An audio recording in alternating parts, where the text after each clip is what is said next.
Warning. Adult and violent content. Viewer discretion is advised. Welcome to my channel. Have fun. Transmigrated as a villain's older brother. Authors, mangas. Genres, action, adventure, fantasy, isekai, martial arts, school life, supernatural, tragedy. Summary. You know the gist. It's a little different standard isekai take.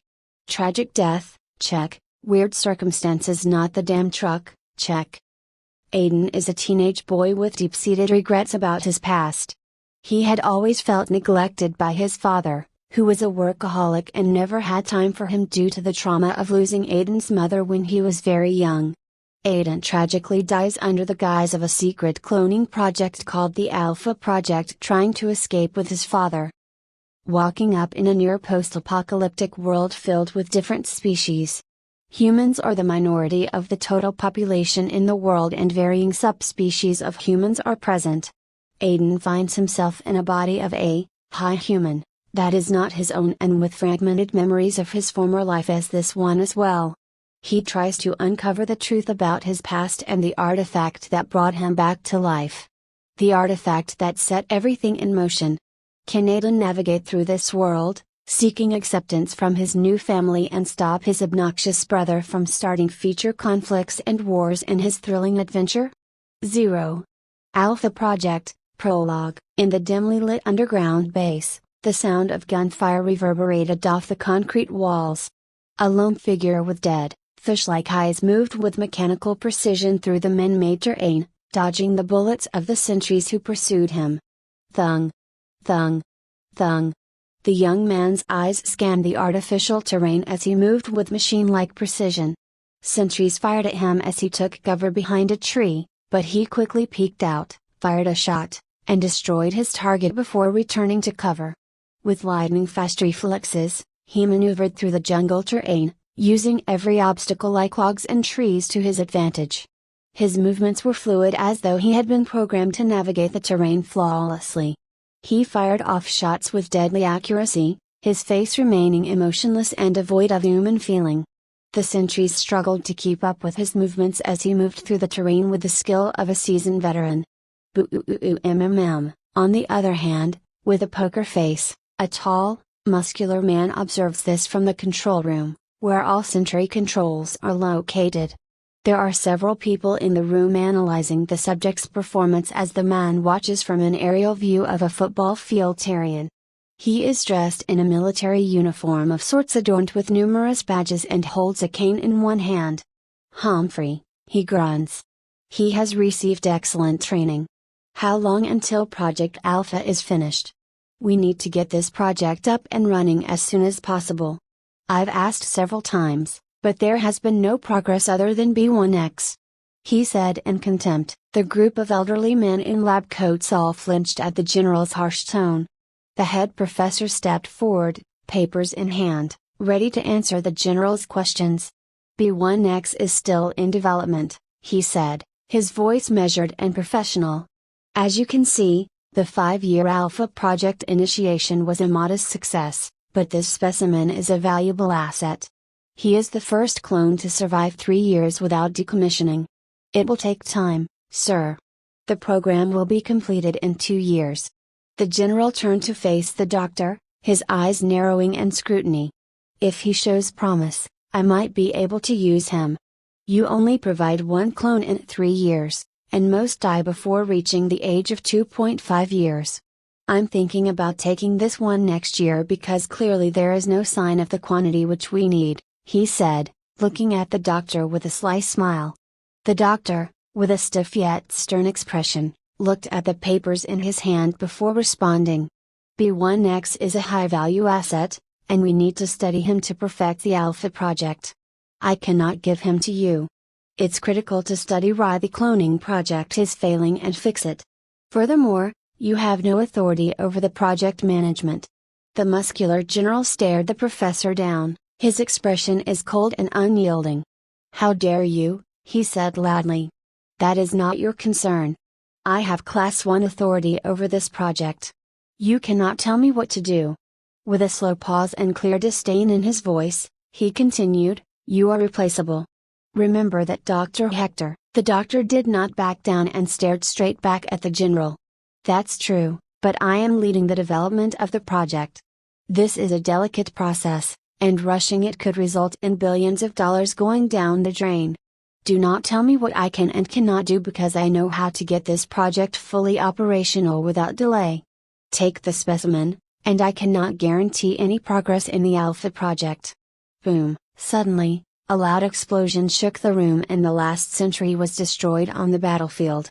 The control room was filled with the sound of alarms, indicating that the test run had concluded. Clone B1X stood in the center of the terrain, covered in cuts and gunshot wounds, blood dripping from his arms and shoulders. He remained emotionless as he waited for further instructions. A smirk appeared on the old general's face seeing B1X's splendid test run. "It seems he is indeed a high asset, Doctor.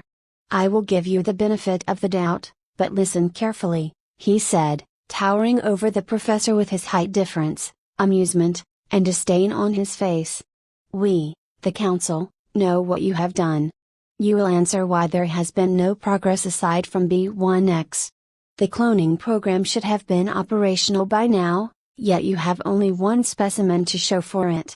With a pause to survey the lab, he added, "I expect no further delays." The professor clenched his jaw, his eyes blazing with anger, but he knew better than to provoke the general any further. He took a deep breath and said, "Understood, sir. We'll do our best to deliver results." The general, glaring and getting as close to stares in his eyes, "Don't do something that you will regret, Dr. Hector." The general walks out of the room without looking back. The doctor couldn't help but feel a sense of guilt wash over him. The clone's face was devoid of any emotion, a stark contrast to the lively personality that he had tried to imbue in him during the development process. The doctor is speechless as he just stares at the papers and then stares beyond the glass panel to see B1X. The face of the clone is devoid of any emotions, which breaks his heart as he looks at him with prying eyes. After the test run was completed, a team of doctors approached to take B1X to the medical ward to treat his injuries. Once he was deemed stable, he was led to his assigned quarters under heavy security measures. Dr. Hector accompanied him to the door, which had multiple security checks including the retina, facial, and fingerprint scans. The door opened with a sharp zing as they entered the room, and then closed it with a heavy noise, thud, as B1X was left to his own devices. In his high-tech office, Dr. Hector sat in front of a see-through desk that displayed holograms of B1X. He stared at the clone with a mixture of sadness and regret. "I forced this on you," he said to the hologram, his voice barely above a whisper. "I couldn't save you before, and now I've trapped you in this prison. I'm so sorry, Aiden. I can only hope to find a way to free you from this life I've created for you." Tears glistened in his eyes as he spoke. Meanwhile, lying on the bed and staying still with a poker face, B1X was thinking of the next time Dr. Will visit him. B1X contemplated his existence.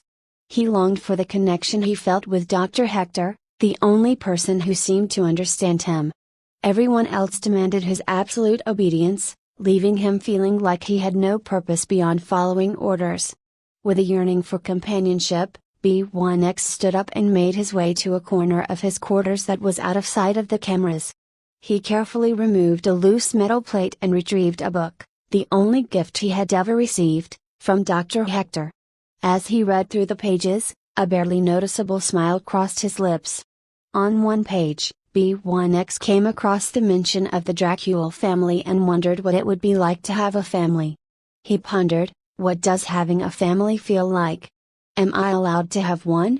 He thought. After reading for several minutes, B1X returned the book to its hiding spot and replaced the metal plate. He then made his way to the camera's view and played a game of darts, attempting to distract himself from the thoughts of loneliness that crept into his mind. Thud, the sound of the dart hitting the target dead center echoed in the room, a satisfying thump that reverberated in B1X's ears. He had been practicing this routine daily since the doctor advised him to hide the book, a gift that he had given B1X, thinking it would be nice for him. The book was full of stories. It was a portal to a world beyond his monotonous existence, and he cherished it. A flashback occurred in B1X's mind as he reminisced in his thoughts of the past, recalling his very first encounter with the doctor. He remembered the first time the doctor spoke to him. He had been standing there like a statue, unable to comprehend the sudden shift in his routine. "How are you doing, B1X?" the doctor asked, his voice gentle and soothing. B1X just stared at him with a blank expression, unsure of what to say. It was the first time someone had ever talked to him aside from giving orders. The doctor must have sensed his hesitation, for he continued speaking in a reassuring tone. "Don't be so stiff, B1X, the doctor urged. "You can talk. You have pretty much memorized and can speak 30 languages. Talk to me." B1X spoke in a low, mellow voice, saying "I'm doing fine," but his expression remained unchanged. It was hard for the doctor to gauge how to talk with B1X at first, but over time, he learned how to communicate with him. Days went by, and every third day or so, the doctor would escort B1X to a place with no surveillance. They would talk about many things and spend a few minutes before heading back to B1X's quarters. B1X couldn't explain it, but it felt like a certain emotion he couldn't describe. His void world started to feel a little colorful. The world outside his quarters was a place he had never seen before, full of new sights, smells, and sounds. The conversations with the doctor were respite from his daily routine, a glimpse of a world beyond his monotonous existence. He would do his best to meet the doctor by doing excellent on every task and activity, even if it meant getting hurt in the process. Thud, B1X muttered to himself as he missed the center bilayer. He snapped back to reality and went to the training section to do his mandatory workout, hoping the doctor would come to see him later. The world outside his quarters was still a mystery, but the book was amusing, keeping him company for now. Simultaneously, a few soldiers and many dark-clothed individuals are watching a live feed of the room that B1X is currently in. On a screen, all were sitting around a round table. One individual with a beard and a soldier uniform looking in his late 60s is smiling with a sinister gaze. Everyone is looking like a hologram except for one young individual sipping tea. Amusing. A clone gave such freedom. A perfect soldier does not need distractions and attachments, a business-attired person chimes in, "I agree. Dr. Hector is making this hard for us to proceed with Project Alpha. I have spent so much on this project," he mused. A muscular old person with a uniform is very angry at the very discussion. "Why are we not doing anything to prevent this? This project has been going on for 3 years and the only successful clone that meets and exceeds the standards is B1X. Why can't we replicate the process? What is this fucking bullshit? We should torture the method out of that doctor," he said in anger. A businessman that is relatively younger than all the people sitting at the round table is sipping tea. He put down the cup. "Calm down, General Javier. We have the leverage of the information at our disposal. The doctor is a mad one indeed. Cloning his dead son and treating him like one as well. We have been watching him for a while and it's now being derogatory to our intentions with the project as well." A laid-back bald person chimes in with a neutral expression. "Why don't we dispose of the doctor and get a new one? Use the current research and get the project running again?" The young businessman replies, "It's not that easy. He is the most capable in the field of genetic manipulation and cloning. Having 12 PhDs is not a feat anyone can have. He is a tricky individual as well. No research papers and data that we can use. He never stores data, physical or digital data, for his research.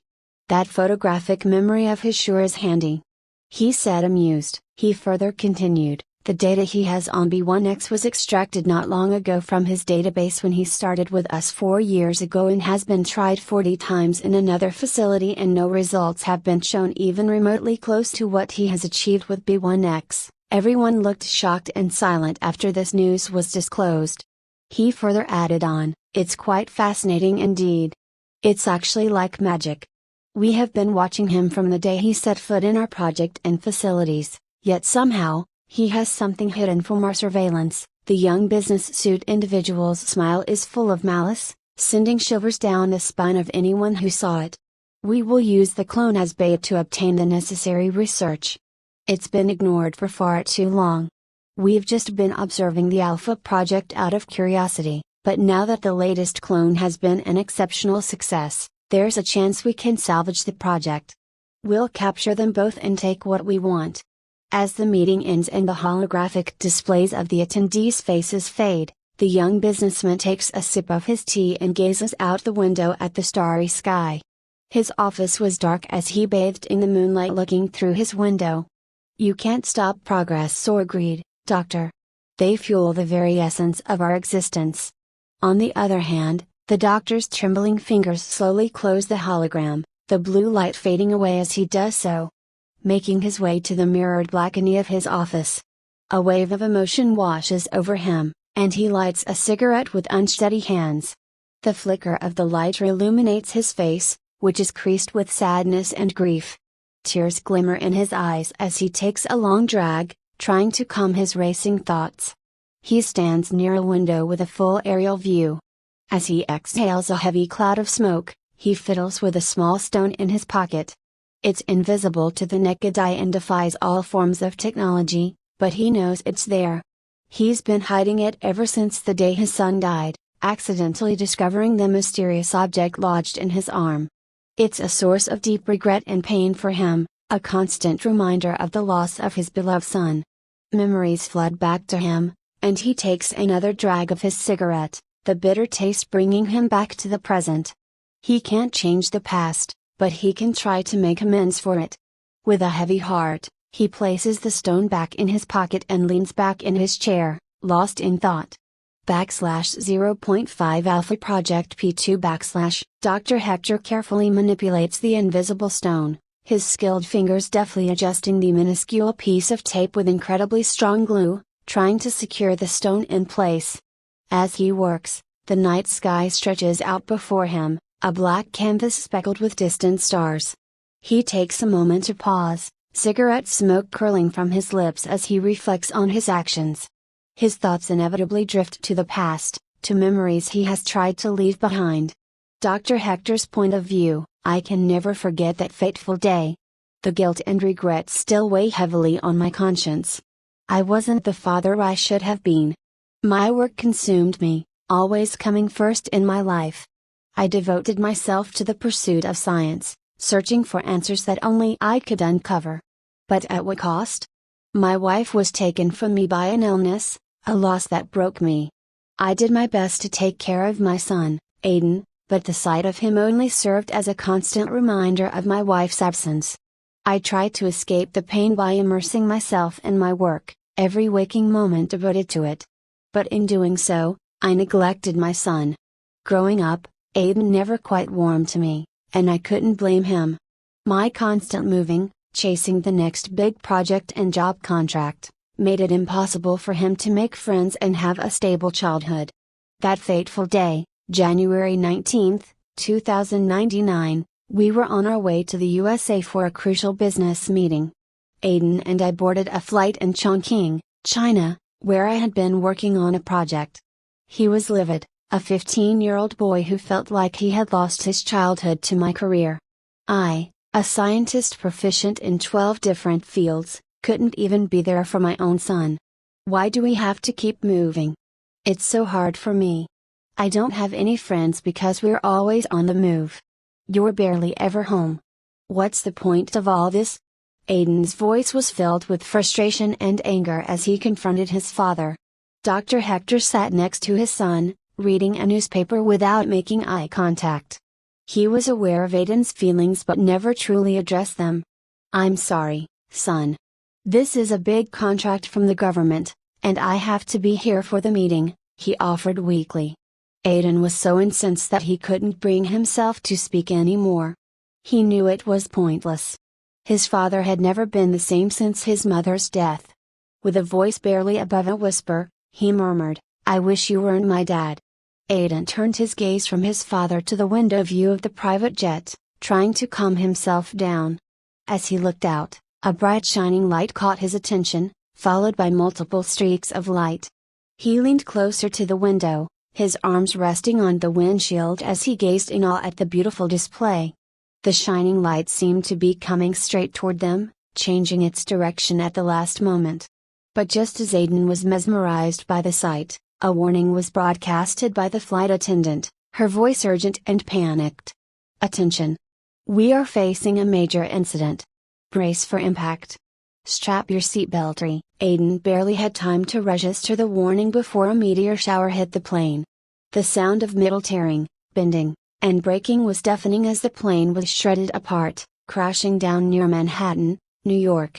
The impact was terrifying, and the sound of metal bending and breaking from the impact was heard from a far distance. Shirk! The plane skidded to a stop, collapsing in on itself. The sound of more meteors landing on the city could be heard in the distance, destroying the entire landscape of the region. The area from east to west was now filled with utter destruction and fire. Dr. Hector was unconscious, along with his son Aiden. When Dr. Hector woke up, his vision was hazy and blood covered his eyes. He felt like his legs were broken, unable to move them. He could feel someone sitting on his chest. As his vision cleared, he saw a boy, no more than a teenager, holding up tons of debris with his tiny hands, metal sheets, and rubble that would have been impossible to lift. He was barely holding on, collapsing moment after moment, but he never let go. Something shone in the boy's right hand, something that replaced the torn flesh of his hand, the size of a tennis ball as it was placed there. He didn't look conscious. "Aiden. Son, what? How? Are you okay, son? Aiden? Hector's voice was filled with panic and urgency as he tried to stand up, but quickly realized that he couldn't even lift his chest. The weight of the debris was too much, yet the boy, his son, was miraculously holding on without applying too much pressure on his body, like squatting. He looked around in the darkness, barely able to see the small shining object on Aiden's hand. He saw a small pocket of space, a cone shape, created by the rubble being tilted in the opposite direction. He knew that Aiden could take cover there and wait for help. "Aiden, don't do anything stupid. Just take cover in that empty spot. Hurry, Aiden, you can't hold this weight." Aiden was in a trance, his consciousness completely drifted, hearing weird voices in his head and speaking gibberish. But the screams of his father brought him back to his senses. He heard his father's plan but knew that it wouldn't work. Both of them would die if he let go. He was nearly exhausted, breathing heavily. "Dad, I'm somehow okay. It's hard, but I can manage. You know, I always wanted you to pay attention to me. I hate you, you know? Never thought I would get your attention like this," he said with a hint of bitterness in his voice.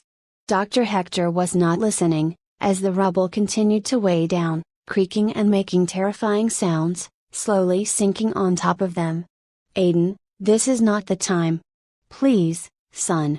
Please, just escape and hide in that corner," he pleaded, his voice strained with emotion. Dr. Hector's entire body was in pain, he had 5 broken ribs and a fracture in one hand, yet he continued to urge his son to leave him, trying to push him with all his strength, but Aiden wouldn't budge.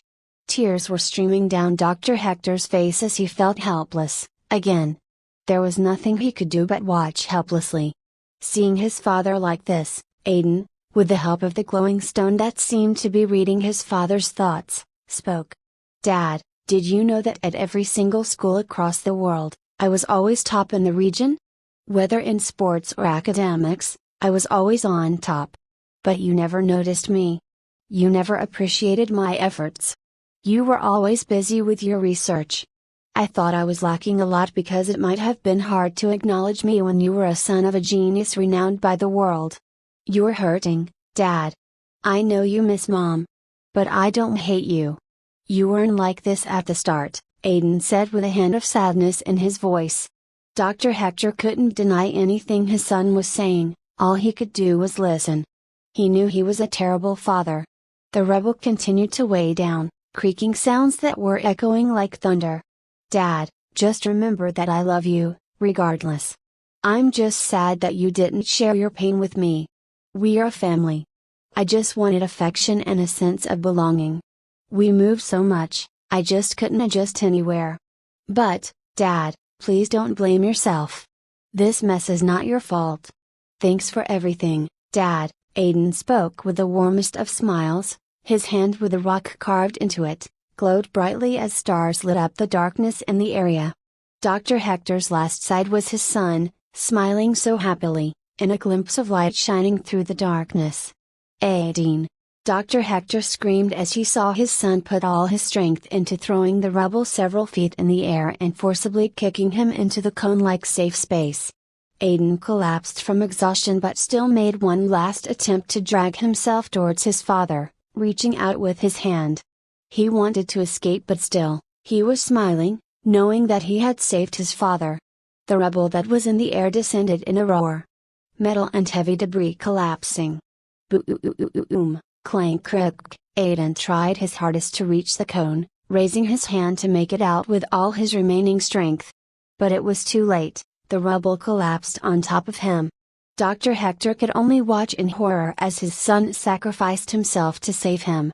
It was mere moments, but the rebel collapsed, and Dr. Hector found himself in extreme pain, as though he was kicked. When the dust cleared, he couldn't form words. He couldn't describe it. An inhuman sound of crying was echoing through the entire rubble of the plane, the wings, and cargo. A hand was popping out of the rubble with blood all over it. As Dr. Hector grabbed it, his world fell apart. He wasn't in his right mind. He didn't know how much time had passed, but he knew his son had died saving him. After countless hours of crying, barely holding on to his senses, he saw a stone that was slowly losing its color. The thing that was carved in his son's hand had replaced a major chunk of his palm. His throat nearly shut down as he couldn't stop himself from crying. He was eventually rescued by a rescue team, days later. He took the stone, as it was something that his son had. His body was beyond crushed, aside from his hand that had slipped past the falling rubble. He was completely crushed. A week later, he buried him with his own hands. It was hard. Weeks and months passed, as he quit his work. A heinous thought came to his mind, and slowly it tormented him to act. He wanted to revive his son using modern science. Cloning technology was something that Dr. Hector was an expert in. There were even successful attempts at cloning humans. After finally mustering the courage to act on his decision, he planned to revive his son. But before that, he found that the stone was not of extraterrestrial origin. It had no substance that matched its composition. It couldn't be even classified as matter. Dr. Hector joined the Alpha Project, a secret project, in hopes that it would have the technology he needed to revive his son. He was determined to find a way to bring his son back, even if it meant joining a secretive organization and using cutting-edge technology. He spent 3 years studying the mysterious stone, believing it could hold the key to his goal. He believed that there was no other way to achieve his objective of reviving his son. It was extremely difficult to clone humans and make them efficient, having an average life expectancy. The growth process required the right amount of care. Dr. Hector finally concluded that it was impossible to clone a human at the age of 14. The development phase alone was hard. Humans needed time to form tissues and bones. Rushing the process always led to immature bodies that collapsed within months or at most, a year. He was losing hope. However, he had hopes that maybe this stone could help him achieve something. He tested it with everything, and it seemed to absorb radiation or any form of energy. He couldn't even begin to describe its limits of capacity. The problem was that it completely lost color after a few minutes of exposure. Maybe the energy output was too low. "Sir, this area is off limits.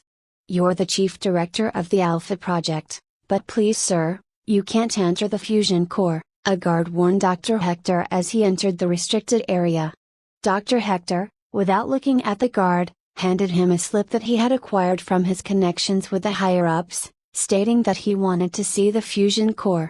Being well versed in radiation and nuclear physics, he knew the dangers of working in this area. "Sorry for the confusion, sir. Proceed," the guard said, after reading the slip. Dr. Hector was alone in the highly restricted area, where no cameras could function due to the intense levels of radiation. He was wearing a high-tech lead suit to protect himself as he operated in this dangerous area. Closing the door, Dr. Hector placed the stone in a compartment within the reactor. A space was created within the reactor that was used to test the heat and radiation on different things of interest.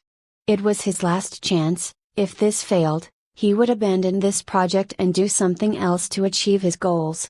Drifting in the world of his thoughts, he had a suspicion that the meteor shower was not a random incident. Something was extremely off. Many more incidents were happening all over the world. It was changing the terrain and many other things. Maybe some supernatural thing could help him. Before coming to this final decision, he had acquired a book on his journey around the world during this catastrophe phase of meteor showers out of nowhere. A temple that formed and was looted in Rome. It was auctioned, and he had the urge to buy this book.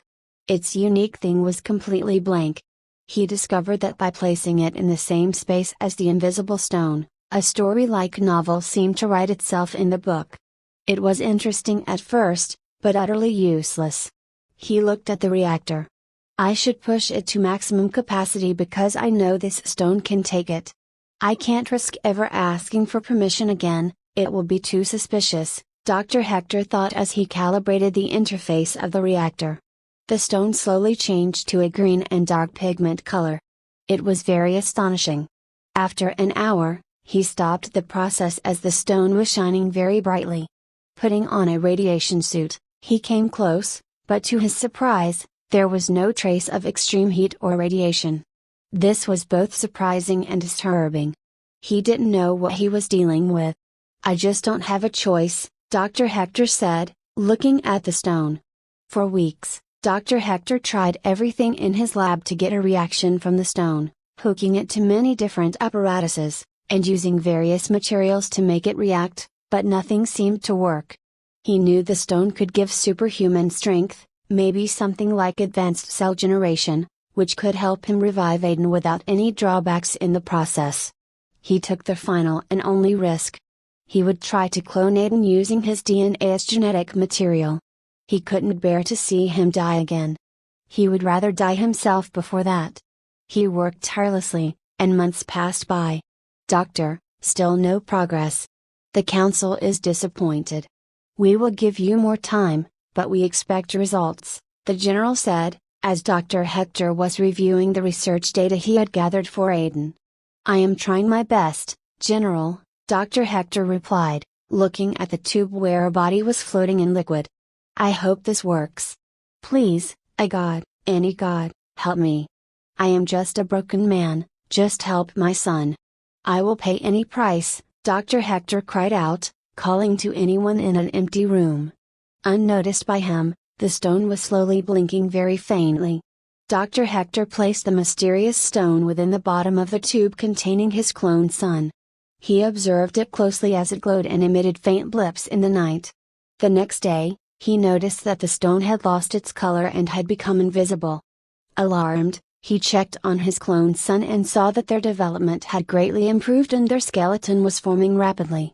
Worried that the stone might have some negative effects, he searched the bottom of the tube and found the invisible stone by touch. It was hard to locate, as it did not show up on temperature sensing cameras. Dr. Hector carefully removed the stone and kept it in his pocket, securing it with a light tape strip. Time passed by, and 6 months had flown by in the blink of an eye. The doctor's first successful clone was his son. He had been placed into the development program immediately after he had shown exceptional promise in cognitive skills, learning, and adaptability. The harsh program was designed to turn him into a super soldier, just 6 months after he had been born. The doctor couldn't bear to witness it, so he had pulled some strings and arranged to see him every day.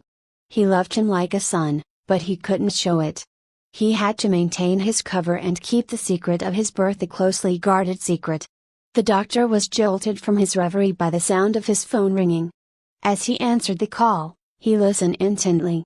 Dr. Hector, it's time we discuss the project in person. We'll meet tomorrow at level 55. Your key has been updated to give you access to the floor. I'm looking forward to meeting you and your very precious success, B1X, the voice on the other end said. Click. The phone cut off, and the doctor took a deep breath, a serious look etched on his face. He was holding an invisible stone. There's no more time. They've noticed my tracks.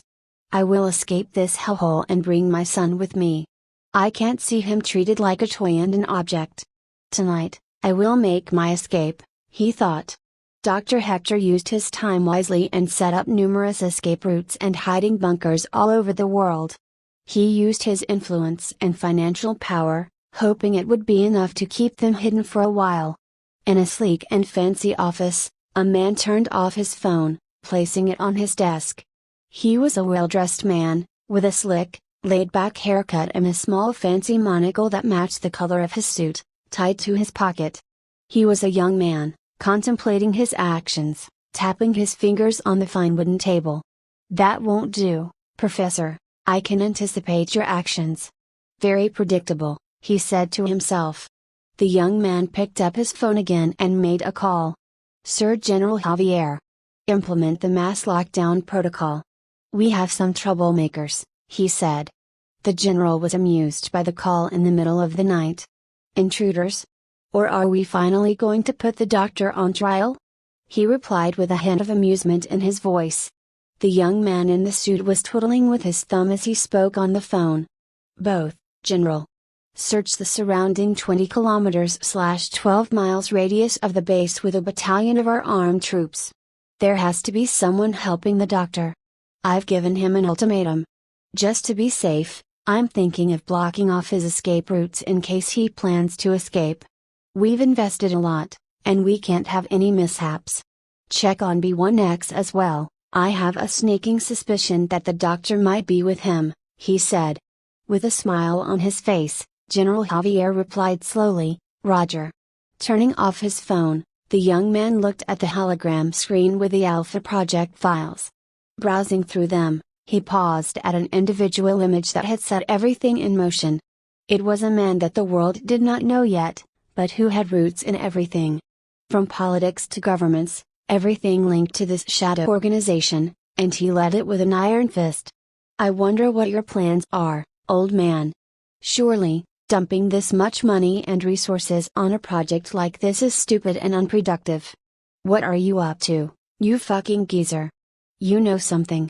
Something very important for the coming days, the young man thought as he looked at a display of an old man with a big, long white beard, wearing a suit on the hologram, looking menacingly. B1X was undergoing VR drill simulations that had been recently implemented in his soldier program months ago. With the most advanced technology available, it was easy to simulate reality completely. B1X was currently engaged in combat and assassination. He was in a villa where the target was sleeping, armed to the teeth with guards. B1X was being very sneaky, hiding in the shadows and using the nighttime to his advantage. He was taking out the cameras and guards while doing it without anyone noticing. A VR engineer and a technician were viewing the progress in real time on a hologram projector. This is insane. This fucker is all over the place. I can't believe a clone in such a short amount of time has done so much. What are they feeding him? How does one even have this much efficiency? The technician said in amazement. Another technician was saving the data and calibrating the VR in real time to prevent any mishaps from happening. I have seen far more impressive things from him. You are new here, so let me tell you. He is being given the best nutrition possible. I've even heard they are giving him pills. You haven't seen him doing things like battle simulation against 50 feet monsters with guns. Big fucking guns. Keep in mind, the pain threshold was set to 100%. He has been badly hurt before. I don't know what they are preparing him for. He could be a one-man army from what I've seen. The technician said. The VR engineer was astonished and very disturbed by this fact. He couldn't believe the extent of the enhancements they had made to the clone's physical and cognitive abilities. He also couldn't help but wonder what the ultimate goal of the program was and how B1X would be used in the future. Pain threshold 100%? Are the higher-ups insane? This is the same as living reality. You could die if you die in the simulation. Monster simulation? Why? And damn pills? Jesus. What the hell are they thinking? This is something I don't feel good about. I should think about quitting this. I've got a bad feeling about this, James, Carl said, his voice laced with concern. James looked at him with an expression of amazement and doubt. Do your job, Carl. You're getting paid well. Just do the job. Clear your mind, it's all about the grind, James said with a hint of callousness in his voice. The simulation was nearly finished, and the VR technician was preparing to end the program on the screen, touching the hologram to safely end the program. I have read too many comics. Is this déjà vu? I'm feeling very paranoid about this situation, Carl said, his voice trembling with worry. The VR simulation ends as B1X cleared the assignment given to him in record time. Both of them walked towards the pod where B1X was lying. Calm down, you idiot. You're being delusional right now, Carl, James said, trying to soothe his colleague. It just makes too much sense, Carl replied, still unable to shake off his paranoia and anxiety. The pod opened with a stream of mist, revealing a young man that was sleeping, who slowly started to wake up. Both of the employees were responsible for the entire battle simulation, so they had to take extreme caution because this advanced tech was decades ahead of the current consumer market. One mistake could cause the mind to experience severe hallucinations. Even using it causes the user to experience severe amnesia if the mind is not strong enough to understand the difference between the reality they were simulated and the real reality. All mind neurons' link signs are normal. Carl injects the Mind X, James said. Carl injects B1X with a blue-colored fluid, which was extremely important and boosted brain function. It was helpful in preventing amnesia.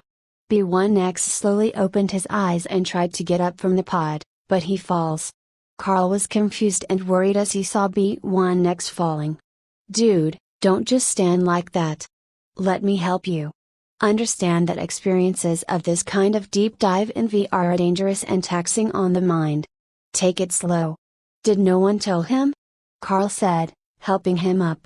Both of the technicians gave him a helping hand and laid him on a seat, checking his vitals. His eyesight and a regular checkup took about 10 minutes. Both finally concluded the checkup.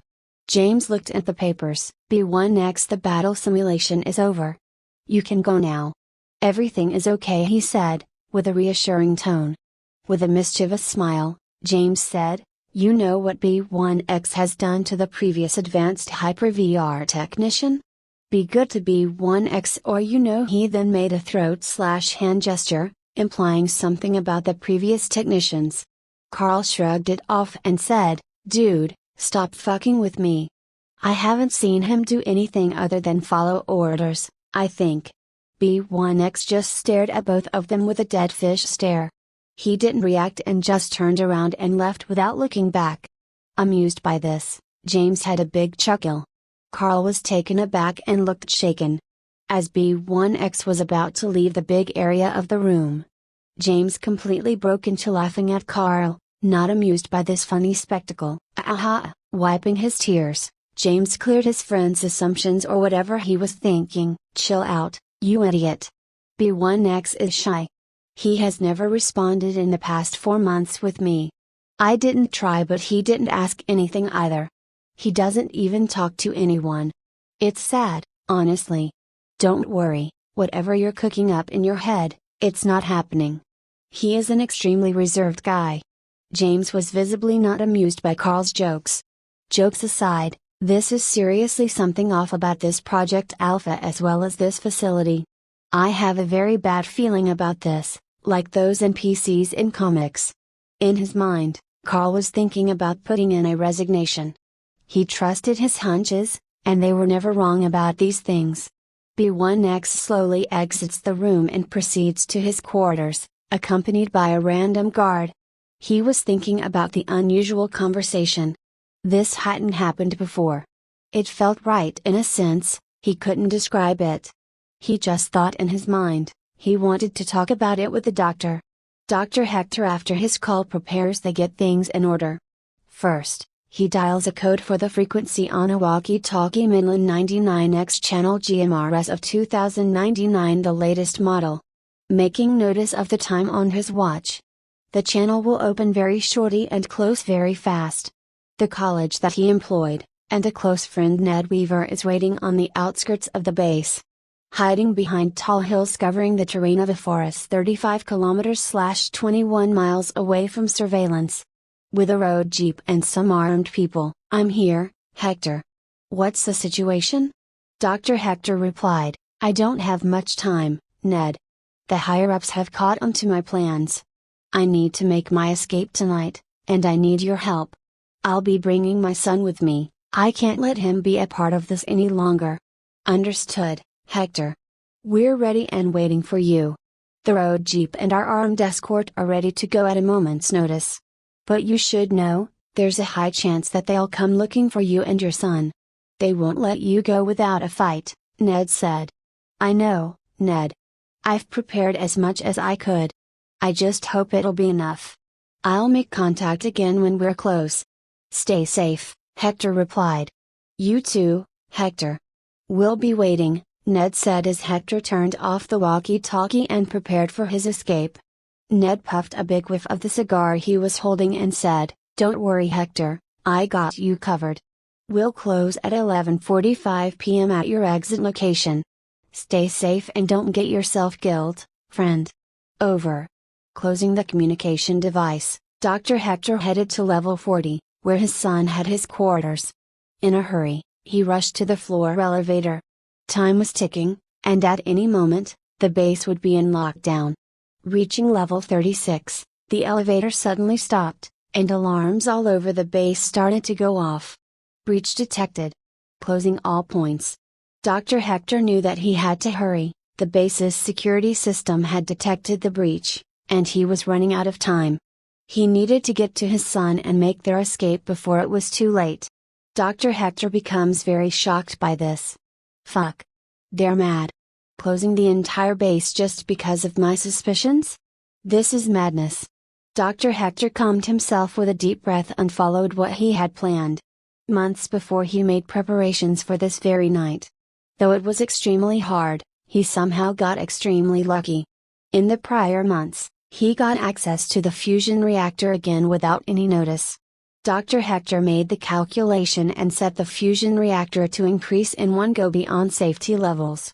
Placing his stone and sealing shut it completely. Because no one ever visits the core unless for maintenance, it was saved there. His best bet was either the stone would completely absorb the reaction, shutting the machine down, or it would shut itself down due to a meltdown. Either was good enough. Taking out a device, he pushed the button. This should start the process. I should look for my son. I'm sure he's on level 37. It hasn't been long since the VR program ended today. He must have retired and left from there. Those fucking council members. Dr. Hector pushed through the panicked crowd, using his knowledge of the facility to navigate through the maze of hallways and labs. He knew that time was running out and he had to reach his son before it was too late.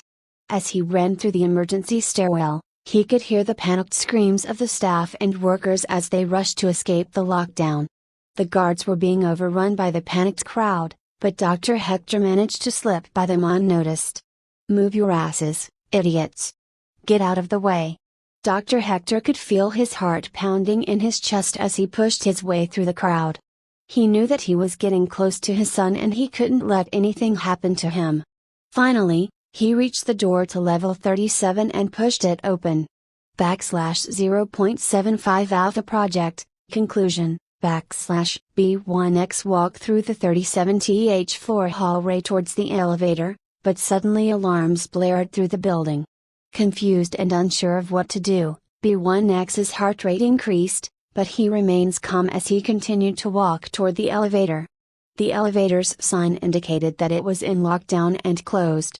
With no instructions given to him on how to proceed in this situation, B1X turned around and walked back to the lab, where he saw the two VR lab technicians running toward him. The panicked expressions on their faces made it clear that something serious was happening. I told you something was off about this place, Carl exclaimed as he ran alongside James. Not now, Carl, James retorted. We need to figure out what's going on. This alarm can only mean one of two things: an attack on the base or a major incident in the experimental biolabs beneath us. What do you mean beneath us? Are there more levels to this base that I don't know about? Carl asked frantically. It's classified information, Carl. I can't disclose that to you. We need to focus on getting out of here before it's too late, James replied with urgency in his voice. Carl's mind was filled with paranoia. He had read this scenario a million times in fiction. Running along the labs and hallways toward the elevator, they both see B1X casually walking without a care in the world. They stop and see that he is coming from the place where they were heading to. The floor elevators. Come on, man, speak up. What's going on? Did you see anything? Did you hear anything? Are we under attack or what? We need to know, man. B1X finally opens his mouth after a few minutes. The elevator, it's closed. And there are guards everywhere. They are locking down the base. I have no orders on what to do. James interjects, shit, that's not good. We need to get out of here, now. Carl, you know the way to the emergency exits, lead the way. Carl nods, right, follow me, let's move. B1X, stay close and do what we do. The three of them quickly make their way through the chaos, dodging panicked people and armed guards as they race towards the emergency exits, their minds set on one thing: escape before it's too late. James and Carl are surprised by Dr. Hector's sudden appearance and his reference to B1X. As the alarms continue to blare and the base descends into chaos, the group is keenly aware of the urgent need to leave. Dr. Hector's demeanor is grave and determined as he explains the situation to the technicians. He mentions that they need to escape the base and get as far away from it as possible. B1X, who has been mostly silent until now, seems to understand the gravity of the situation and follows Dr. Hector without hesitation. James and Carl, who are still trying to process everything that's happening, quickly fall in line and follow the group as they make their way through the now deserted hallways and stairwells. With each step, the urgency to get out of the base becomes more and more palpable as the rumbling from beneath their feet signals that something catastrophic is about to happen. Suddenly, out of the blue, a tall figure appears to block their way. With a sinister smile of anger on his face and some green and purple liquid dripping from his hands, covering some of his clothes. Wearing a military uniform, a scar rent through one side eye, General Javier stood tall like a Goliath. You fucking insects! How dare you cause such destruction like this? Was it your plan, you mad, retarded doctor? You caused immeasurable damage by releasing experimental abominations. I had to make my way from the chamber of B1X to this current floor. Would you go this far for your son? I admire that kind of commitment, haha, General Javier sneered as he taunted Dr. Hector. All three of them seemed stunned by the news. James and Carl were visibly shaken and terrified, while B1X had no visible emotions on his face, but his eyes betrayed a storm of emotions and confusion. He had just learned that Dr. Hector was his biological father and he couldn't process it yet. Dr. Hector's desperate plea to escape with him ringing in his ears. He was too stunned to even breathe for a few seconds. I had no knowledge of these abominations you speak of. My only concern was getting my son, B1X, out of this place. We can work together to try and escape and contain this situation, but I assure you, I had no part in this. Dr. Hector's voice is firm but filled with an undertone of fear, not just for his safety but for the safety of the others. He knew that this was a dire situation and every second counts. He looks at B1X with a longing look, reaching out his hand towards him, silently asking him to come with him and escape this nightmare together. The figure, General Javier, sneers at them. The green and purple liquid on his hands glistened under the fluorescent lights. I don't have to understand. My orders are clear. You, and anyone involved in this, will be dealt with accordingly. He takes a step forward, looming over them intimidatingly. I know your circumstances, in general, you have a sick son, right? This fucking program has chosen people like us. Using our emotions and attachments to forward all kinds of plots. I can help you with his illness. Please just help us, come with us. I can guarantee your safety and your child's as well. Dr. Hector said to convince Javier, "You think you can play me with my son's illness, you son of a bitch? You think you can manipulate me like the rest of these puppets here? I'll kill you and your son before I let you escape and spread your lies." The general's face was red with anger as he tightened his grip on Dr. Hector's neck. The technicians, James and Carl, were paralyzed with fear.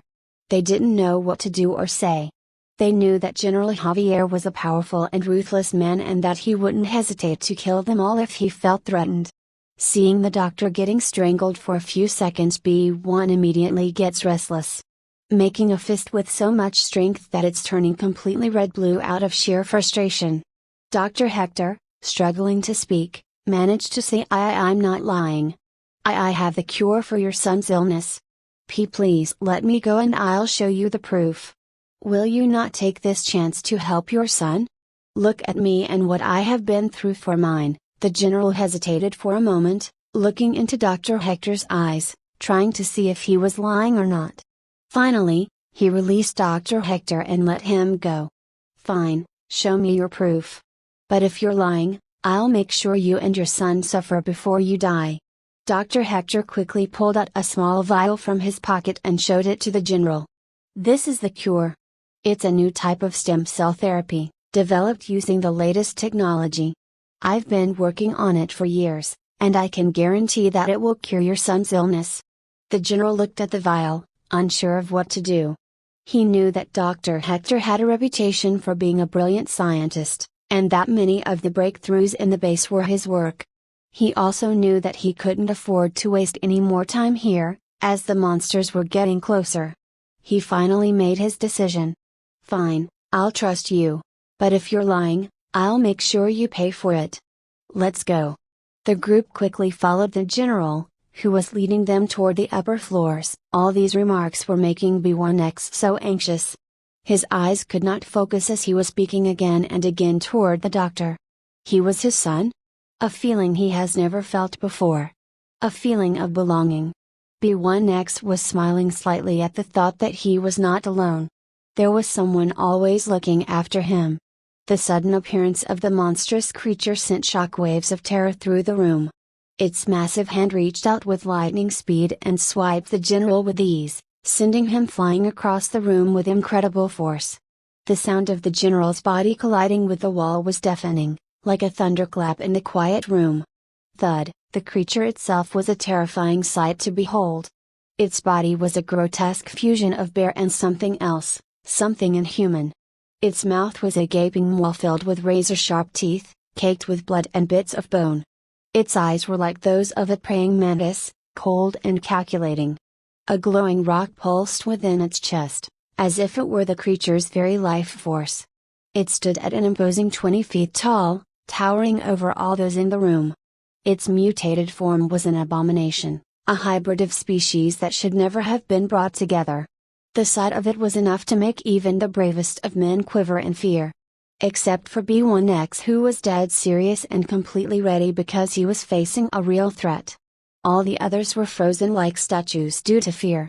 Its eyes were dead focused as it found its prey. Carl and James quickly helped the general to his feet and began sprinting towards the armory.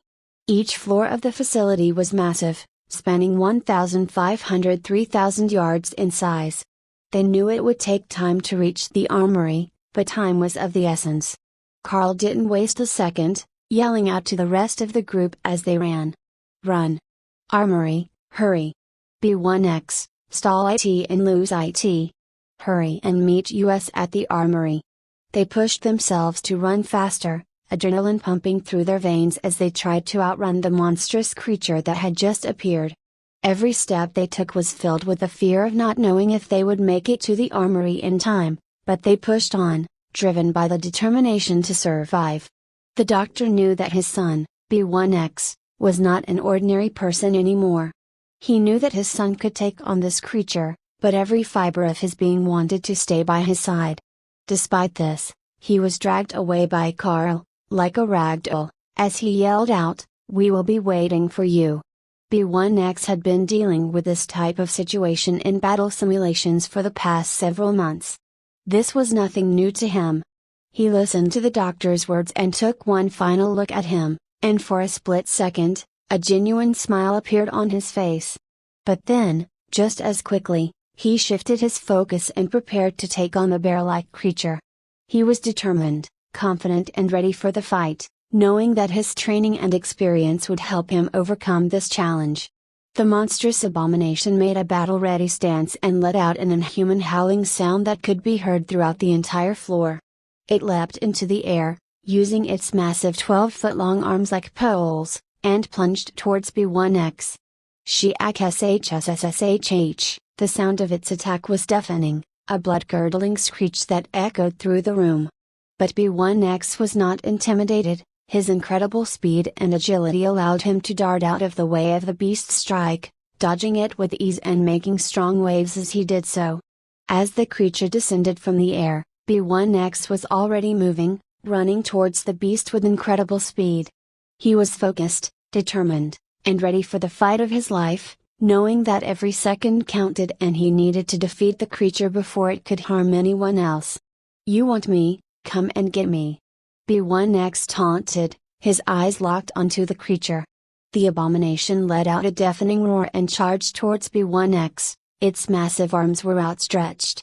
B1X sidestepped and delivered a swift punch to its gut. "Ha!" he shouted. His hand was badly hurt, the skin was covered in spikes and it was bleeding profusely, but B1X didn't let that slow him down. He was very familiar with his body now, and knew that he had superhuman stats that allowed him to survive encounters with 50-feet monsters and simulations.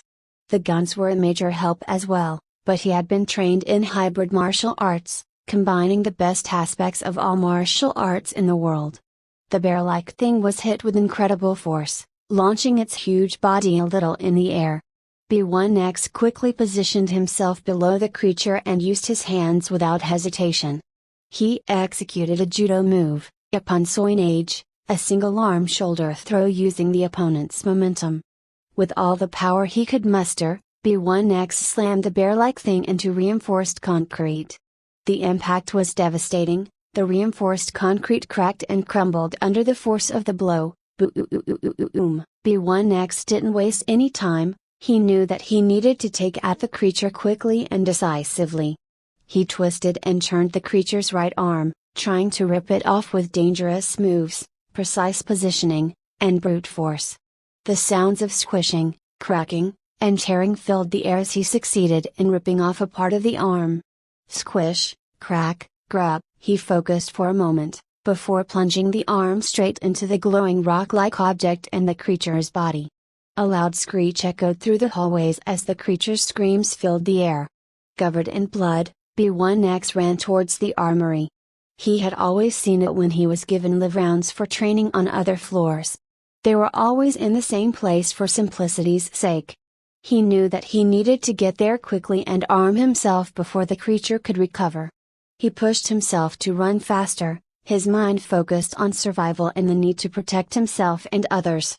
The fusion core was in chaos, the intense heat and energy causing the walls and equipment to melt and warp. In the center of the core, a glowing stone floated, a miniature sun that had been absorbing radiation and energy for months. It had become unstable, and the process could not be stopped. A mysterious figure appeared, its form not recognizable. It approached the stone and reached out to grab it forcibly. As soon as its hand-like appendage touched the stone, a strange turbulence appeared and the space around them began to distort. The stone began to light up, blinding bright, and everything turned white as a series of explosions shook the entire base. The figure struggled to grab the stone, but as soon as it did, the space around them rippled and distorted even more, with the sound of tearing fabric of reality being heard. With a final blinding flash, the fusion core was no more. Shing! The stone slowly stopped its intense activity. It fell to the ground and lost all of its vibrant colors, barely emitting a faint green light. The fusion core was left in ruins, the walls and equipment melted and warped beyond repair. The strange turbulence and distortions in space slowly dissipated, leaving behind an eerie silence in the once bustling base. The stone lay on the ground, its purpose and power now unknown. B1X reached the armory door and knocked on it. Carl approached, his rifle at the ready, and shouted in a furious tone, "Whatever abomination you are, get the fuck out. I have a plasma XG1 rifle ready to shoot your ass to fucking kingdom come." B1X was taken aback by Carl's sudden outburst of yelling. He didn't understand why Carl was so aggressive towards him. He spoke up to let them know who he was. "I'm B1X. I have killed that monster. I'm here now." Carl's expression softened as he recognized B1X. He lowered his rifle and opened the door to let B1X in. "B1X, we thought you were that thing. We're glad you're okay," he said, his tone now calm and relieved. B1X entered the armory, still confused by what had just happened, but relieved that he was safe and amongst friends. The door slowly opened and he was met with the sight of 4 people, heavily armed with rifles and all kinds of explosives, all pointing at him. But as soon as they recognized it was B1X, they all let out a breath of relief and lowered their weapons. Carl, still relieved, looked at B1X and said, "I'm so relieved it's you. Those monsters are using this tactic to lure people out, mimicking voices of the dead now. What fucking monsters?" B1X picked up heavy weapons and other equipment from the armory, preparing himself for whatever challenges lay ahead. Carl closed the door behind him, secure in the knowledge that B1X would protect them from the monstrous threat that lurked outside. Before B1X came to them, the team had been tricked to open the door by a monster that was mimicking the people it ate. Especially its last words. They barely killed it as they were loaded with guns and emptied entire clips. Now many more monsters tried this as well. They were being especially cautious after the first blunder. "Gear up, B1X, we need to move forward," General Javier said as he handed B1X all the best weapons he could find. "The fusion core is done and the lights will be out any second. A backup generator will take at least 10 minutes to start," Dr. Hector added as he and the others quickly packed up everything necessary. Geared up and ready for action, they opened the door again. Suddenly, the lights went out and the base was plunged into darkness. The group quickly turned on their flashlights and moved forward, ready for whatever challenges lay ahead in the darkness. Carl's mind was racing, thoughts of fear and death consumed him. He silently prayed for survival, promising to visit his parents if he made it out alive. General Javier put on his night goggles and turned on all the sensors to maximum. The others did the same, except for B1X whose eyes glowed a tinted green, giving off enough light to see in the darkness. Screams and other terrifying sounds filled the air. The group quickly made a beeline for the stairs, with B1X leading the way. As they made their way through the base, they were met with hordes of monsters, attracted by the sounds of their movement. Some were crawling up the walls, others were crushing everything in their path with their massive bodies. Whenever the team encountered the monsters, all hell broke loose. "Fire EEE!" Carl shouted as he opened fire on the monsters with his rifle, determined to survive and make it out of the base alive. The team fired entire clips at the monsters, taking off massive limbs and causing them to writhe in pain. B1X went into close combat, using a super sturdy cane to deliver devastating blows. The swarm of monsters seemed endless as they roamed around the stairs, some even fighting among themselves. The team began to lose hope as the sheer number of monsters seemed insurmountable. They used everything they had, firing thermal grenades, sonic grenades, and ion supercharged mines. But still, the monsters kept coming, pushing them closer and closer to defeat. B1X let out a fierce battle cry, his eyes glowing with an intense green light as he fought with all his might. The team followed his lead, fighting with renewed vigor and determination. They were determined to survive and make it out of the base alive, no matter the cost. The group was being pushed back, their ammo running low and their bodies exhausted from the constant fighting. Suddenly, a humongous monster charged at them, creating a shield with its massive hands. Its wide body was like a tank, with no openings from wall to wall, ready to crush everything in its path. B1X noticed this and quickly fell back, opening a weapon case containing a super advanced rifle. The rifle rearranged itself and expanded in length, finally finishing and powering on with ambient light running lines along it. This was an experimental rifle that could deliver enough power to drill through an entire building. B1X positioned himself and fired. The impact of the shot was immense, and it sent him flying backward several feet in the air. He quickly regained control, rolling and landing on his feet. A mini sonic boom echoed through the base. The shot hit the monster dead on, drilling a hole straight through its shield and body. Boom! The bolt of energy charged like a missile, plowing through everything in its path. Once the dust cleared, the team was faced with a terrifying scene. The monster had barely held the blast, but it had absorbed the energy into itself, and in a few moments, the bolt of energy fired from the rifle completely disappeared.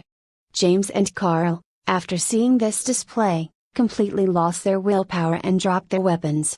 Clank, clank, the weapons hit the ground as both men fell to their knees in despair. General Javier and Dr. Hector had given up as well, but they couldn't bring themselves to let go of their weapons. B1X was badly hurt. He couldn't hear with his ruptured eardrums and had internal bleeding, but he refused to give up. He stepped forward, facing the abominations that were staring at him like sharks stalking their prey. Thud, B1X falls to his knees, barely standing but still looking at the monsters. His only concern now is saving Dr. Hector. He wants to save him so badly. Suddenly, a sound louder than anything they've ever heard before starts to be heard. The ground beneath the monster starts to melt and a white light clears everything in its path, completely erasing anything that is caught in it. The sound grows louder as the light intensifies, engulfing the monsters and vaporizing them into nothingness.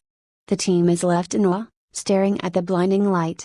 The light slowly fades, most of the structure falls into a hole created by the insane explosion. The entire group is knocked out by the sheer impact of the energy blast, except for B1X, who is barely conscious. All the others fall unconscious and start to fall to the 45th floor.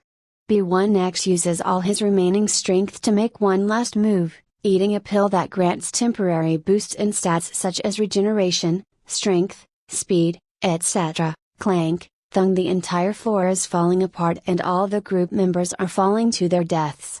B1X uses his super speed and eyesight to navigate through the rubble midair, jumping from one piece of rubble to another.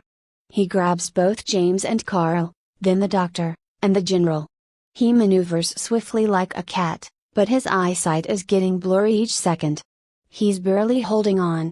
Every single second in the air they descend from the 37th to the 45th floor. He tries to find a safe spot to land, and he sees a hole beside the scorched wall as he is about to land on the ground. Quickly figuring out that it's the escape route, he loses all sight. The last thing he was able to do was fling all of them in the general direction of the hole.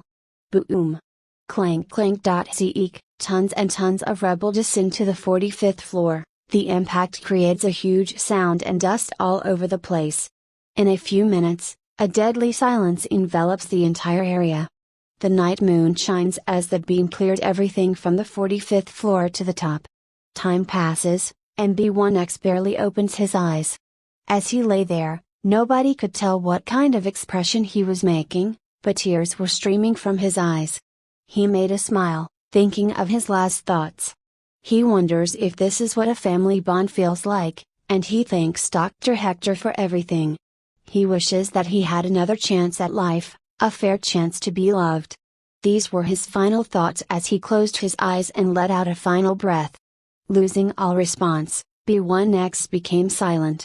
A green stone that was just beside him was blipping slowly. It gradually got faster and faster as a book appeared with it. Turning the pages very fast, both the stone and book shine bright. The dead body shined brightly with a green color along with both objects. Finally, all three things turned to sand. B1X's body turned to sand as well, becoming one with the earth. /1 Aiden heart traces as he wakes up from his nightmare.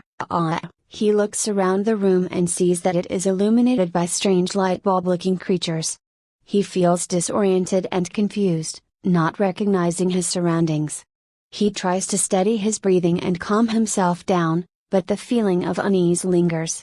He looks around the room again, taking in the details and trying to make sense of where he is and how he got there. The room is strange and unfamiliar, and the light bulb creatures give off an eerie glow that adds to his unease. He can't shake off the feeling that something is off, as he tries to remember where he was before he fell asleep. Aiden rubs his eyes as he tries to adjust to the light coming from the window. He takes a moment to take in the room's decor, noting the bed sheets and various props such as a fancy phonograph. It seems like the room belongs to someone who has a fondness for the classical Victorian era. He slowly opens his eyes. Aiden is in shock. He touches his face and looks around, trying to make sense of his surroundings. He is confused and disoriented, not understanding where he is or how he got there. A hand is placed on his shoulder. He turns to see a tall person looking at him with a worried expression. The man is dressed in fancy clothing, a coat, pants, and matching gloves. The man started talking. "Rayhan. Rayhan. Snap out of it. Are you okay?" Aiden tried to listen to the man's words, but his ears were still adjusting and he couldn't hear properly. After a few seconds, he finally heard the man's voice, asking if he was okay. The boy was at a loss, trying to make sense of the situation. He felt as though he had died and now woke up in a completely unfamiliar place. The man called his name again, and finally, Aiden thought, "I don't know where I am. It's better to play along.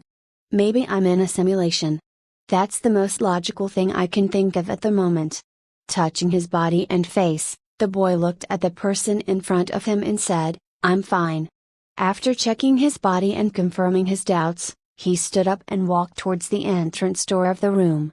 "Thank the Lunars you're safe," the person said. "I will notify the others that you have woken up. Please rest, Sir Rayhan." B1X, Aiden, was very confused by this situation in general. The last memory he had was of falling and saving all the others, dying in the process. As he looked around, he noticed a blue and black rock.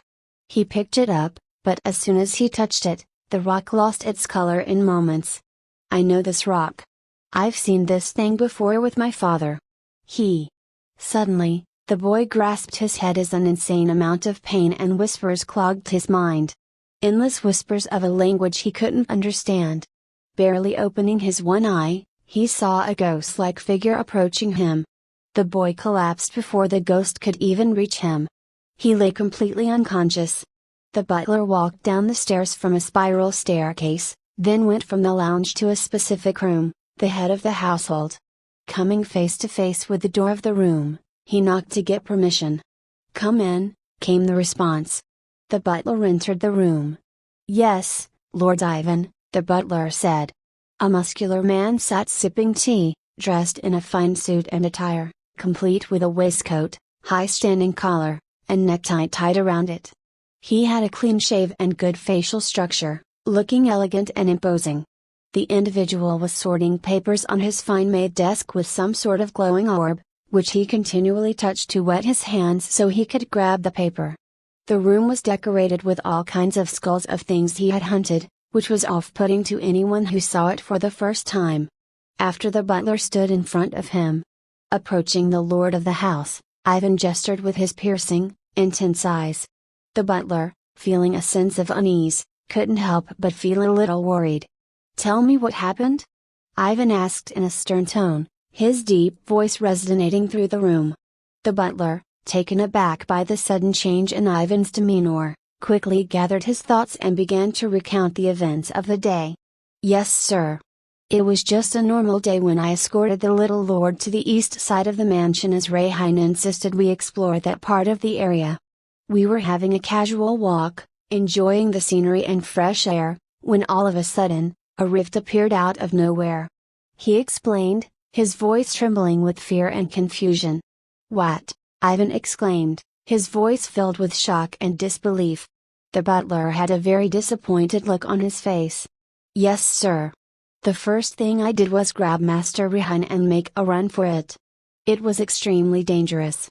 A dark rift walker caught a glimpse of us as soon as it exited the rift. It started chasing us. I battled it and killed it with one of my sword swings. It was a Class 1 Dark Walker. In the process, Master Rehin was hit by a glowing rock of some kind that came flying from the rift. He caught it out of reflex.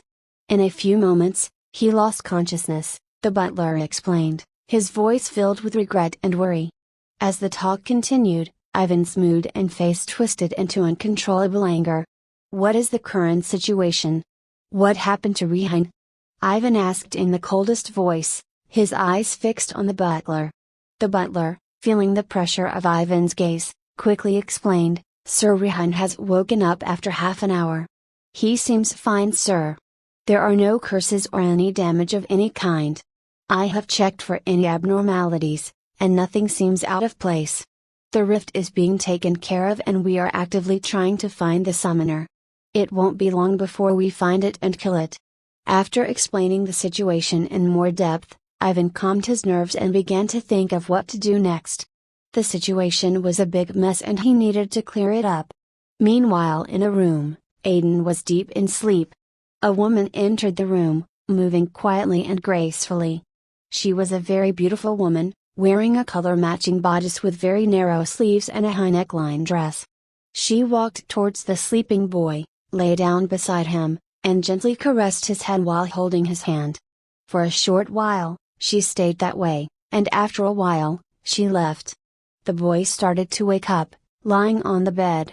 He had no strength to lift himself. Memories were flashing in his head, and he felt heartbroken. He cried but no sound escaped, tears streaming down his face as he screamed through the unbearable pain of sadness. Dad, only one word and a flood of emotions overwhelmed him. He remembered it all, the pain of being used and abused as a clone, the memories of his life before the plane crash that took his life. It was as if a part of him had been imbued in that stone. He remembered it all, the crushing loss of his father again, the sacrifice he made for him. He grabbed a pillow and let out all the pent-up emotions, tears streaming down his face as he cried for all that he lost and all the circumstances he had no control over. He was turned into a weapon, his emotions almost completely stripped away from years of brutal training and being used as a lab rat, with no care for his well-being. He was alone and broken, and no one cared. My father tried to save me, Aiden thought, the words tearing at his heart, feeling the weight of all that he has lost and the loneliness that comes with it. The pain was overwhelming, and he couldn't hold back the sobs racking his body. He was lost in his grief, consumed by the overwhelming emotions that he couldn't escape. An hour passed as his tears dried, and he lay there staring at the ceiling, wondering what his purpose was now. He was in a completely different body, and he was not familiar with anything here. He could tell that he did not belong there. The sky was green, and he saw a cat with 3 tails just walking past the window, strolling around the balcony. Its size was big, too, it jumped from the ground to the 2nd floor. A voice, deep and mysterious, spoke from the door. You have awoken. A translucent figure resembling Aiden's former body sat before him. Its yellow hue gave it an ethereal quality, like a ghost. What are you? You can't be me. I died, Aiden exclaimed, confusion and disbelief etched on his face. The figure smiled amusedly, its eyes glowing as it responded. Well, I don't know for sure, but you got my body. I somehow died as well, you see. This stone is something special. We are the same now, you and I are one entity, one soul. We both died, but that stone let us live by converging our existence. This figure you see right now of me will fade away soon. Aiden, processing this information, replied, so we are the same now? If that's the case, I don't know you. I don't have memories of your past. Why is that? How do you know about this? Smiling again, the ghostly figure replied, will you experience them after I fade away? Interestingly, I have your memories as well. You have a similar childhood to me. Not disturbing, but similar. You will see that as well. Honestly, I don't know how I even have this information. It might be because of the stone. It's like an anchor. That's the only thing I can say, you have to figure out the rest. Something is not letting me talk about it. Aiden, now known as Rehin, sat on his bed, deep in thought. He was curious, yet he didn't fully trust the words of the ghostly figure. It made sense, but it seemed too convenient. He couldn't shake the feeling that there was more to this than what was being said. Why did this other version of himself not take his place? Why did he take this other's place? And why only him? These were the questions that weighed heavily on his mind as he tried to make sense of this new reality. "You're worried about that? Ha ha ha ha," the ghostly figure chuckled. "I understand the concern." Rayhine, feeling on edge, jumped out of the bed, ready to defend himself. "Calm down," the figure said in a soothing tone, as it waved its hand for Rayhine to relax. "I'm not here to harm you. I can't even touch you." It demonstrates this by phasing its hands and feet from the chair it was sitting on. Rayhine, feeling a bit more at ease, took a deep breath and tried to calm himself.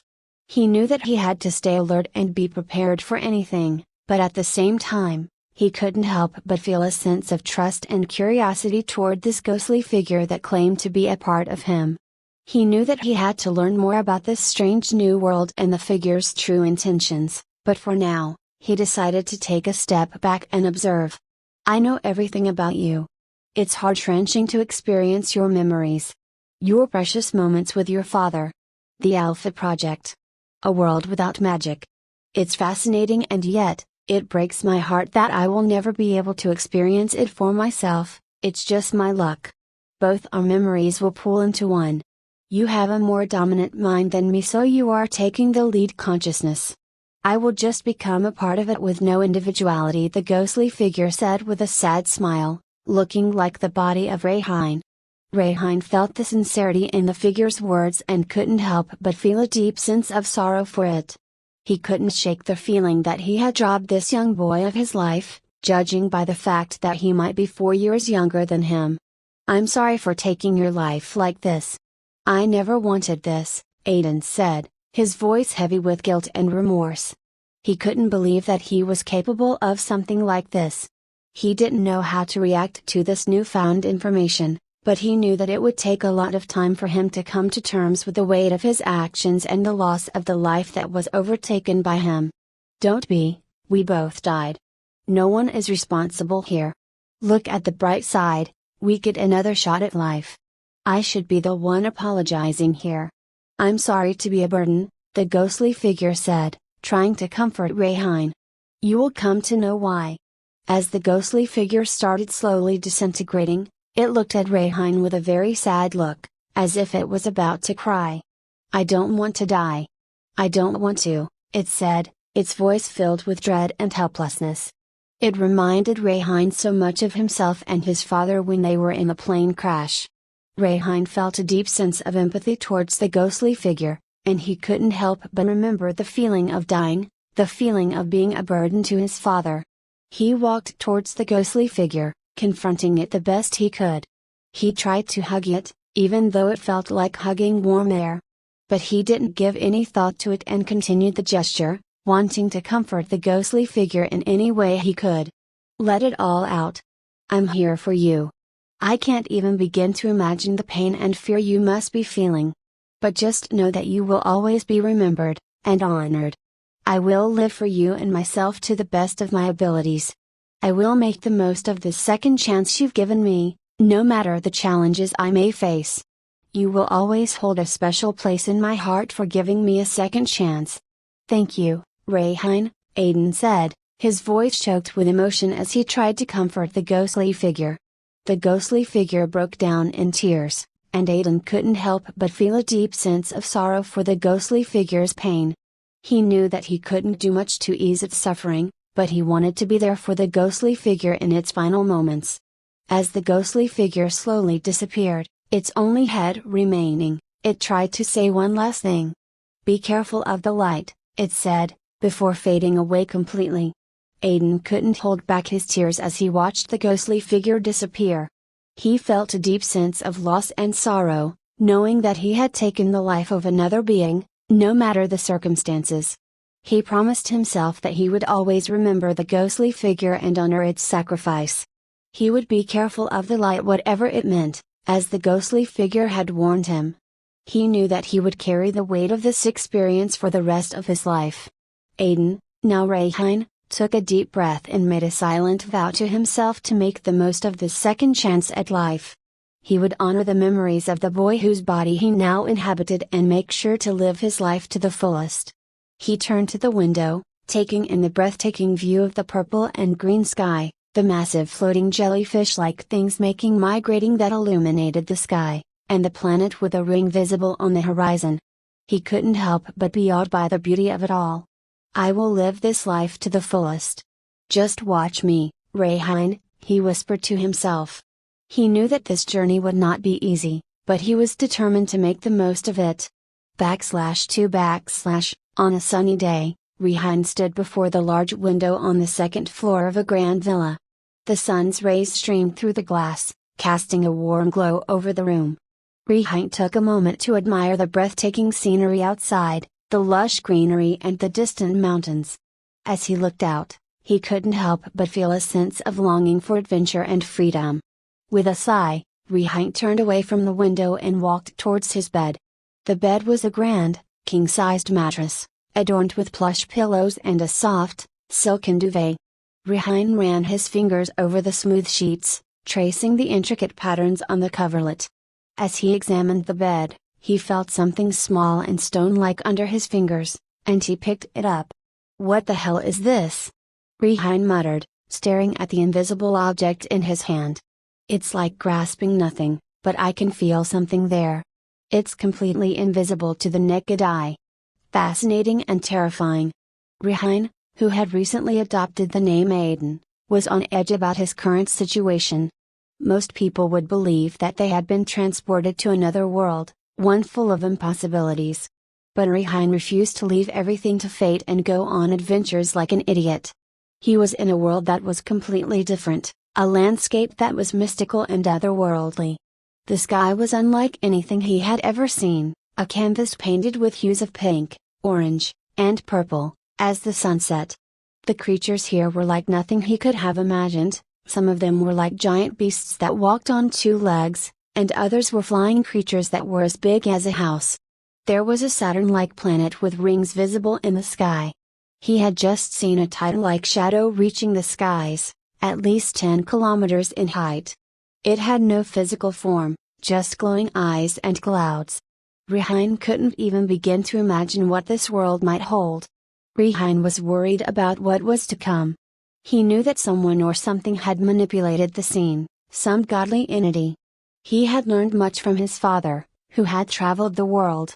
One thing he always said is there is no coincidence.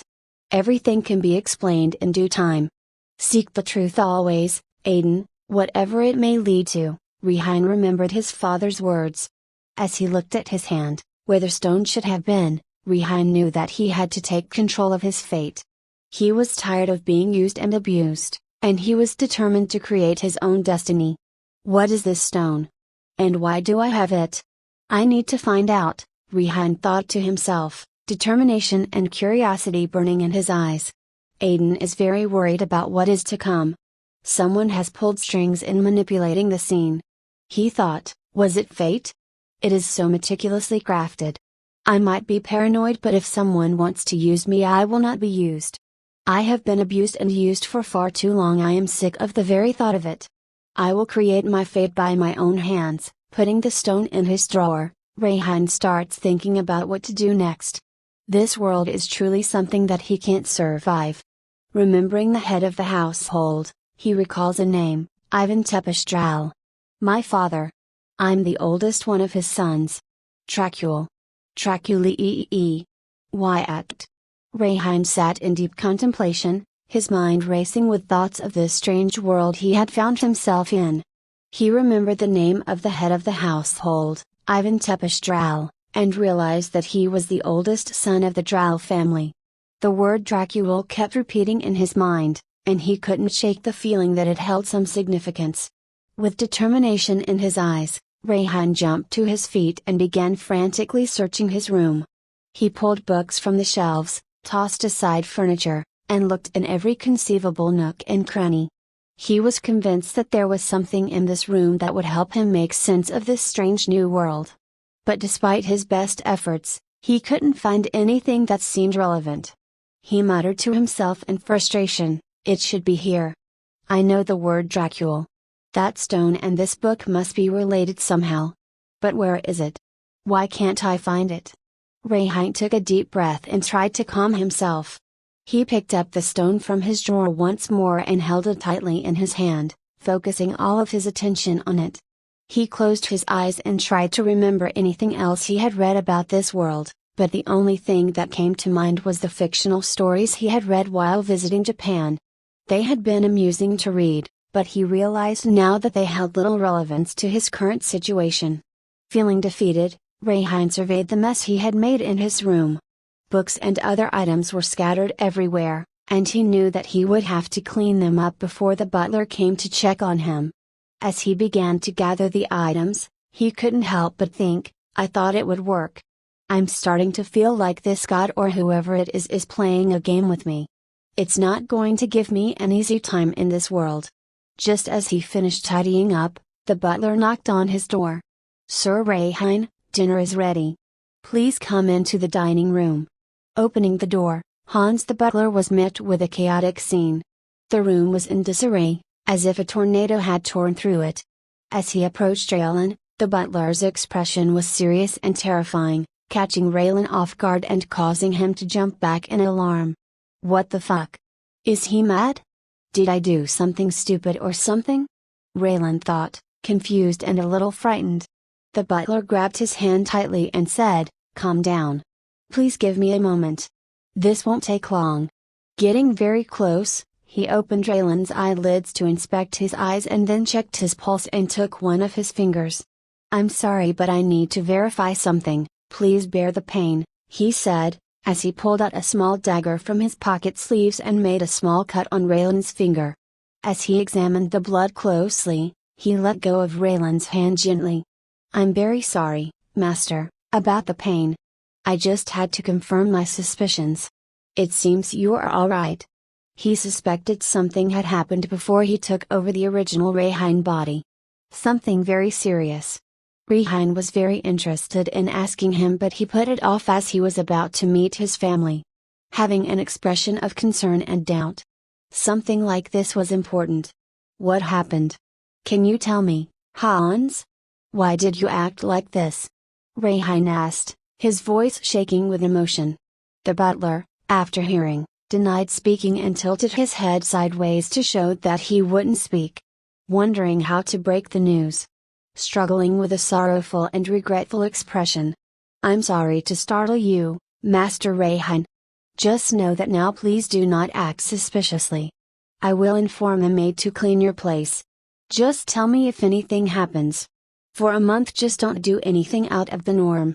You were attacked by a dark rift walker. The symptoms have not shown. I think you resisted it, but I am not sure," the butler said, his voice heavy with concern. Flabbergasted by the news, Rayhine felt his stomach drop. He just now put the pieces together. So this is how the original Rayhine died.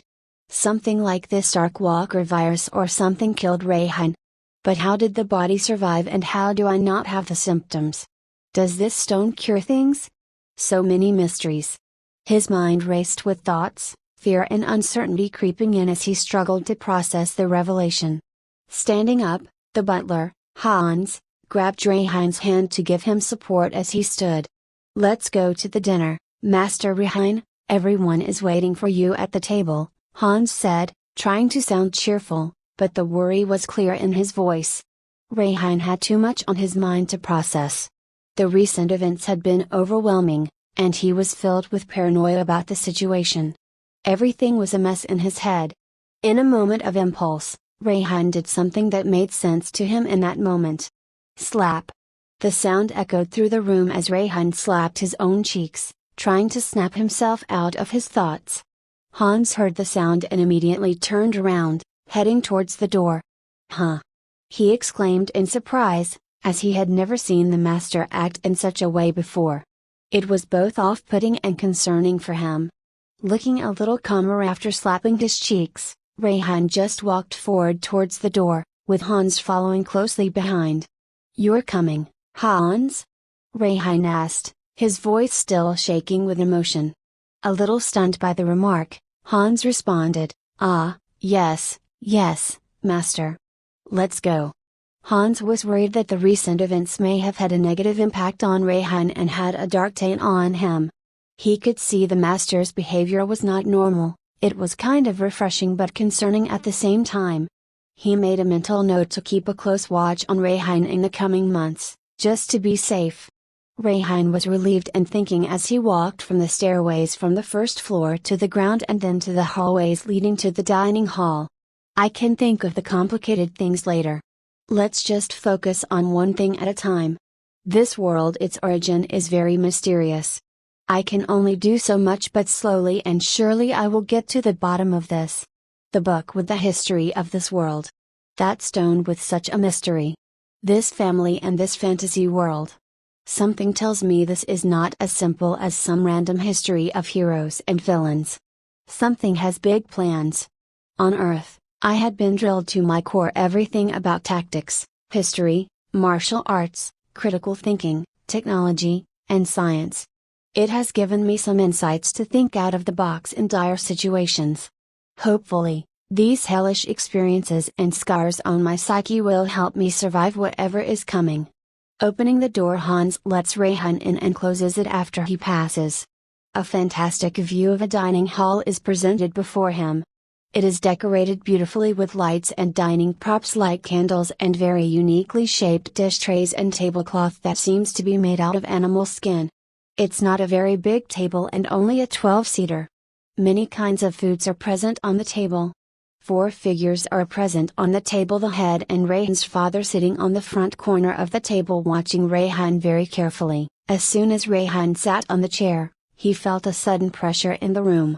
It was as if he was not welcome there, and he knew he had made a mistake by sitting on the wrong chair. He quickly realized that the chair was off limits to everyone unless his father, Ivan Tepish Dracul, approved it. Rayhan's heart skipped a beat as he recalled the consequences of his mistake. He braced himself for the inevitable onslaught that was to come. The family members, except for Rayhan's mother Ollie Tepish Dracul, looked at him with disdain. Ollie was the only person in the room who might not hate Rayhan completely, although she did not like him either. That's what Rayhan thought. "WHO permitted you to sit there, Rayhan?" Ivan's voice boomed through the room, sending shivers down Rayhan's spine. Rayhan knew he had to choose his words carefully, if he spoke at all. He didn't want to make things worse for himself. With an apologetic expression on his face, Rayhan calmly stood up and took another seat next to his little brother, who was flabbergasted and angry at the same time. "How dare such a coward as you sit there? You are just a pathetic good-for-nothing. Know your place." Ivan spoke with pure animosity, his eyes glaring at Rayhan. Rayhan was at a loss for words, but he could sense that there was some history between Ivan and his little brother. As the family sat around the table, Rayhan noticed a cute doll-like thing sitting on the table. It was his little sister, Lily Tepish Dracul.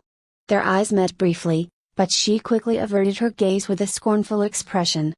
Rayhan realized that he needed to do a thorough revision of his memories, as the situation was not looking good for him. He felt embarrassed for being caught lacking like this. "Enough, let's proceed with the prayers and eat this dinner," Ivan finally said, ending the awkward silence. The family began to eat, and Rayhan noticed some strange-looking dishes on the table. There was a big flying insect, a weird-looking fish with a glowing antenna, and a meat dish that looked like a hybrid of a dog and a hippo. Rayhan was not even bothered by the strange dishes, as he had spent some time in China and had tried some similar things. As I sat down to eat, I couldn't help but feel a little disappointed. The food was okay, but the atmosphere was stuffy. Despite this, I continued to try different dishes until suddenly, a conversation started. "How is your training going, Ivan?" asked his father. "It's going well, father. I'm still learning, but I've already mastered the fire manipulation magic series," replied Ivan, with a hint of pride in his voice. His father was amused by this news and couldn't help but smile with pride. "Well done, Ivan. You may be one of the youngest to master a series of magic so early, But don't let it get to your head. You're not as special as you think, he added. Evan's little brother looked disappointed at their father's comment, but kept his head down. I sat and listened quietly, observing the interaction between the family members. It was an interesting dynamic to experience, considering that I grew up as an only child on Earth. I wondered if I would ever fully understand the complexities of family relationships in this world. As the conversation continued, a sudden coughing fit interrupted us. The doll-like little girl sitting next to me was coughing uncontrollably, and blood started to come out of her mouth. Everyone was shocked and stunned. The mother instinctively held her daughter and comforted her. "Shh, it's okay, Lily. Please don't worry," said the mother, as she rubbed her back with near teary eyes. The father immediately ran to get the resident doctor, while Evan's little brother looked worriedly at his sister. He gave me a glare, perhaps thinking that I was somehow responsible for this sudden turn of events. "I hate you so much. If only that day you stood your ground, you coward.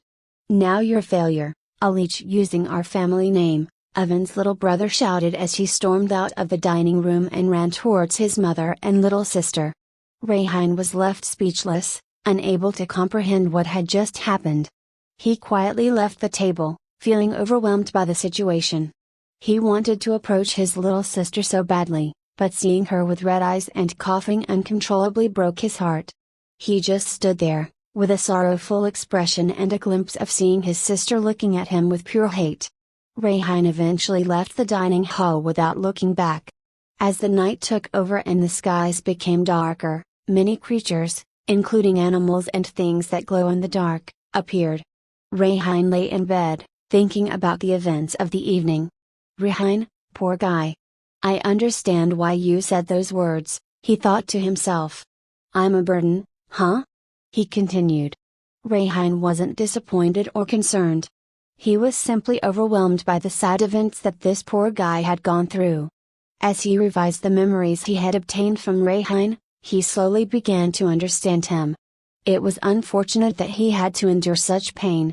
It was no wonder why his family hated him. He had lost all self-esteem and had shut himself down from the world, ridiculed and shunned by everyone for being selfish in his life.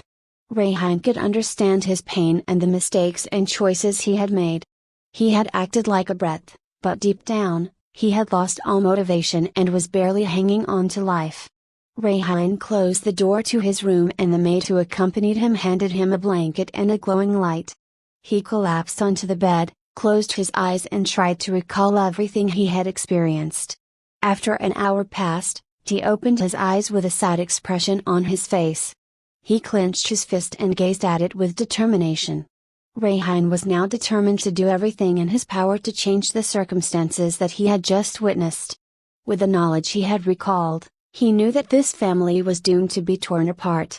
His sister and father would perish, and his brother would join the dark eclipse of faction, leading to a devastating war in the kingdom.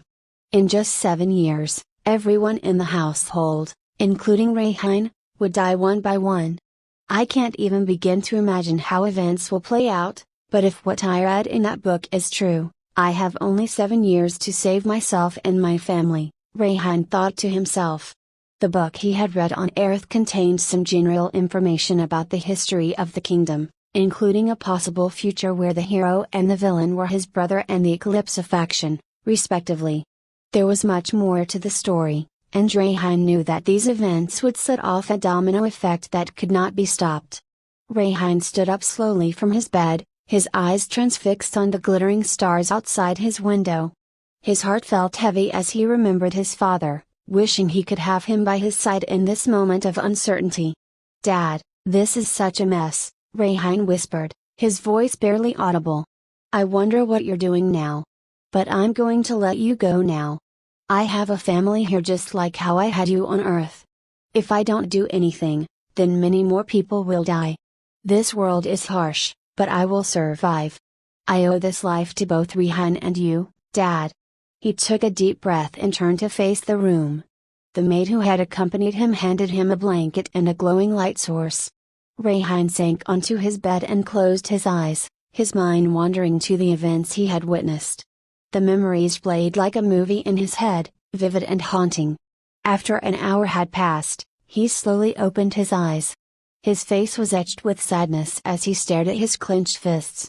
I can't imagine how events will play out, but if that book has factual information, I have only 7 years to save myself and my family.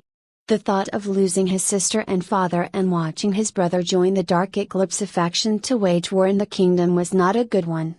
Rayhan knew he had to do something. At 12 years old, I'm expected to join a school soon with Rayhan, who's only 9, Rayhan mused, his mind racing with ideas. My first goal is to prove myself and enter the prestigious Rumira School of Magic Arts and Combat. But I have only 6 months, and I have already failed twice before. This is my last chance. I have to get close to my little brother during these school years. Plus, I need to qualify, not in magic, but in something else, Rayhan thought to himself, staring at his reflection in the dimly lit mirror. He stared at himself in the mirror with a dim light, a smile appearing on his face despite the turmoil within him. Ha! This is so unfair. Poor Rayhan was born a null. I always had the odds against me. I still remember those Asian kids. I spent days and nights studying, without sleep, for many months before the exams. And yet, I was still not the regional topper in both academics and sports on my first try. Those Asians are something else. But one thing I never did was give up. Watching my dad do his utmost for the world, he cured his mother's incurable disease. Watching him work diligently without rest motivated me to do the same. After a while of continuously working hard, I did indeed rise to the top. Sadly, he did not acknowledge me. As he looked up at the night sky, Rayhan felt a mix of fear and determination. The road ahead would be full of hurdles, and he knew it would be challenging to keep up in a world where magic was the standard of might. But he refused to give up. He owed it to himself, his family, and his father's memory to fight and survive. All this was to keep his promise to the former Rayhan. In the heart of a dense forest, a creature unlike any other stood ominously in the darkness. Its twisted form appeared to be that of a corpse, its flesh pale and mottled with rot. Its eyes were sunken and lifeless, and its hair hung in matted tangles around its face. The creature's hand glowed with an eerie white light, swirling and pulsing with otherworldly energy. As it moved, the light grew brighter and more intense, illuminating the surrounding forest with an unearthly glow. The air around it crackled with an electric energy, sending shivers down the spines of any who dared to approach. The creature seemed to be conjuring something, its form twisting and contorting as it worked its dark magic. The sight of the creature was both horrifying and mesmerizing, like staring into the abyss and seeing something unspeakably ancient and evil staring back. /3 As the sun started to set, a young boy named Rayhan stood by the window on the second floor of the enormous villa, gazing out at the breathtaking scenery. He took in the lush greenery and the vibrant colors of the sky, feeling a sense of calm wash over him. Finally, he turned away from the window and made his way over to his king-sized bed. Rayhan ran his hand over the soft bedding, exploring every nook and cranny with a curious expression. His fingers brushed over a small, smooth object that felt like a stone. Without hesitation, he picked it up and began playing with it absent-mindedly. Aiden, who had now taken on the name Rayhan, was still getting used to this strange new world. He knew he had to be careful and avoid acting suspicious if he wanted to blend in. As he played with the stone, he couldn't help but feel frustrated that it had only given him bits and pieces of his memories, all jumbled up and incomplete. With a sigh, Rayhan tucked the stone away in his drawer and decided to explore his surroundings. The villa was massive, and he had noticed several guards stationed both inside and outside, always on high alert. Just then, there was a knock at his door. "Master Ray, breakfast is ready," Hans, one of the servants, announced. Rayhan hesitated for a moment before responding, "Come in." Hans entered, carrying a tray of food, and placed it on the bed before bowing and leaving the room. Rayhan didn't eat with his family, except for dinner, which was a strict rule set by his father. He picked at his breakfast, lost in thought, and grateful for the solitude his room provided him. "Thanks," he muttered, once he was finished, and watched as Hans exited the room, closing the door behind him. As Hans left the room, Rayhan noticed a slight change in the butler's expression. It was almost as if he was surprised that Rayhan had thanked him. Rayhan knew that it was probably because he had lost his memories, and Hans assumed that he was suffering from some form of amnesia. As Rayhan looked at his breakfast tray, he noticed something odd. There were large, roasted balls that resembled tennis balls, but with strange, eye-like protrusions. Rayhan's appetite was almost ruined by the sight of the bizarre food. "How do I even eat this?" Rayhan muttered, his stomach growling. He noticed some skin on the food, peeled it off, and took a bite. To his surprise, it tasted like a combination of beef and chicken. Rayhan had spent some time in a few Asian countries and had experienced some unusual dishes, so this was nothing new to him. After finishing his breakfast, Rayhan decided to explore the area. He suggested to himself, "Let's take a walk in the garden before my lessons start. There's still time." Rayhan had mandatory lessons in studying and training, with an instructor assigned to teach him both. That's what Hans had told him earlier. He had also discovered that Hans was a butler and that his family was wealthy and influential. Rayhan concluded that nobody poor could manage such a large property and staff. "Due to the Dan memories, I can't remember if I had info on the family. I could remember things like who was the villains and heroes. Oven and Henry. I also remember a little something about Ray's father. My father is a military figure responsible for protecting the city. He did not see his father or mother anywhere other than their office." As he navigated through the house to find the exit, Rayhan saw a big door that was guarded by 2 guards. A guard stopped him as soon as he approached the door and asked, "Where are you going, Sir Rayhan?" Rayhan was taken aback. He had assumed he could stroll through the guards without any issues. "I'm going to the garden," he replied. The 2 guards exchanged a worried glance before turning their attention to Rayhan. "Sir Ray," one of them spoke up, "you just survived an encounter with a Dark Rift Walker. It's still too soon for you to be wandering around. That thing could still be lurking around the estate. We've been given strict orders from your father to not let you or Sir Ivan leave for a day until we search the area surrounding the estate thoroughly." Rayhan nodded in understanding. He knew the guards were just looking out for his safety, but he couldn't help feeling frustrated. "I see," he replied, "I apologize for bothering you. I will leave then." As Rayhan turned to leave, he sensed a slight hesitation from the guards. He knew they were surprised by his compliance, given his reputation for being difficult. Rayhan had a tendency to make a fuss over small things, but he knew better than to argue with the guards at a time like this. Once he was out of earshot, Rayhan couldn't help but let out a sigh. He needed to find a way to blend in and not act suspicious. He needed to settle into the routine of the estate and gather information about his surroundings at this new world.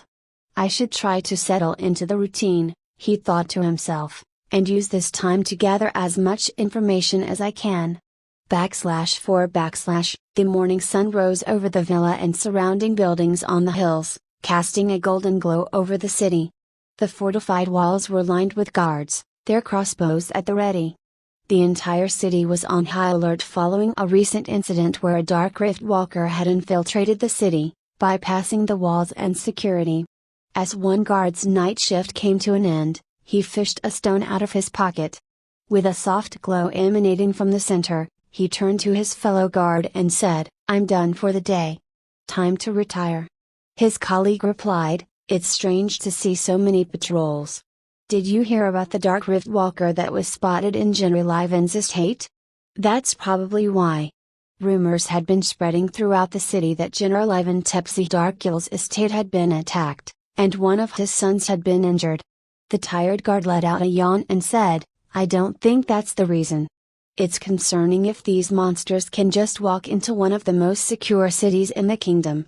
I'm just too exhausted to care. Night shifts are the worst." They couldn't find anyone else to volunteer? His brother, who was standing beside him, was taken aback by his sibling's lackadaisical attitude. Normally, he was very uptight, but he had never done a night shift before.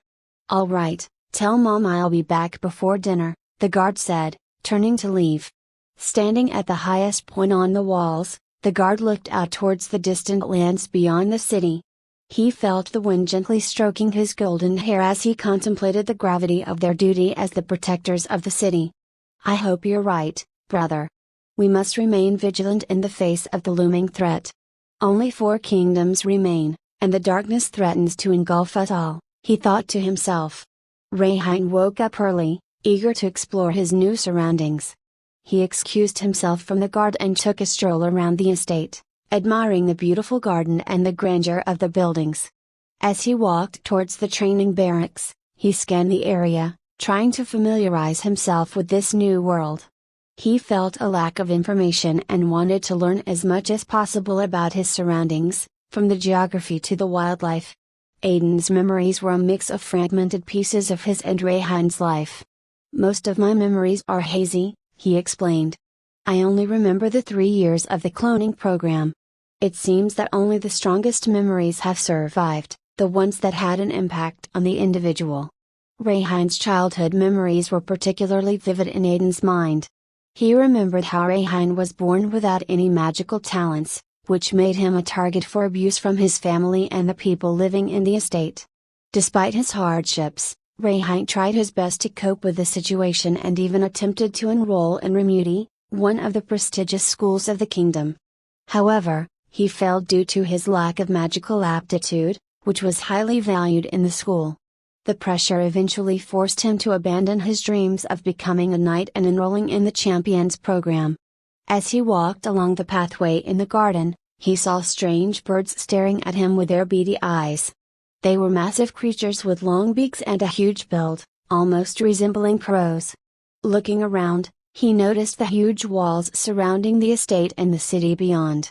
Rayhine pondered the significance of the walls, recalling the hostilities that existed in this world. The wildlife was enormous and could easily kill humans, with subspecies existing as well. While science and technology existed, advancements in technology were limited, and most civilizations relied on magic or similar substitutes in nature to replace the need for gadgets. It was a world unlike any he had ever known before. Rayhine tried to recall some information from the books he had read before. He knew that some of them had left a deep impression on him and could be useful in his current situation. Perhaps reading those books again in my room would be a form of escapism.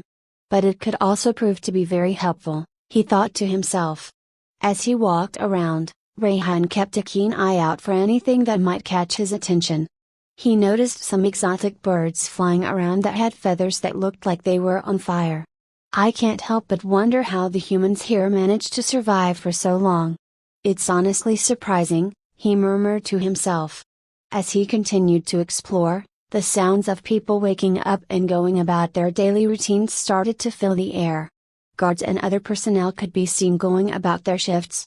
Rayhine paid no attention to any of this and kept strolling along, lost in his own thoughts. Suddenly, he stumbled upon the champion knights' quarter where they were already training early in the morning. Rayhine couldn't help but watch them with admiration. As he continued on his walk, Rayhine began to sense that someone was following him. He became a little cautious, but he was also confident in his status as an important figure. Apart from his family, he thought that no one would bother him much. "Master Rayhine? Is there an inspection?" the person following him asked. A group of guys who were present at the Champion Knight's quarter were surprised to see Rayhine there at such an early hour, especially since he was alone and unaccompanied. "Don't be alarmed, I'm just here to watch how the knights train. I won't bother anyone," Rayhine assured them. One of the guys was not pleased with Rayhine's presence and told him to leave, saying, "You're not welcome here, Rayhine." Rayhine ignored the guy and focused on a small boy who was on the practice grounds. The area was divided into 2 separate sections and had various training equipment, including a firing range and dummies. There were even cages containing animals that looked like bears. The little boy in battle clothes made of leather and metal parts caught Rayhine's attention. It was none other than Ivan Tepish Dracul, his obnoxious little brother. Rayhine observed that Ivan was practicing his magical abilities early in the morning and had burn marks on his armor. He mentioned something about the fire manipulation series or whatever it was. He decided to tease Evan a little to gauge his reaction and possibly gain a better understanding of how to approach him in the future. He couldn't help but feel a twinge of jealousy as he watched Evan manipulate flames with ease, leaving burn marks on his armor. The little twerp had always belittled him, even though Rayhan knew he had made mistakes in the past. But he decided to tease Evan a little and see how he reacted. "I'm just watching, don't mind me. I just wanted to see my little brother in action, that's all," Rayhan said with a smirk. As he looked around at the other people in the area, Rayhan noticed that they all seemed to dislike him and had a look of disgust on their faces. He realized that the hatred for Rayhan was not just limited to his family and that he must have made some mistakes in the past. However, his memories were still incomplete, and he didn't know the full story yet. The little brother was furious at his remarks. "You? A talentless nobody? Why bother coming here? To watch training? You're just wasting time. Get lost." Or Evan's voice trailed off as his open palm started to glow with particles that coalesced in his palm. Before Rayhan could do something rash, the butler appeared out of nowhere, separating the brothers. "It's time for your studies, Master Rayhan," the butler said, his voice calm and controlled. Hans glanced back at Evan and muttered, "Sorry, Master Evan. Ray has his classes to attend." His words were laced with a tinge of bitterness. The butler quickly diffused the situation, and Evan's remark echoed in Rayhan's ears. "This little twerp," he seethed inwardly. "I need to teach him a lesson. Just wait for a few months. I'm sure I can beat him in combat." Rayhan had stormed off, leaving Evan behind with a disappointed expression on his face. He had hoped to provoke Rayhan into a fight, to give him a reality check by beating him to a pulp. "I'll kill you someday for abandoning me and mother," Evan thought bitterly. Returning to the firing range, Evan focused his concentration on his right palm, and particles began to converge around it. His hand vibrated with power as he held it steady with his left hand. A glowing plasma ball formed in his hand, and he aimed it at the dummy 100 feet away. With fierce determination, Evan fired the ball, and it shot forward with incredible speed, hitting the target with such force that it burst into flames and left a gaping hole in its wake. Evan spoke softly, but his voice was firm. "Just give up, brother. You never stood up after Mom's death. I'll take your place. You're useless." The soldiers and trainees who had been watching the spectacle of magic in action were stunned. Even the person in charge of the training area was impressed. "That's terrifying, to be honest," he said. "He could definitely be someone great if he went to Rumira." As Rayhan walked towards his room in the villa, he turned to Hans and asked, "Why did you interrupt us?" Hans was taken aback by the question. Rayhan had backed off from provocation by his little brother Evan multiple times in the past. It was odd to see him acting so strangely after his near-death experience. "Are you okay, Master Ray?" Hans asked. "Do you really want to get beat up that badly?" Rayhan shook his head. "No, but I'm thinking of going to train now. With enough time, I'm sure I can beat him. Magic isn't the end-all, be-all. I'll find a way to improve my situation somehow." Hans was at a loss for words. He couldn't imagine what kind of training Rayhan had in mind. He knew that Rayhan was a null, and suggesting that he fight Evan was dangerous. It was a touchy subject, and Hans didn't dare ask what Rayhan meant by it. Leading Rayhan to his quarters, Hans arranged for him to receive education in state affairs, management, and finance from an instructor who had been hired by his father. After completing the class, Rayhan returned to his room and lay down on his bed. "That was interesting," he thought to himself, "but I still have so many questions." Rayhan was fascinated by the world he had been thrown into and yearned to learn everything about it. His insatiable curiosity drove him to seek knowledge about magic, the different races, cultures, and professions that existed here. He understood that gaining this knowledge was crucial to prevent any future wars. As he pondered the implications of his new world, he realized that there was so much to consider and decided to make it his mission to learn everything he could. It had been 2 days since he had arrived in this world, and he had noticed a pattern in his daily routine. He spent his time studying and practicing drills that were relatively easy, but he couldn't help but feel that he was being shielded from any danger. Despite this, he continued to focus on his studies and training, determined to learn as much as he could. Perhaps my father is protecting me, Rayhan thought to himself.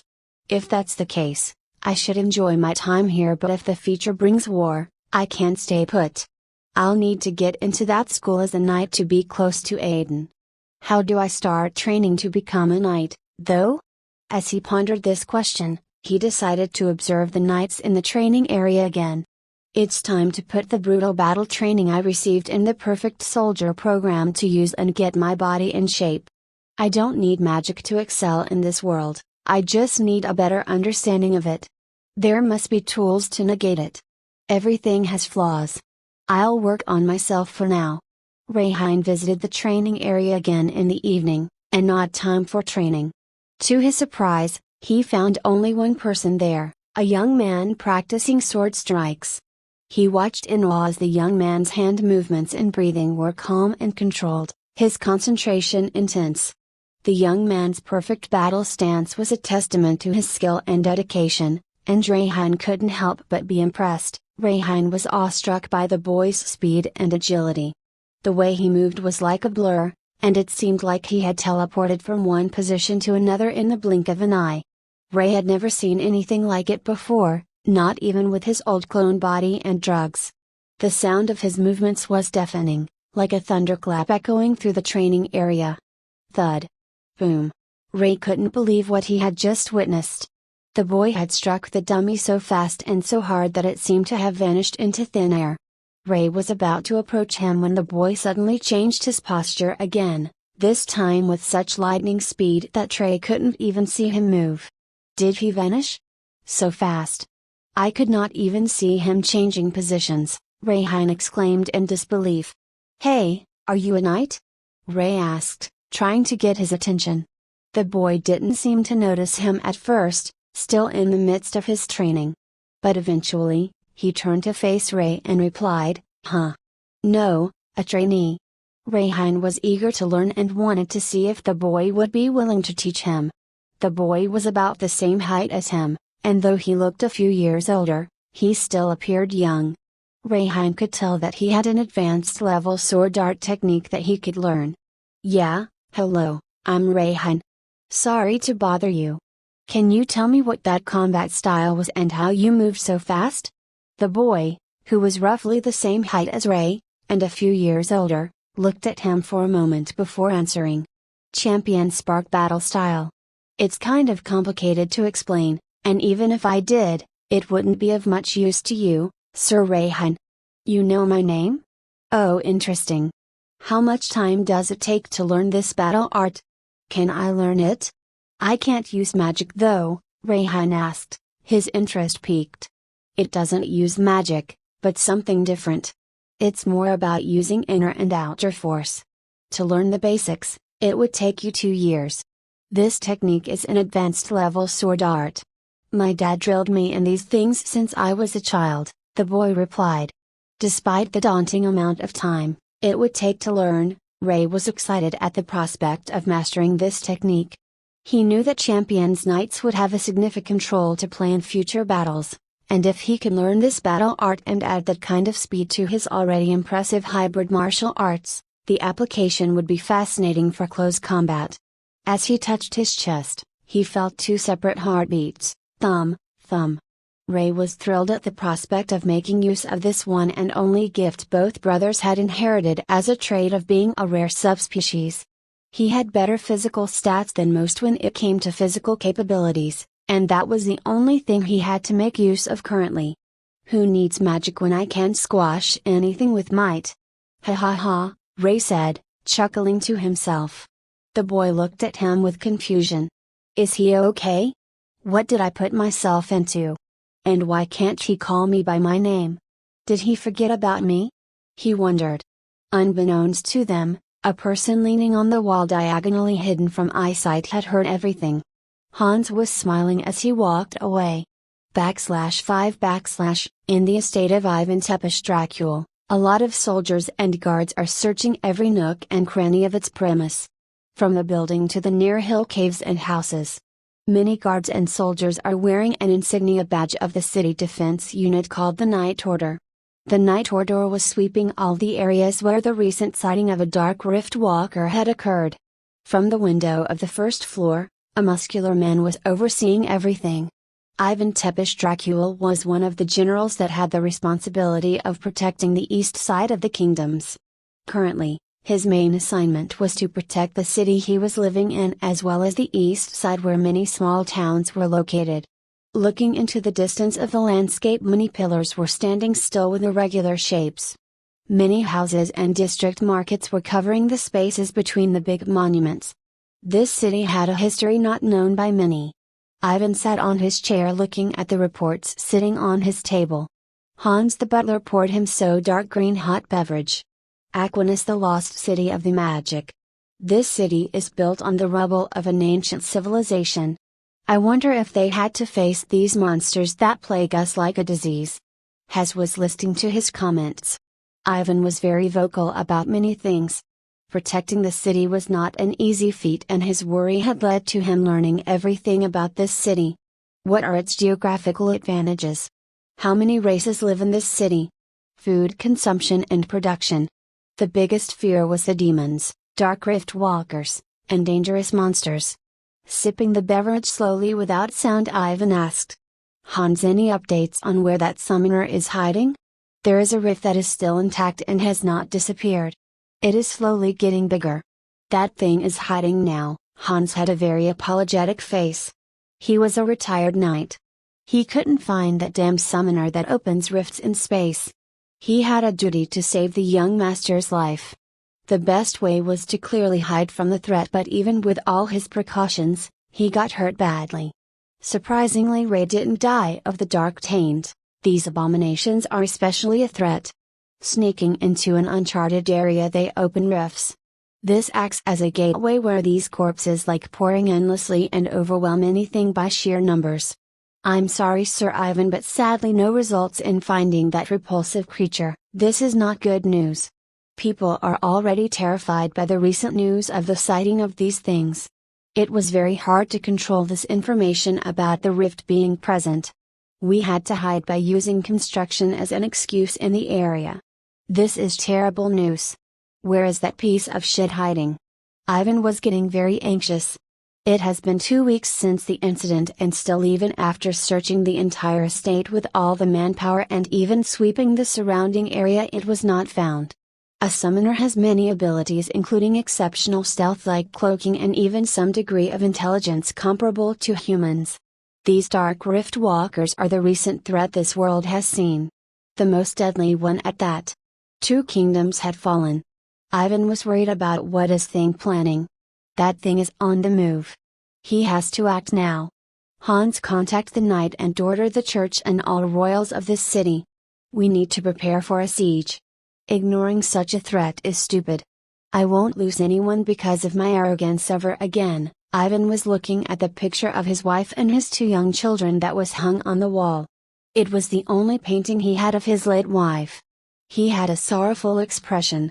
Yes, sir, with no haste, I will work on that immediately. Hans was concerned about his own family and Ivan's family as well. It's no surprise. He has been with the family before they even came to this kingdom. He has been watching the 3 children like a parent since they first opened their eyes as newborns. Hans has spent 12 years in this kingdom migrating with Ivan's family. They are now maturing into young adults. I need to keep an eye on all 3. Lily is still sick. That dark taint is such an unbearable disease for such a delicate child. Ivan gets arrogant day by day. His obsession with power and not wanting to be reliant on anyone is getting to a dangerous point. Ray has changed for the better. He has started training under my son's guidance. It won't help him much, but I'm hoping he will find his way. Their safety comes first. Aside from Lily, who always stays indoors, I need to watch out for Ivan and Ray, Hans thought. Hans, be careful. I don't trust the safety of my home anymore for the time being, especially since that rift appeared just near our estate. We called for a magical rift expert to seal it, but it's only a temporary fix.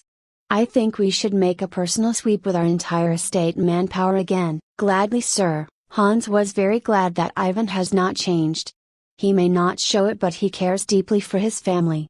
It's been a very rough journey for him as well as everyone.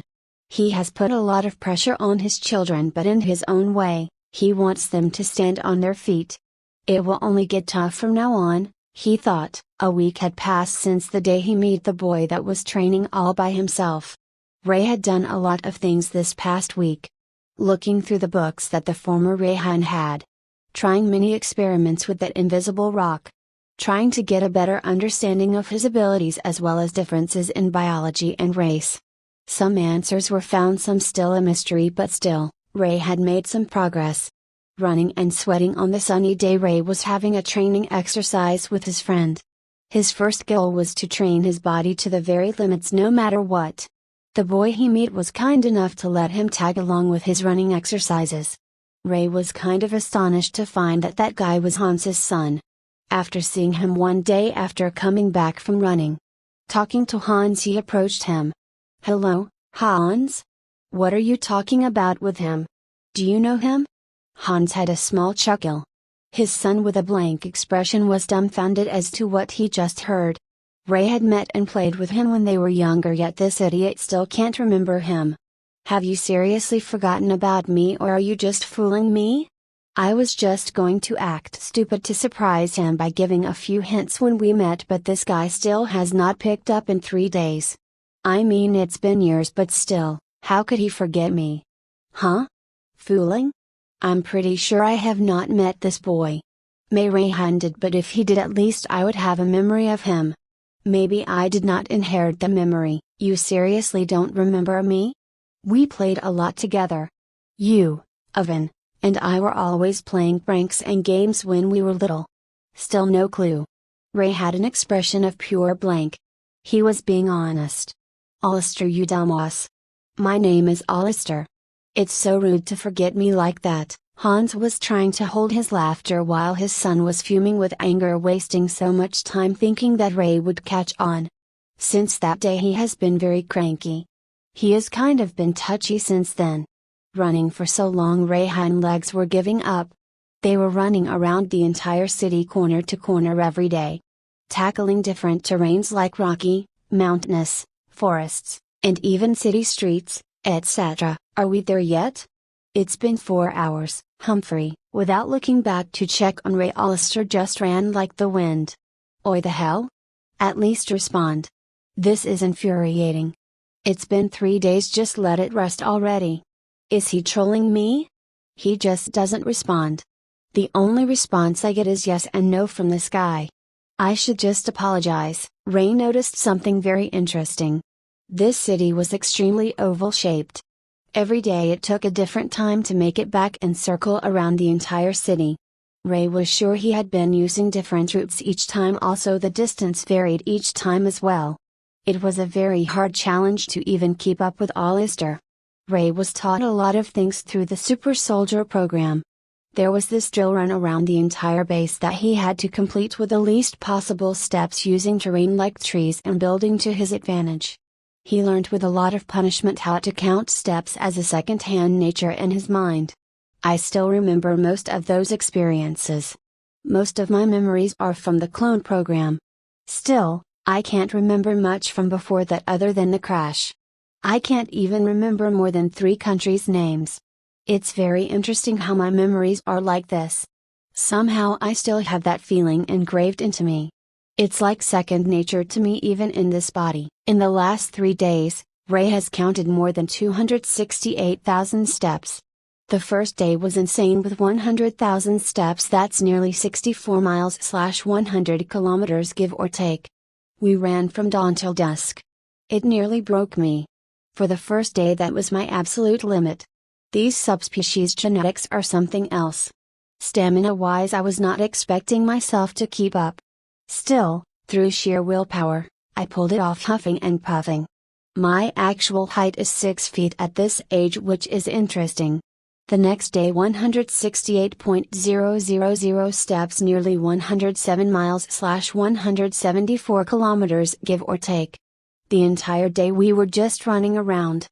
I could not move a muscle after arriving home. This fucker was enjoying torturing me after being smug even though we completed our running. I was reaching the limits of this body. Every bone was hurting. My feet were filled with corn and claws and feet. Still, this body has insane recovery speed. I recovered with just my sleep. Today we have been running for 4 hours. He still isn't saying anything. Alistair, running at his own pace, was slowly leaving Ray behind. Still looking back with a smug face, he was relishing the moments, teasing him a little like this. Keep up, maybe we will reach home in the next 5 hours, ha ha ha. I am kind of impressed that Ray had managed to keep up with him despite doing just basic training for the last 5 years. I'm currently using force and barely keeping up. It's actually very hard. I never made a complete run of the entire city border. He had learned the best technique from his father's training since childhood. He was not here in this city as he was sent to the night orders as a young child for 4 years. Now being 14, he came back to the estate where his father was working as well. He had a big home here. In the evening, Alistair and Ray reached the estate completely drenched in sweat. Both fall on their knees walking from the garden toward the villa. Ray could not calm his breath. In 6 days he had run more than he ever thought possible. Only one thought was in his mind. 250,000 steps. This fucker 250,000 fucking steps. I don't want to do the math. I'm too exhausted now. I understand how humanity survived. They're all superhumans. I can't feel my legs. My legs. The pain is killing me. Gasping for air, Ray was in no state to even feel the pain in his legs. This training is absurd. I understand the physical training, but how much more will you push me to do this? I have a limit, damn it. WTF are you expecting from me? I'm not an animal you can push like this. Laying in the garden opposite him, Alistair was gasping for air as well. You never stopped. You idiot, I was waiting for you to stop. Just what kind of absurd willpower do you have? This is the first time I'm so out of breath. I have never run so much in my life. I'm sorry you hate me for not remembering you, but please end this torture. Let me rest for some days after today. Laughing at the comments, Hollister was very amused. He made Ray beg to stop. Still, Ray was something else. It's sad to learn he was born a null. He has so much physical capability even without using force. I can only push you to get better. You have incredible stamina and physical abilities. Can I ask you something? Ray had a general idea of what Hollister was going to say. Take your shot, Ray. You were born a null, right? Why do you want to pursue strength? Isn't it impossible? Your body can't use magic or force. It's quite sad, honestly. You are amazing still, but there is a limit to your physical growth. Eventually people with talents in either will surpass you. The cases of being born a null are so rare that not even in 10 years there have none been more than one. Why bother putting your life on the line like this? It was a very good question. Why do I push myself so much? I always felt like maybe, just maybe, if I work hard enough my situation would change. This world is on a track of total chaos. I could spend my days without a care. In doing so it will only make the possible future inevitable. I recently learned what it means to be null. The general concept is that someone can't and will not be able to use fundamental forces that exist in this world. Like magic and this force, etc. I thought maybe I could use force, but it's basically an application of using magical energy to strengthen the body. It's very different from magic, which lets you have very versatile applications of manipulating matter to make elements. I only know a general concept. Maybe Evan is more informed. My only advantage is being born a high human. Well, I just want to be better. I'm certainly a null. Born with no capabilities of using these gifts like magic and force. Standing on his feet, Ray said, should that honestly stop me to be better? I have been guilty of a lot of things, Alistair. I am a coward, a failure, and hated by nearly all of the people in this estate. Looked down on by all of them. I'm sick of it. Looking at Alistair with a smile, I want to change. Looking at the estate, Ray had experienced many things in this world. There is one thing that he can understand: it will be dangerous and reckless. He still wants to save his family. Be loved by them. Deep inside, no matter how many experiences he had, he was just 15 when he lost his life on Earth. Aiden just wanted love and acceptance. Maybe he might find it with this family. He has to try his utmost to live like that and be the best he can be. He owes that much to Rayhan. I want to show others I can be useful. The kingdom is heading into more danger as time marches on. I want to be able to protect what is dear to me. Even if they don't like me at the moment. I want to be someone they can rely on. Someday they might appreciate me. Alistair was at a loss for words. As he spent time with Ray, he realized that Ray was not as outspoken as he is now when they were kids. Alistair had been devastated at that time, feeling like he was a burden to Ray. But looking at him now, he has changed a lot. Ray's willpower to not give up is something else. Alistair thought to himself, I will try to teach him everything I know. There is no harm in trying even if it does not work. He then placed his hand on Ray's shoulder. I understand. Starting tomorrow, we will begin the painful physical training. Are you up for it? Even when I used force, you kept up with me. Maybe you could do something amazing with your physical talents. Ray was confident that he could use this training to get the maximum benefit for building his foundation. He had a rare gift exclusive to him and his little brother, a high human body that could do so much more with abnormal physical stats, including having 2 hearts. It was no surprise he was able to keep up with Alistair during their brutal running for the past week. Don't count me out just yet. I have just started, Ray replied with a determined look. With a small chuckle, they headed back into the villa. Unbeknownst to them, a small figure had been hiding and had just overheard their conversation. Owen was furious at the lies, and his eyes were bloodshot with anger. You love us? You hypocrite liar. Where was this courage when you left me to die? I will crush all your bravado. Just wait. No matter how much you train, you will never be as good as me. I do not need you or anyone, never again, Owen yelled in a fit of rage. /6 The sun had just begun to rise, casting a warm golden glow over the city of Aquinas, as people started to stir from their slumber. The bustling streets were slowly getting populated with a variety of beings, both human and non-human. Some were hurrying to their workplaces while others were leisurely opening their shops, ready to start their day. 2 individuals, their faces covered by ropes, were strolling towards the market district, taking in the sights and sounds of the vibrant city. As both of them observed, the city Aquinas was a city like no other, with its unique architecture and diverse population of individuals from different species. The houses were grand and ornate, some even shaped like cocoons, adding to the charm of the already picturesque city. The market district was a hub of activity, with vendors setting up their stalls and buyers haggling over prices. Ray had been yearning to explore the city for some time now, but his father had denied him permission due to recent events. Just weeks ago, due to the events of his nearly dying and the appearance of certain monsters, Dark Rift Walker. As a result, there were suspicions by both his father and the entire city that something was amiss in the Ivans estate with his son. Not many survived a plague like Dark Taint, and his father had kept the details under wraps. Eventually, the events got some unwanted exposure, and the city council started asking many questions about the incident. Only Ivan, Ray's father, knew that his son did not get sick due to the Dark Taint. He had grounded him for 1 month of observation for any symptoms, but it was still not complete, and nearly 4 weeks had passed. During this time, Ray found something very interesting. He recalled what Hollister had told him about the months. A month here has 5 or 6 weeks, depending on the month. The full year has 16 months. This planet might be bigger than Earth, or maybe the seasons have something to do with it. Astronomy was one of my favorite subjects in middle school. So many schools had different curriculums with respect to astronomy.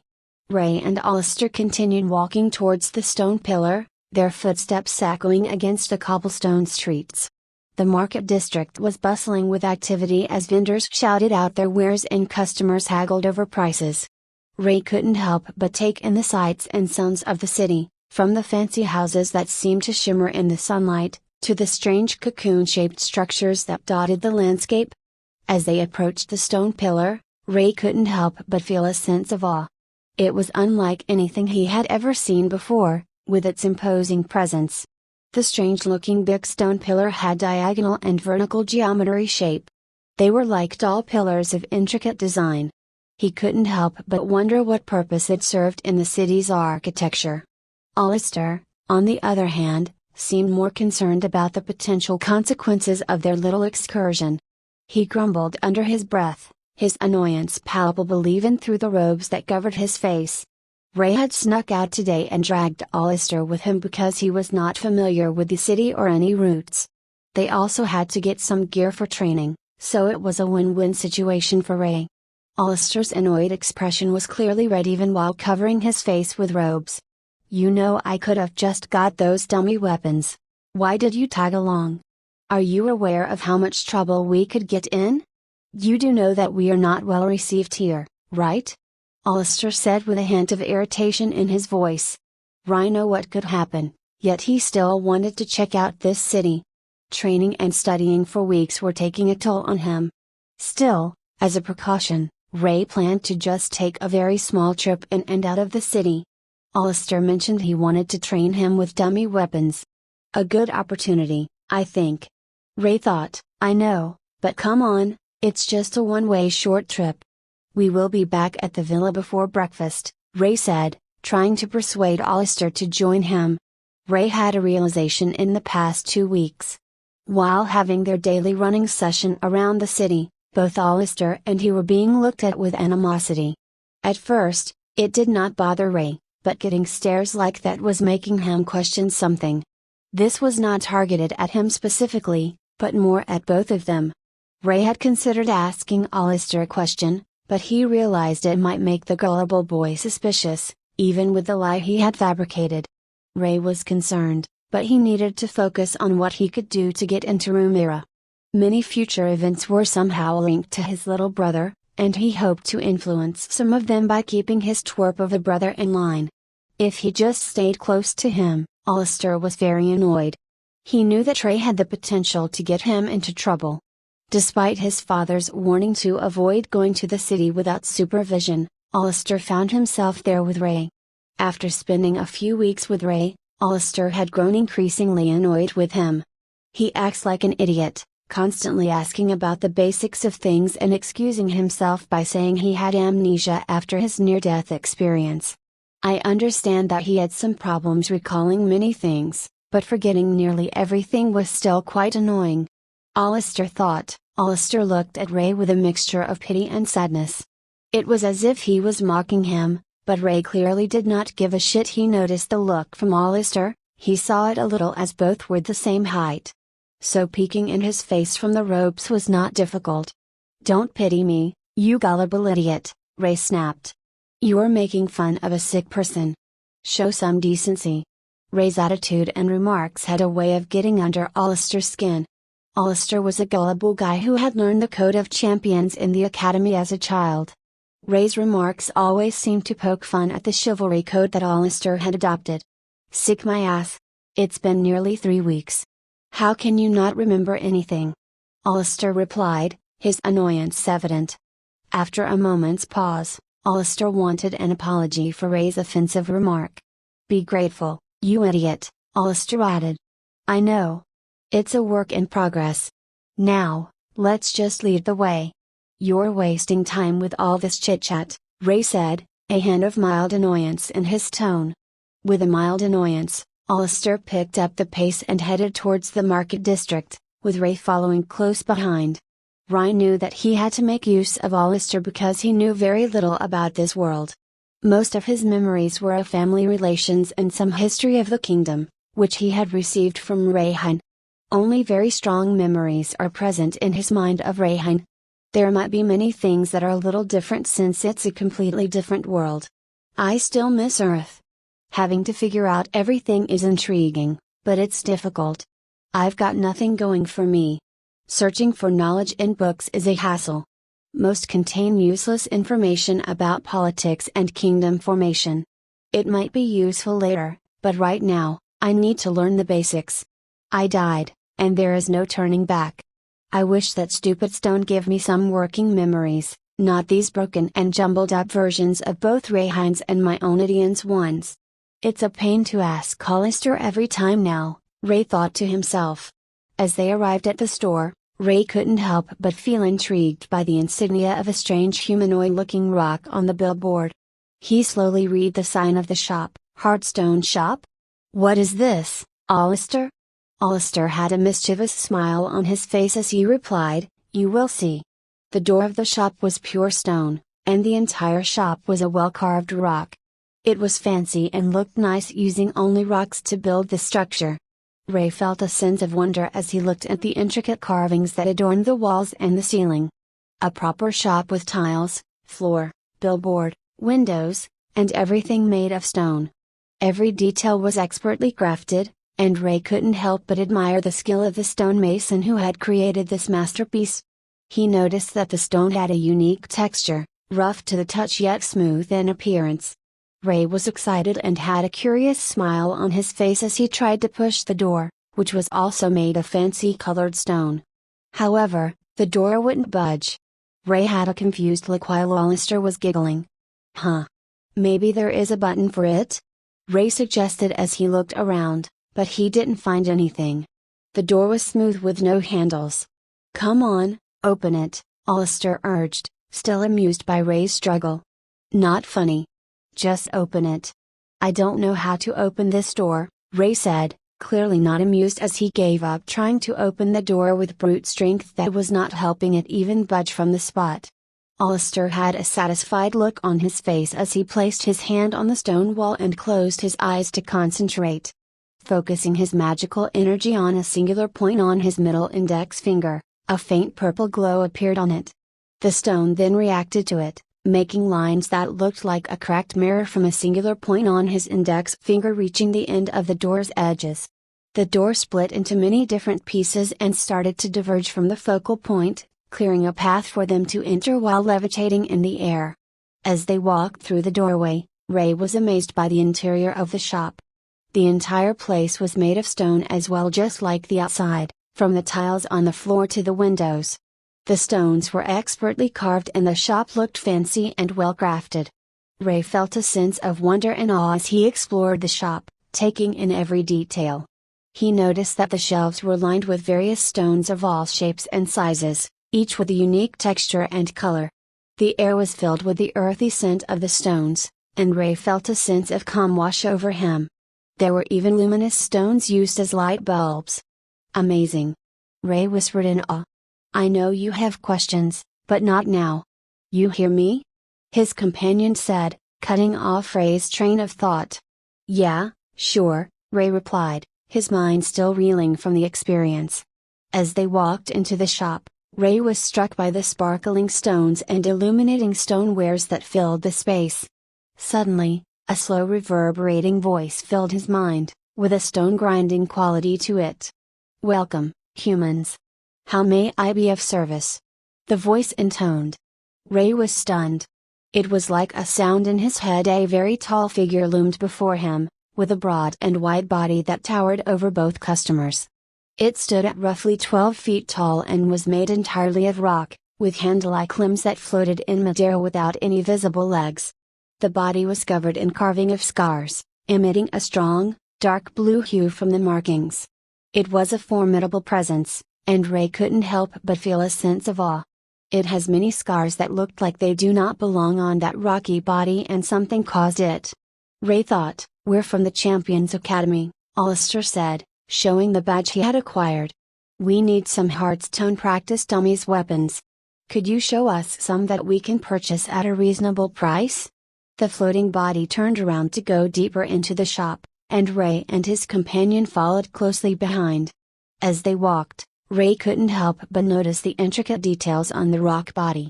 The scars looked like they didn't belong on the body, as if something had caused them. Gladly, wait here, humans, the stone giant said before turning to go deeper into the shop. Wow, their bodies are so huge. What's the name of this species? Ray asked Hollister, his eyes gleaming with curiosity. Hollister didn't respond but instead gave him a series of hand signals, signaling Ray to keep quiet. Let's pick our dummy weapons. I'll tell you later, okay? Alistair said in a low voice. Satisfied with the answer, Ray dropped his question and explored the shop.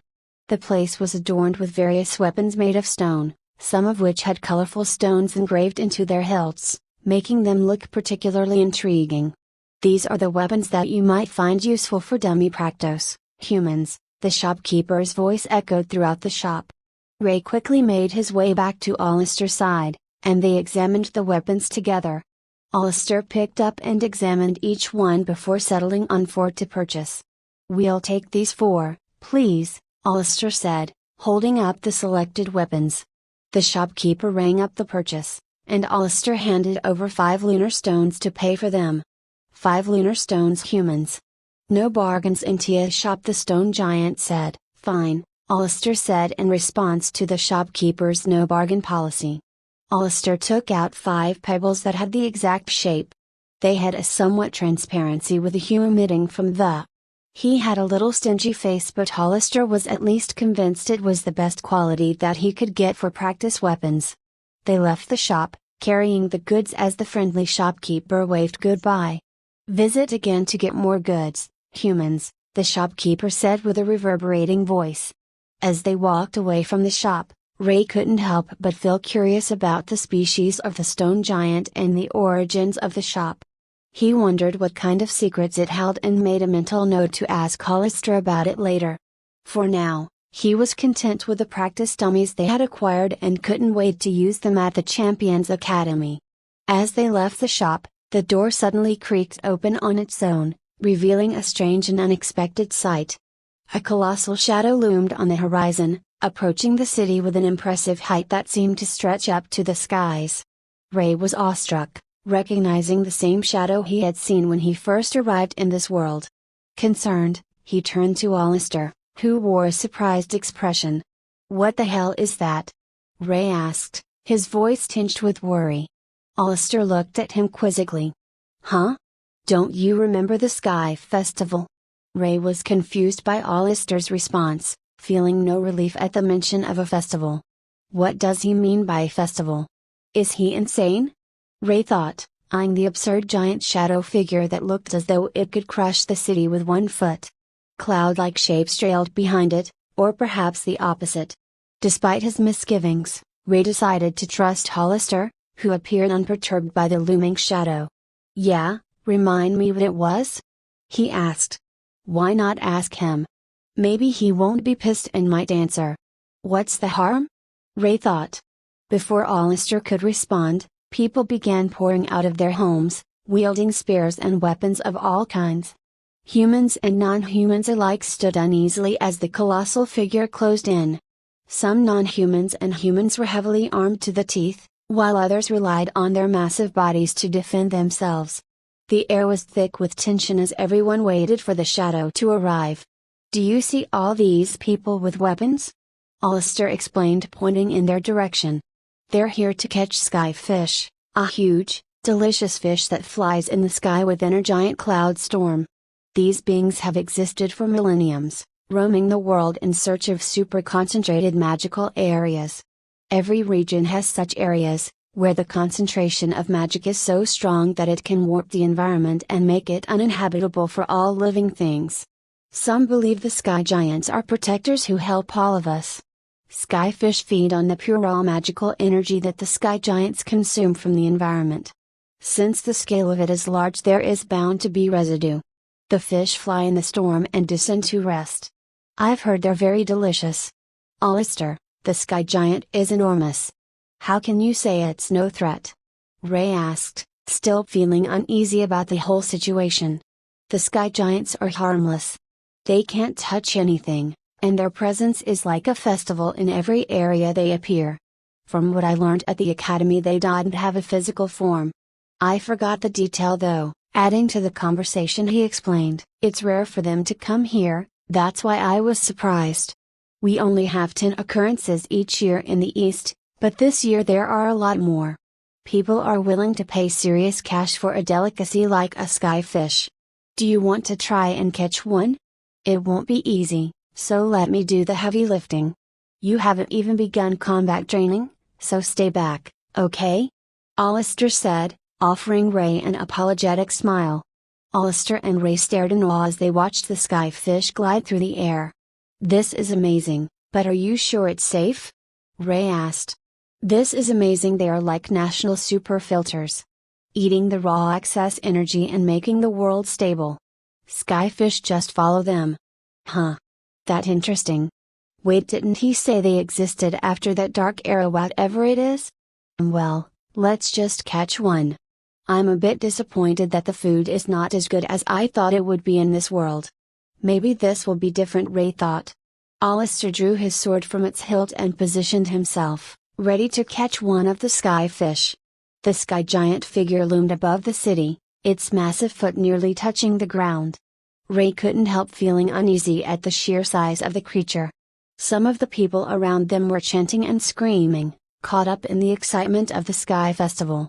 SKY Festival, the people shouted. A foot of unimaginable size started falling on the city, covering it with a little darkness. As the foot descended, the city was plunged into mild darkness, and a storm like wind and thunder filled the air. Boom, roar, the sky giant's roar was deafening, having the feeling of exploding bombs, and many non-human creatures with wings were forced to take shelter on the ground. Despite the chaos, Ray was amazed at the spectacle before him. The sky was filled with fish, ranging from small to house-sized, floating effortlessly through the air. He couldn't resist the urge to catch one and help Alistair. Alistair, why do they come down? He was confused as he looked at them descending from the sky. Everyone has limits. These fish absorb the magical energy from the sky giant. Since it's an abnormally large pool of pure condensed energy, sometimes they tend to get dizzy and fall off from the sky. At least that's what the Magic Association thinks. Maybe if we are lucky a fish might fall in our laps. Ha ha, Alistair said, amused by his own joke. As they watched, Ray noticed that the fish were diving from the epicenter of the storm to the ground. He braced himself against the wind and took off running towards the source, Alistair close behind him. Alistair savored the excitement of the moment. Opportunities like these were rare, and he knew he could make a good profit from catching just one medium-sized skyfish. Although he never was allowed to participate. Just one medium human-sized fish could give him enough money to buy so many upgrades to his armor. Ray was clearly pumped up by the storm and ready to test his body. He had been working hard on his physical fitness, and it showed in his toned and muscular physique. Let's do this, Alistair! Ray shouted, his enthusiasm reaching new levels. The skyfish continued to descend from the storm clouds, and people crowded the streets, eagerly awaiting the start of the Sky Festival. Alistair and Ray joined the throngs of people, their eyes fixed on the sky. As they waited, the wind continued to howl around them, carrying the scent of rain and electricity. The air was charged with energy, and Alistair felt a thrill run through him. Many fish were descending from the sky. Some were waiting for it on the streets. The Sky Festival had started. /7 The sky giant approached the city with its towering figure that could leave anyone in utter disbelief. It had a visible see-through body that appeared like a dusky shadow to anyone that saw it. The city Aquinas was shrouded by darkness due to being engulfed by the sky giant's foot. Oven was learning weapons arts from one of the instructors. He noticed this view of the sky that turned cloudy. He saw this only once a month. A word suddenly clicked in his mind, Sky Festival. He had witnessed many Sky Festivals growing up. People hunted huge fish and a festival was held after catching them. He never hunted in one of them. It was considered dangerous but very rewarding. It made him want to hunt the flying sky fish. It was a rare event that came only once a month at a time. He had been practicing a lot for his school entrance exam. This is one of the few times he could hunt magical beasts within the city. Which was far safer than going alone in forest and beyond the walls. This could be a good exercise to test my skill. Maybe I should sneak out? Should not be too hard, Sir Ivan, you are very distracted today at swordsmanship class. Sorry, can we end today's class right now? I need to meet Father, the instructor excused himself as it was a general order he was not aware of. Before leaving, Ivan asked him, have you seen my brother? Yes, he has been training with trainee knight Hollister. He does not take my classes, so I do not know anything other than what I have seen. Owen remembered how for the past 4 weeks his big brother had been working out. It was very out of character for Rayhan to work out. Owen remembers how his brother said that he loved his family a few weeks ago. It was appalling to listen. Owen was convinced it was a lie told by his brother. Someone like that doesn't deserve a family. A coward that would run abandoning everyone to save his skin. He is revolting to the core. Haunted by the past, Owen never wanted to trust anyone anymore. My brother abandoned him when it mattered the most. How could he count on others? Owen was sick of his weakness and helplessness. He trained hard to overcome his pitiful self every day. I want to be strong. Strong enough that nobody could harm me and no one could challenge me. So none can take anything from him ever again. Opening a pocket watch, he had his late mother's picture engraved in it. Seeing it, he had an emotional face. I will succeed, father. Help our family become nobles. Ray doesn't deserve to be a part of our family after I become the head. I will get rid of him, Ray, for good. Owen made his way from the villas heading toward the city. 2 figures were watching from the balcony. The leaving figure was disappearing into the distance. Dear, are they going to be okay? Should we not stop him? It's dangerous. Ollie, the mother of the family, was worried as this was a dangerous festival to partake in. My own sons Owen and Rayhan both are in the city. They are still young children. These fish monsters are far more dangerous than people assume. His husband Ivan was standing beside her as he watched the weather and sky change into a storm. I have sent Hans to watch the kids. All the champion knights order of the city are deployed as well for safety, so don't worry, there will be more dangerous situations in the future. They have to grow. This kingdom and its people will not be kind to the likes of us. They will be discriminated against and walked all over if they don't become strong. The times are very cruel. They will get a scale of what the threats are. Rayhan watched this giant's foot land onto the city, making the clear sky of the city cloudy and dusky. The sky giants had no physical form that could interact with the environment, still Ray experienced something fascinating. There was a storm within the body of the giant. Countless flying fish were circling within this storm of condensed energy very far up in the air. Taking a nosedive after some time. They were acting like a swarm, following one another as a collective. Mimicking a bait ball is what many fish do for security. Seeing these magical beats to it? It was very odd as Rayhan was watching how they act. There must be a predator if they are acting like that, right? After observing the surroundings, some fish had been captured by some hunters. The way they handled them was very professional. Subduing the fish with minimal effort. Looking at the captured fish, Ray noticed these fish had very sharp, pointy, long teeth. Some claws like fins and 2 antenna rods poke at the right and left sides of the body. Many skyfish in the sky and body sizes vary from sizes of 10F to 70F. There were countless fish. The sky was filled with them. This cannot be right. How is this a festival? These are little monsters that can tear houses with their big jaws. Looking at the surroundings, Ray found that most of the town was empty. All windows and doors were completely locked shut. Only geared individuals and knights were making preparations to relish the opportunity and catch these magical monsters. Most of them were on their building rooftops. Alistair, should we call this off? How we even catch these things if they can fly? Can't they fly away? Alistair was trying to find a high altitude area to catch a small sky. Ray was tagging along behind him. Well, most use some gear built by the dwarves. Harpoons and very sturdy nets. Some just try to cut their antennas.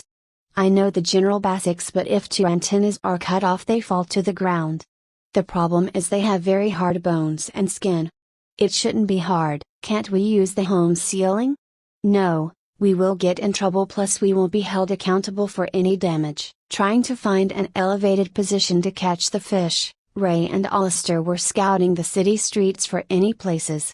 Homes were not suitable, it could destroy their property. Can we use that stone pillar? Ray pointed at the stone pillar that was present throughout the city. Many had already claimed their place and some were climbing. Some had a height of 40 feet. Ray and Alistair climbed a pillar of stone that was very thick and had enough space for many people to stand on its top. Having a good height, both were ready to catch something. Many skyfish were descending in bait balls. Some were strays hovering just 40 feet in the air. These monster fish are here, be careful. You too. Ray and Alistair were not prepared to catch anything. They were just trying their luck if any fish just grazed past near them and they can try to kill it. One fish of nearly 14 feet was approaching their location. Use your hand as a catapult and with your full strength launch me at that fish. Ray was not confident in this reckless plan. With a worried expression, he asked, "Are you sure? I don't think these things are as easy to catch as we think. Just look at them. Just do it. We're here anyway, might as well get something out of it." Grabbing Alistair's hand, he swirled Alistair like a yo-yo with so much intensity that his feet were completely in the air. Ray was swinging around Alistair's body like he was a paperweight. Stopping his momentum for just a second and aligning himself towards the fish at the right moment threw him in the skyfish direction with all his strength. Swish! The force with which Alistair was launched was strong enough to make a swirling sound of the wind. Alistair was approaching the fish in the air with no haste. Alistair was reading himself in midair as he shifted his weight to align his body and direction toward the fish. With his hand on the sword sheath, he placed it on the hilt of the sword, grabbing it. He had only learned one thing in the junior academy, and that was how to train and hone his use of inner force abilities. Force in general was the manifestation of inner strength via using energy generated by the body. The output of it can vary from person to person. It takes time to hone and evolve the use of force. Alistair was now as strong as Ray while using force. Taking out his sword in an instant, he curled his body to make a 360 motion in the air and using the momentum made a devastating sword strike using the sword. Alistair was confident. The fish was not aware of Alistair and was facing the opposite direction. Both the fish and Alistair's sword clash. Shing! The sword breaks into tiny pieces as he could not penetrate the skin. Alistair's body slams the fish head first and he gets knocked out by the impact, falling towards the ground. Shit! Ray saw everything happen in an instant. He had a shocked face. After spending time with Alistair, Ray knew how strong he was, yet not even scratching the skin with one of his sword strikes. "We need to retreat, this is beyond our capabilities." Ray rushes towards the spot where Alistair's body is descending at an accelerated pace. He watching Alistair with the utmost attention. "What? Fuck, I'm too far." No. The fish was chasing the falling body, angry, and was opening his pointy mouth ready to devour the unconscious Alistair. Having nearly caught up to the falling body, it was a hopeless view for Ray.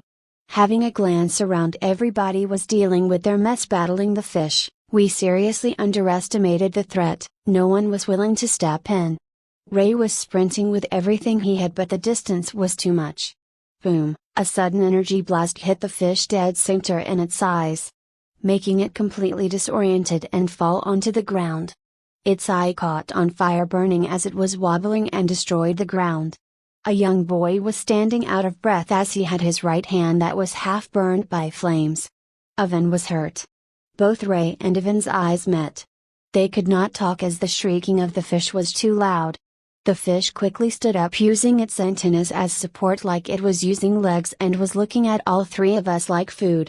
Opening its jaws, it had saliva dripping from it that dropped to the ground, melting the stone beneath. Ray was stunned and horrified by this creature as it approaches the three teens. This thing was not handicapped in any way, falling to the ground. Its big claws and jaws were ready to rip them to shreds. The fish quickly ran like the wind, with its antenna acting like legs. It was rushing and closing the distance fast, aiming for all three with a roar. It's one eye that is completely gone. It was dead set on killing all of them. Roar! Ray was readying himself as he was trying to defend the unconscious Alistair. Ray had just one thing in mind: how the fuck is this a festival? We are so fucked. /8 / half an hour earlier. Oven point of view, the city of Aquinas was engulfed in dusty weather with a thunderstorm raging since afternoon. Oven was running towards the city marketplace. Running along the city's stone pathway, he saw a lot of skyfish flying high in the air. Some groups of skyfish were skydiving to the ground. Looking at those massive pillars, Oven came to the conclusion, I could use the height of those pillars to catch one fish, running along an empty town devoid of any town folks. He noticed that house that seemed fortified. Oven glanced around the area. A group of hunters was subduing a skyfish. It was caught up in a sturdy net. Wobbling and struggling while making monstrous sounds, it was trying to get free. Oven wanted to see how the group of hunters would subdue the fish, so he stayed at a distance and watched the process from afar. The fish was 20 feet in length. Hold it, a person with a scaly body having a similarity to an amphibian in appearance was holding the net using its claws-like hands and trying to restrict its movement. Hurry! We need to cut the antennas. A very humongous green color person was holding an axe having a mouth, 2 small tusks and 4 big hands. His eyes were closed and in a split second, he reopened again. A terrifying and chilly aura was emanating visibly from his body. Having a red-crimson color, the pressure was so overbearing it cracked the stone floor beneath them. Oven looked at his feet as they were trembling. He could not stop his legs. Oven was sweating. Is this fear? Done, stand back. All the party members had cleared some distance.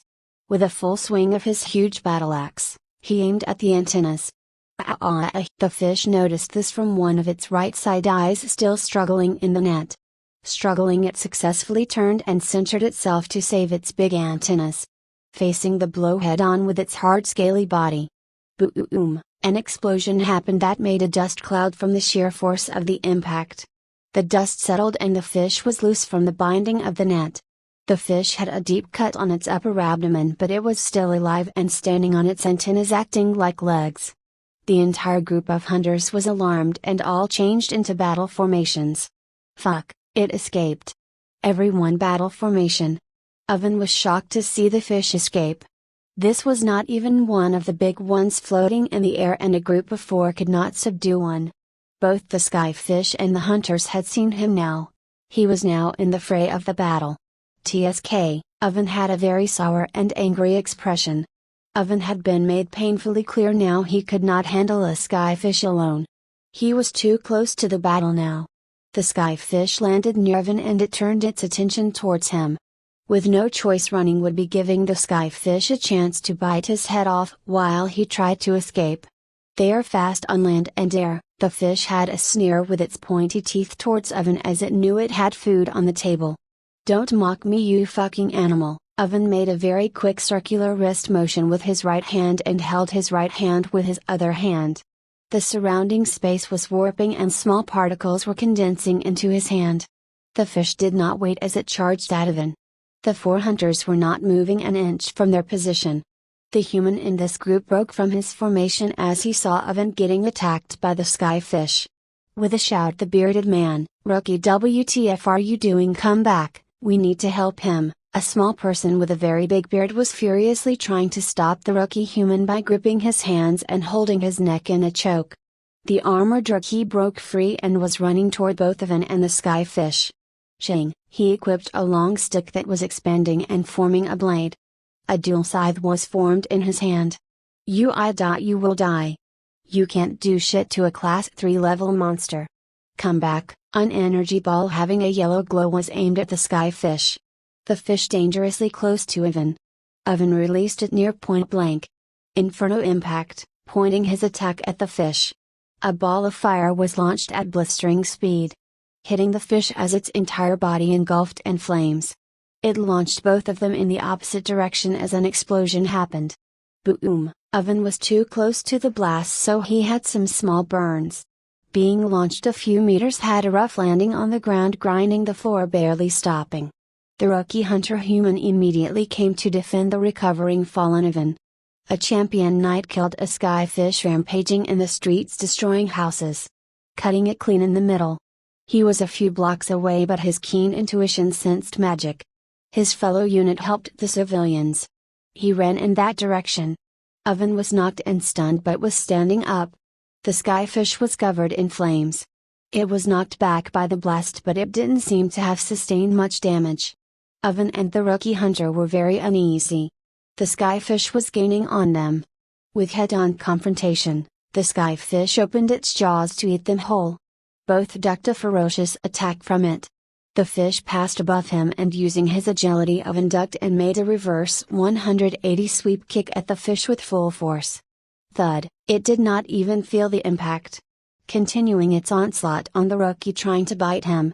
The rookie boy was dodging it swiftly. Oven had an astonished look. He backed off a little. This thing can take the brunt of my full power blows like it's nothing. What is this thing made of? Clear the area. The party of hunters rushed in and attacked the skyfish at the same time. The dragon, lizard-looking guy did a fire breath. The orc with his full might threw his axe at the skyfish. The dwarf took out his gadget and fired from a gun. Boom, the barrage of attacks was successful as the axe was aimed at one of the antennas and it pierced it and cut one off. The skyfish shrieked with a monstrous howl in pain. Without missing this opportunity Oven and the rookie attacked with a barrage of attacks. Trying to cut the other antenna, the rookie and Oven rushed the fish. Before they could do something, the fish launched an energy attack that charged just for seconds in its mouth into the sky. An incredible shock wave erupted from it. Boom, Oven and everyone were caught in the explosion and were launched by the air pressure a few blocks like they were rag dolls. Landing on solid ground, Oven lost consciousness for a few moments. A man was watching from the sidelines hiding behind a house. Holding his sword, but he did not intervene. Looks like Master Oven is hurt, but he might learn from this. Both Ray and Oven are now nearly in the same place. Let's finish this fight, and the others approaching as well. I should not involve civilians anymore. The party of hunters was recovering and getting up from the skyfish energy blast shockwave. It was agonizing and making loud noises. The blast aimed at the sky had made a flare that was attracting a lot of attention. Many skyfish saw it. In a frenzy, all skyfish near the flare-type blast rushed to Hans and the hunter's location. Descending like missiles. The three hunters saw the rushing skyfish like a tsunami. Whatever hope they had was lost. They have absolute fear in their eyes. They had completely given up on escape. We are not going to survive this. Taking out his long rapier sword from the sheath, Hans emitted a terrifying aura of force. It was so overbearing it knocked the hunters unconscious. It has been a long time since I had to go all out. The skyfish on the ground stopped all movement and sound. It could not move a single muscle due to sheer fear. With a simple wave, Hans cut the fish into hundreds of pieces. His hand was vibrating so much that his sleeves ripped into shreds. With an angry and firm expression, he looked at the huge group of skyfish varying in size and shape. Positioning in an elegant battle stance, pointing his rapier at the sky. He recalled the technique he perfected in his kingdom to deal with flying monsters and magical beasts. Hans let out an absurd amount of magical energy. His whole body was emitting a strong white hue, covering him from head to toe. Win Series, Javelin SKY Shredder. Ray and Oven were in a battle against a skyfish. Ray was carrying Alistair in his arms. The skyfish was trying to end them by trying to bite them to pieces. Ray was barely dodging. Chomp, the skyfish ferociously was not giving them any space. Running around avoiding it was very difficult. Ray made a choice. He saw some knights battling not far from them. Sorry, Alistair, I'm going to throw you near the knights. Buckle up. Oven, distract that thing. I'm going to throw him towards the knights. Are you crazy? There's also one skyfish there. What are you thinking, you retard? I'm not here to save you. I'm here for Alistair. You can die for all I care. Constantly dodging an attack from the fish, he just threw Alistair toward the knights, who were doing far better than Oven and himself. They were heavily suppressing the skyfish on their end. Ray noticed that, so he just did it without listening to the bickering of his brother. We have our problems. It was ruthless, but throwing Alistair away to a safer place is the only option. I can deal with his resentment later. Swish, jumping from a claw attack made by the fish. Talking in a battle stance, Ray had a complete change in his demeanor. Just a cold stare on his unweaving face. He took out the dummy Heartstone sword from his backstrap. Oven wanted to leave. Saving Alistair was more important. He was a friend to him. There was just no opportunity to even go help Alistair. The fish would not leave him alone. The fish opened his mouth. Its mouth started glowing. A sound of reverb was heard by Ray and Oven. Ray understood what was happening. He shouted. Dodge! A blast of energy was launched in the direction of Oven and Ray. Both narrowly escaped the blast range. Several civilians were caught by the blast, which destroyed a home. Some were buried in the rubble. Ray took some cover behind a huge pillar. The energy blast barely grazed his hand, yet the damage was so severe. Ray was hurt very badly, having a 2-degree burn. His skin was peeling off and his roasted muscles and bones could be seen. The pain was unbearable, but Ray had experienced far worse. He bit his lips to muffle his sounds so that it could not hear him scream. This fucker. Just what the hell is this monster? This is like ground zero for defending the city. I seriously was taking this world for granted. Am I going to die? Ray was hiding from the skyfish. A lot of thoughts were flashing in his mind. A full-body armored boy with a dual scythe approached the scene where Ray and Oven were laying low. Are you okay? Oven did not respond, but Ray did. He let him see the severe burn on his left arm. Taking out a bandage cloth, he wrapped it around Ray's arm. Thank you. We need to hide. We cannot fight that monster. The skyfish was furiously checking all the close areas. It would soon stumble upon them. I agree. There are champion knights that will be coming into this general area.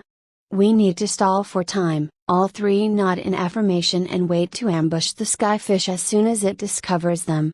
Ray was thinking about how many more dangers are there in this world. Hopefully, I can survive this. It's not been even a full month and things are already beyond control. /9 Ray and Oven were catching their breath, hiding behind a big broken pillar. It was big enough that it could hide behind them without being noticed. An individual of similar stature and metal armor was also holding his ground with them, hiding and keeping an eye out for danger. Peeking from the edge of the building, he saw the skyfish Ray tearing up the surroundings looking for them. The pain is so excruciating. This is bad. If I don't get treatment, my hand will become unusable in the future. Ray grabbed his left arm with his right one gently. The burn marks were all over his left arm and a little on his torso. The pain was so much that Ray was trembling in his entire left arm, making Ray flinch a lot every second. Looking at his hand, the armored individual had a serious, worried expression. This looks very serious. The burns were quite severe, having redness, swelling, and blistering. I'm sorry I can't heal injuries. We will survive this. Just hold on. With a faint smile, Ray was amused by his confidence. The circumstances were looking very grim. It was funny to be that confident. Bold claims. I hope we can survive, but Ray looked around and so did the other two, looking sideways. The destruction that happened because of the battles. All three had a look around the encompassing area they were in. It was in shambles. I'm not that confident. Thanks for helping us. Aside from that, can you tell me your name? My name is Ray. That one is my cranky brother Oven. Looking conflicted, he took a few seconds to respond. Oh. Just call me Gil. Oven did not want to talk and he just remained silent. Looking at his right arm and his torso, Ray concluded he could not wield the hard stone sword. Ray started racking his brain. Looking around the surrounding. An idea popped into his head. This may work. The skyfish was slowly starting to come close to the general area where all three were hiding. Listen, we don't have time. I have a plan, but you need to trust me. After discussing it with all the two for a minute, Gil was not content with the plan. He had a serious disdain on his face, swirling his head around sideways as he did not like this plan. You will be killed. Are you insane? You're injured as well. Oven was content with the plan. He was thinking that Ray would be killed for his stupidity. Oven had a furious expression. He did not believe a single word. If you're thinking of using me as a scapegoat, I will personally kill you. Ray did not refute them. If you trust my plan, we can survive this. I will be bait. You just need to do your job. Ray gave his hard stone sword to Oven with an amused smile. Catch. This is useless to me at the moment. I will not be able to swing it in my current state effectively. Oven did not like Ray's attitude. With a scorn, you seriously think I will help you of all people? I don't think so as well, but what's the harm in asking? Just help me survive and we can settle our matter privately. Oven turned his body to not face his brother. TSK, Ray knew he had bad relation with his little brother. I'm sure he will completely abandon his plan without a second notice. He never was the same after that incident. I might be able to rely on Gil. He looks like those gullible hero types. Let's hope for the best. Gil was confused by the bickering back and forth by both these brothers. Brothers don't act that hostile. Gil did not pry into the matter. He thought, I should not get involved in personal affairs. Even if his brother does not help, as long as Ray survives and fulfills his part. I can complete the job using everything I have. I will not hold back anything. Gil still wanted to refute this plan. It was too dangerous. A drop of green goo landed just very near him. All three noticed the goo and had a terrifying chill run through their entire body. Looking up with a reflex, all jumped away at the near sight. The skyfish was on the pillar hanging, looking down at that while salivating.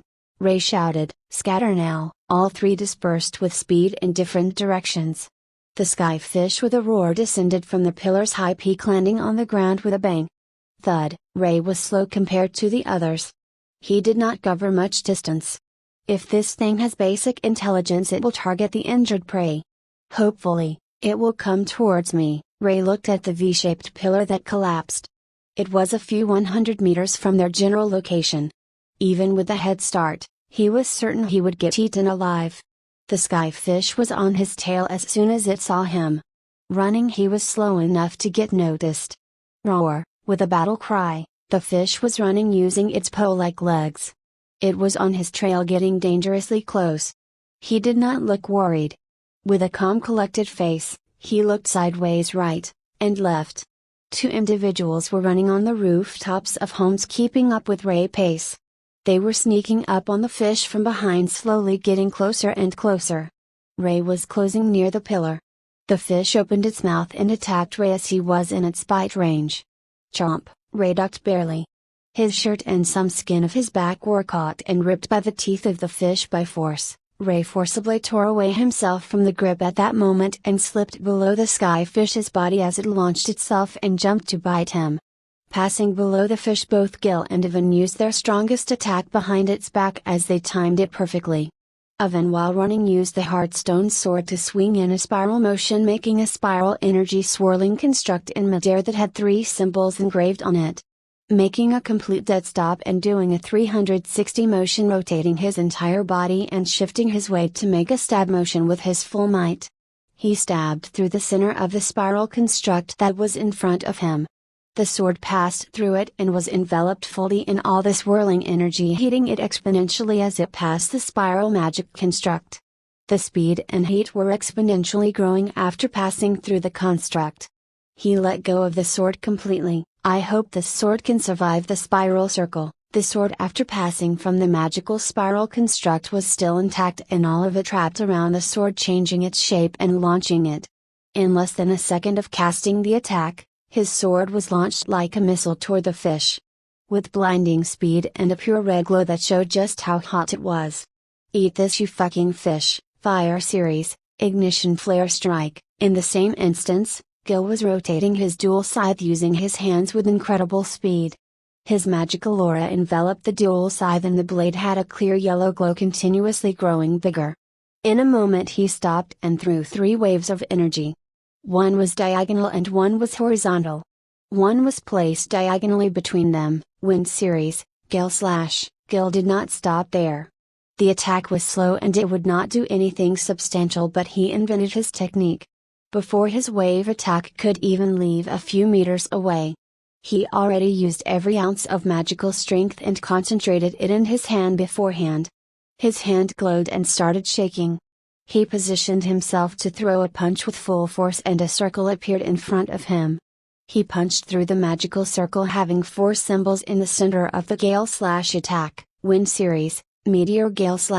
A meteor-like attack was launched by Gil as it had many swirling slashes circling the ball-sized attack. In the same instance and in less than a second, both attacks hit the skyfish from behind. A huge explosion happens.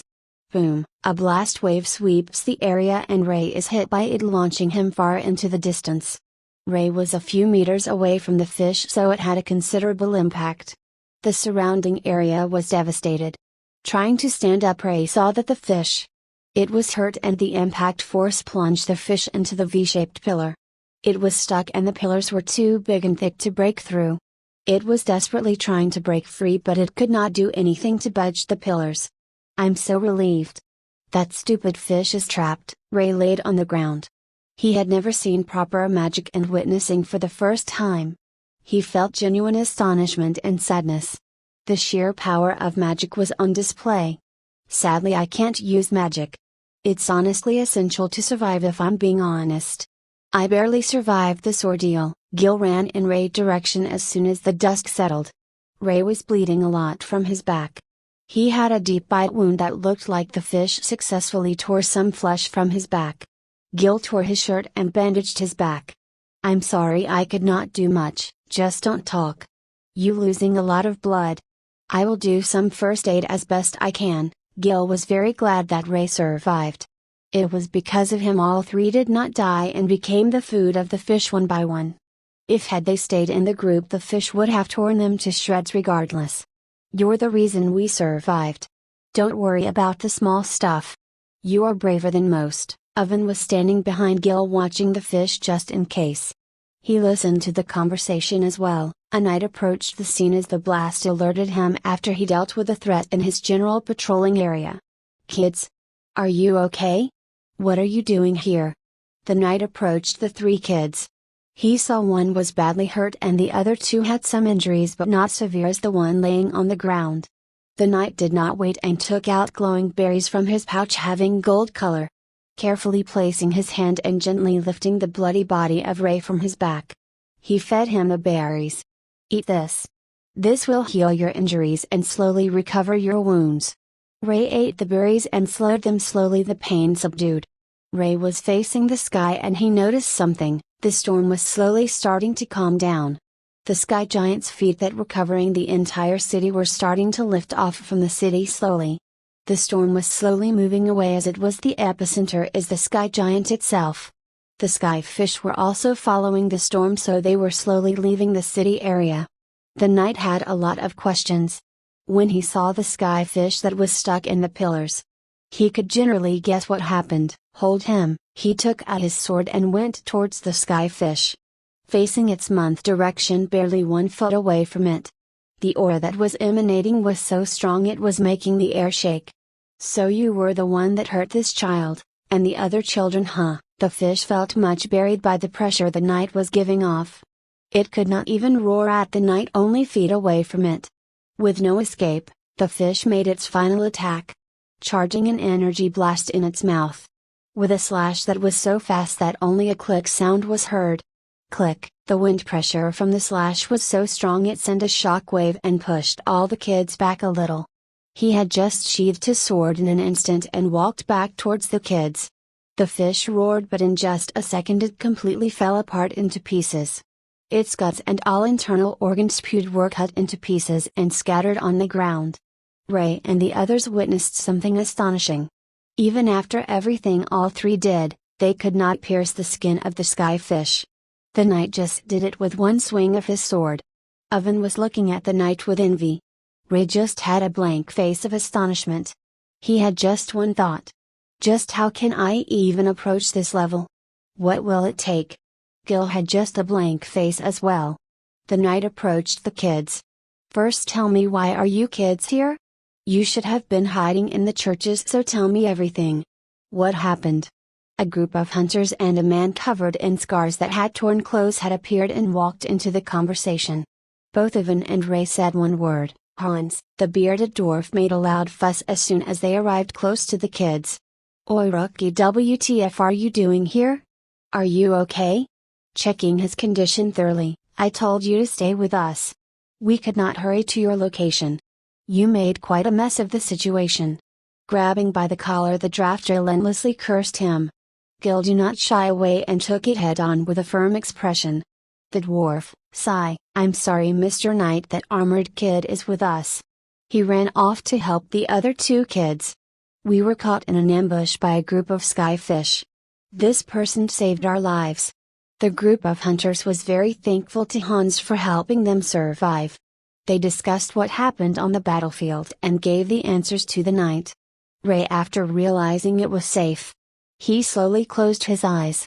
He was exhausted from the injuries. Let's go back, young masters.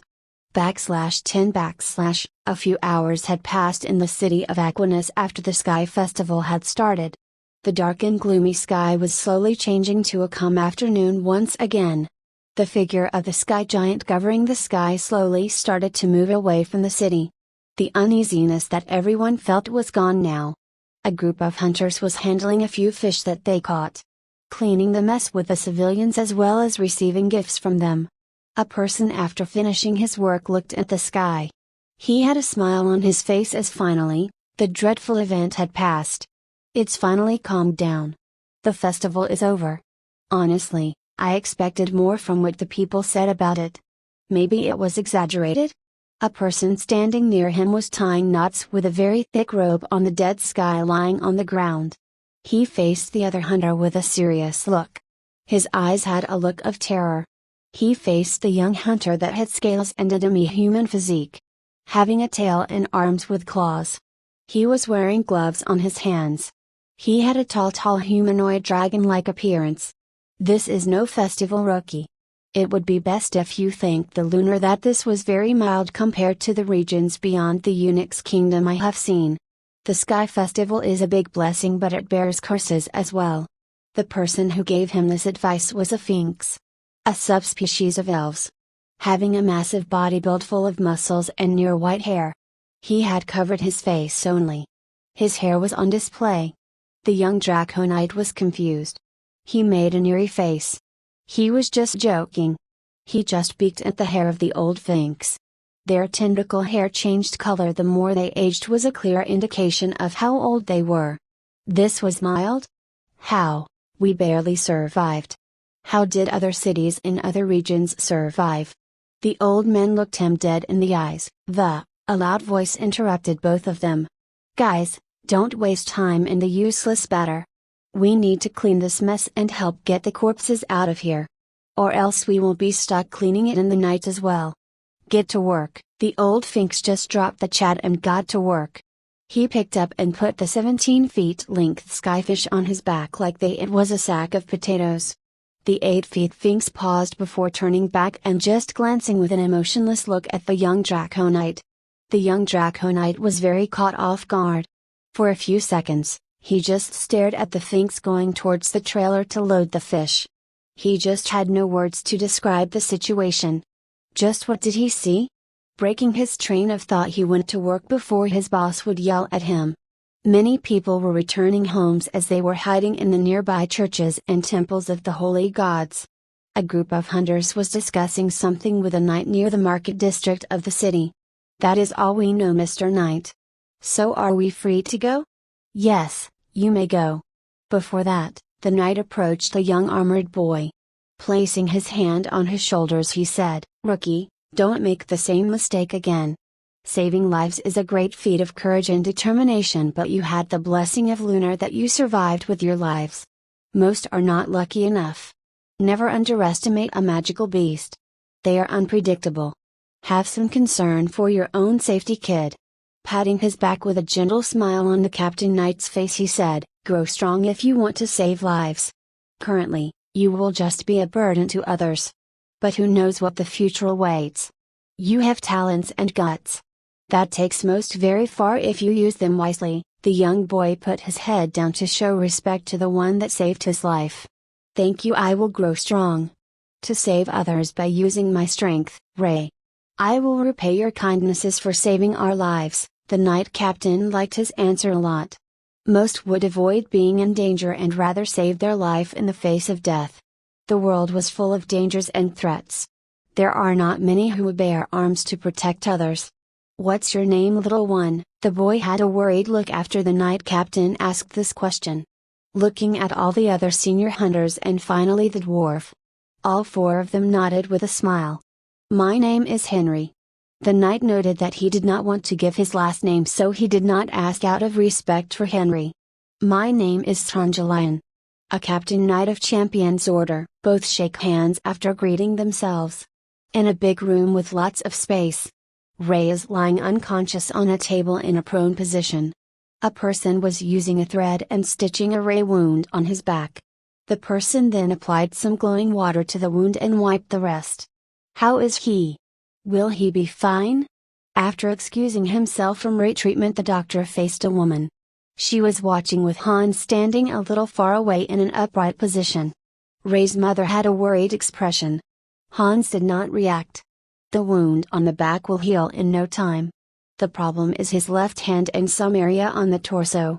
It has severe burns from magical residue. There is still magical energy that will cause intense pain and will not heal. We need to get a mage to dispel the residue. Ray's motherly worried look made the butler Hans a little iffy, and he reaffirmed her by saying, "Madam Ollie, you don't need to worry." With a gentle smile, he said, "He is a brave lad. Today he saved both his little brother's and a stranger's life. You should be proud of him." He finally opened up a little after hiding himself from everyone. "He is a high human like us, so he will recover fast. I will get the best mage as soon as possible to get Master Ray the treatment." Going to the ground on one of his knees in genuflection, Hans bowed his head to Ollie. "I'm sorry I have failed to protect him. I should have prioritized the two sons' safety more. This will not happen again." Hans actually did prioritize their safety. He did not tell that he took out a lot of airborne skyfish near the young boys when both Evan and Ray were trying to battle one on the ground. He did not rush because the circumstances did not seem as dire. There was one person that could kill the fish with ease. Hans did not expect him to not use his ability. That was his bad judgment. Ollie was made aware of what happened by Hans. Still, she could not forgive him for prioritizing the life of some strangers over her son's life. She was angry at Hans visibly. "This will not happen again. That should be very clear. Ray is not strong. He is weak mentally. He is just misunderstood by others. He has been through much like all of us. You endangered both their lives. Even your son's life was in danger. I hope you understand my point. We should take care of our own kind. They will never appreciate anything we will ever do." With an apologetic look, he further tilted his head a little. "Yes, my lady." The doctor had already left the room. After apologizing, Hassan left as well. Ollie sat beside Ray in his bed and caressed his head with her hand gently. She had a gentle look of a mother that was looking after his son. An hour passed. Ollie kissed him on the forehead. She left the room after that. "Get well, my son. I will never let you do something so dangerous again." She had a serious and determined look as she left the room. Ray was left in the room to rest in the bed to recover. He was still unconscious. The night approached as well as the city started to prepare to celebrate the upcoming festival. /11 / a void of nothingness stretched across with no end. A lone figure was standing. Ray was standing in place with nothing but a dark mist blowing like the wind. Ray opened his eyes and was astonished to find himself here. He walked a few steps before stopping. A place that was devoid of anything. Was he alone? Slowly his memories started to come to him. "Is anyone there?" Ray shouted loudly but could only hear the endless echoes through the void. No sound and nothing in sight. Ray could only look at the void stretching to infinity with dark mist continuously blowing like the wind. Just what is this? Is it a dream? It may, but I somehow remember who I am. Is this a lucid dream? He thought. Ray walked around and tried to gauge what was happening. Let's calm down. Remember the training to never let my emotions run wild. He mused. Looking everywhere, I don't see any end to this, just dark mist. I know I'm just walking into a nightmare. This always happens in movies. Maybe I should just stay in one place? I just don't want to approach something that I don't know anything about. If it will come for me anyway, might as well just stay here, he thought. Ray concluded to stay in one place. He had a hunch. Has seen this kind of development in comics and manga. He would rather do the opposite and just sit here. Maybe clearing his mind would solve the predicament somehow. Ray sat down in an Agura pose while clapping his hand like he is praying. Ray did not intend to pray. He just liked the pose of the monks and it worked for him countless times when he had to concentrate on his studies. Thinking after everything has happened. Closing his eye to calm his mind was a shooting feeling. Recalling past events, it's been an eventful life here in this world. So many things that don't make sense. Magic, monsters, and demons exist. Maybe gods exist as well, who knows? People here are so diverse. So many species living in the same world. I was not prepared for anything. I don't think I still am. People with practical skills are valued a little more than people with technical skills, or maybe that's just my biased understanding as of right now. They call a literal storm filled with monsters a festival. I wonder then what dungeons are to them if these sky giants prevent them from happening. If they don't consider a sky festival a calamity but a blessing. I can't fathom a calamity. I'm just a teen with issues and trauma. Should I really pursue this ordeal? He thought, weighing his options. With a smile on his face, Ray concentrated on his meditation as the dark mist streamed in the endless void. No one said it would be easy, but still the odds are not favoring me. Can't use magic. I might be able to rely on my family, but it will take some time to actually warm up to them. In the future, the only people who will stand beside me are my family. I have to put aside our differences, otherwise, except for Evan, everyone will die. I also get the feeling that nobody likes high humans. The look they always have if they see us always makes me uneasy. Ray continued to ponder over questions he had no answers to. Rather than escaping this place, it was calm and soothing to stay here. Ray saw the overpowered magic usage in a life and death situation while fighting that damn skyfish. By luck, he survived a suicidal plan against a monster. He was completely helpless. I definitely need to learn about all the customs and traditions of this city and kingdom. There might be many more stupid festivals that I don't need to take part in unless I can confidently say I'm capable of surviving them. I need a damn map as well. Recalling things that he learned and what he has to, Ray passed the time. This city is bigger than 600 kilometers in length, give or take. An oval-shaped city called Aquinas. Aside from that, nothing much. I'm just curious if there has to be something that negates magic and all the bullshit. I am not independent enough to have some freedom to act, but currently, I don't even have the luxury. I have to abide by the family rules for now till I become a little self-sufficient. I need to get on my family's good side as well. I need to learn more. Time passed and Ray did not bother even trying to leave his place. An ominous set of eyes see Ray just sitting and not moving. In the darkness, these eyes are focused on Ray. A cold chill ran down Ray's spine. Someone watching me, his mind raced as he felt an ominous chill. Ray had developed this sense in the training program. He had to kill actual people to survive the tests. It was brutal, he nearly died in many encounters. All was done in a near pitch black environment. He developed a sixth sense through countless battles like that. Somehow that experience still did not fade away even with a new body as well as broken memories. Ray wondered if he should start moving, but his intuition told him just stay put. Let's see if I could feel magic. He closed his eyes and concentrated to focus on his breathing and trying to feel if there was something more on a deeper level than his biology or something. He was nearly 100% sure there was zero chance he had something. The previous Ray tried days and nights and even more but never succeeded in even doing magic. It was one of the memories that he had.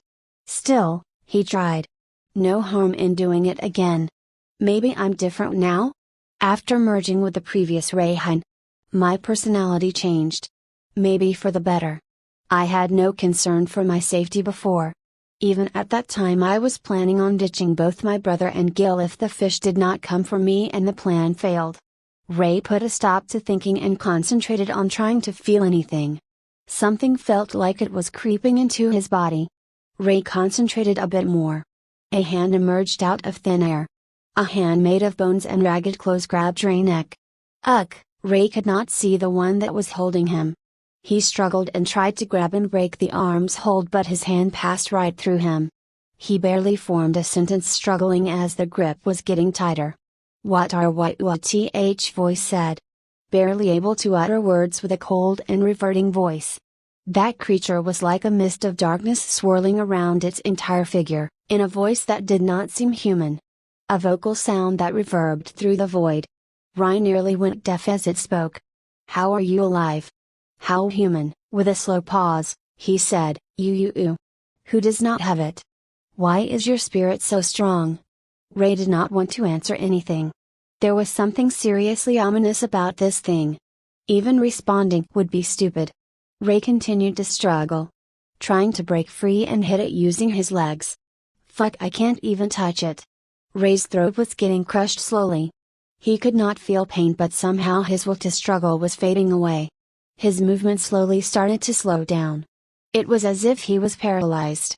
I'm going to die. Anyone help please? With teary eyes, Ray could not resist. He never felt so helpless. He could not even scream. At a moment's notice, a light covered the entire void, covering everything in a blinding light. In a room of the Ivan estate, a little cute girl was playing with some toys. A few maids were playing with her. She was not enjoying it as it was boring. Putting her doll away. She was none other than Lily Tepish Dracule, Ray's little sister. Where is my bloater Vaughn? I wanna play with him. With a giggle and a cute smile, she asked the maids. Lily still was learning the language, so sometimes she said words a little differently. She was bored and wanted to spend some time with her brother. She always played every day with her small brother. The maids were taken aback, all looking at each other. Claire, the oldest one, was trying to figure out how to tell that both her brother was injured and resting. They are resting, dear Lily. Why don't I get you some sweets? All of the estate members knew what had transpired after 2 days had passed as the Sky Festival ended. Both General Ivan's sons were injured after sneaking out and trying to catch those monsters. Ray had still not woken up. The other is recovering. The most astonishing thing is how Ivan did do something to punish anyone. But I wanna see Blower.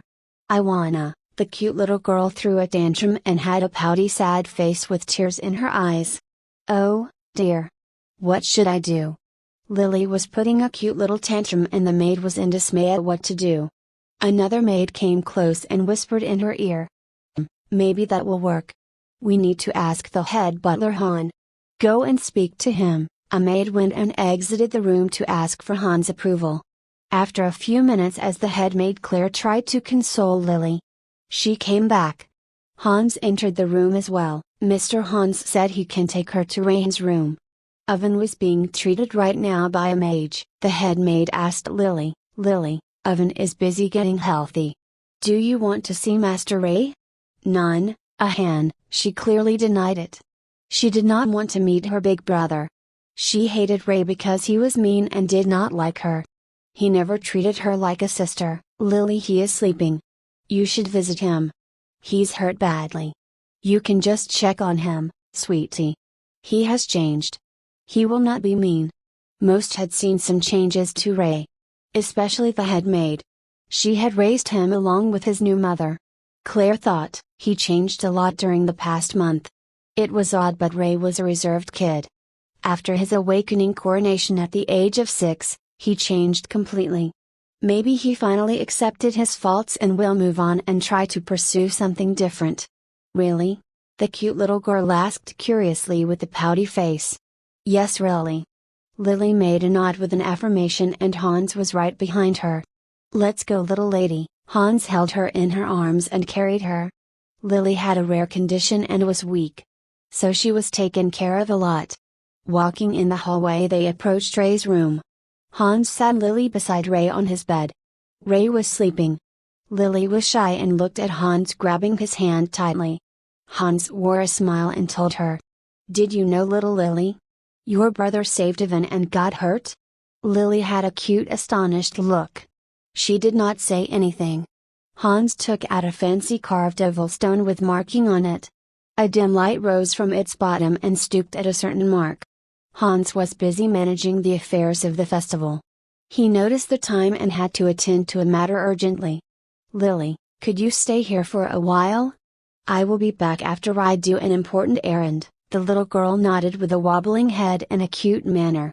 Lily had a shy personality, but she showed her cute self only to her family, Hans and the head maid Claire. HMMPH. Hans patted her gently on the head. He proceeded to head out of the room. Lily watched Ray a little. Ray seemed to twitch a little after Lily was watching him. A voice emanated in her head. Here, Lily was shocked. She turned around but did not see anyone. Again she heard the sound but more clearly, "Come here." The voice she heard was coming from a drawer opposite the bedside. The sound was coming from there. Lily was curious and gullible, so she stood up with her tiny legs and walked onto the bed. She then used Ray as a stepping stone, planting her foot on him and climbing across Ray. Reaching the other side of the bed. Ray had sweat on his head and was mumbling something, but Lily could only hear the voice. She was drawn to the voice like a moth to a candle. The drawer was barely open. She used her tinny hand and opened it a little more. Humph, she opened it a bit more. A tiny stone was glowing dimly. "Grab me." Lily grabbed the stone.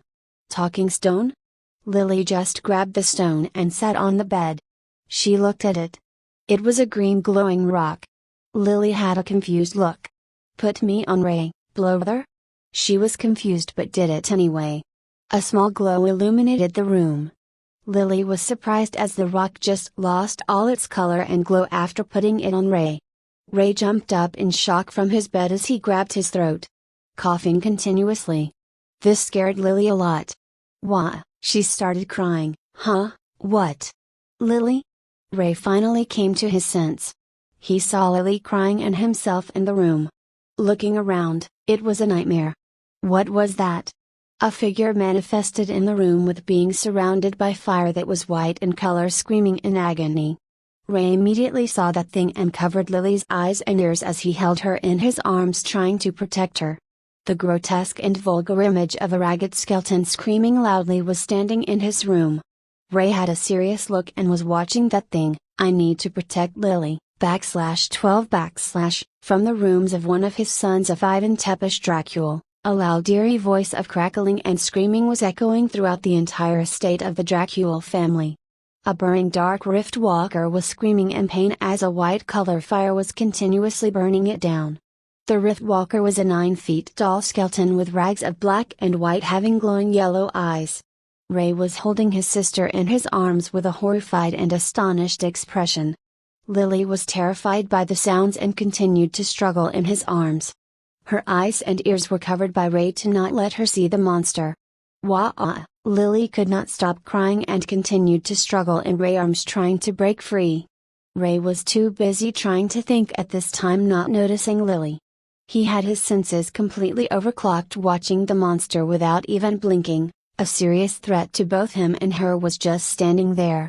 With jumbled up words, Lily said to Ray, "Let me go, ooh big blotter. I'm scared." The white fire was slowly dying down. Ray noticed this in the few seconds he watched that thing. Taking his hand of Lily gently. Looking into terrified eyes of Lily face to face without letting Lily see the grotesque dark rift walker behind them as they were sitting on the bed. Ray tried to calm down Lily. Lily was crying and could not hold her tears, but seeing Ray as he was smiling and patting her head made her a little calmer. The dark rift walker was making a mess of his big bedroom, destroying everything that it laid its hands on. It was in agony and pain. The fire was slowly dying out, but the pain was still felt by the dark rift walker. Its glowing eyes were slowly dying out. Some robes and his bones turned white and slowly into dust. The dark rift walker screamed in an echoing voice. It fell onto its knees, but it was still wobbling around because of the fire. You are a threat to us all. Without batting an eye at his statement, Ray continued to console Lily as she even had hiccups because of fear. "Lily, there is a monster here. Just stay here on the bed and don't leave my sight. Big brother is going to protect Lily. Close your eyes and count to 20. Ray tried to calm Lily down. The white fire had died out. The skeleton was motionless on its knees. Lily slowly started to regain her composure, but in an instant, she saw the grim figure of the dark rift walker in full display on its knees.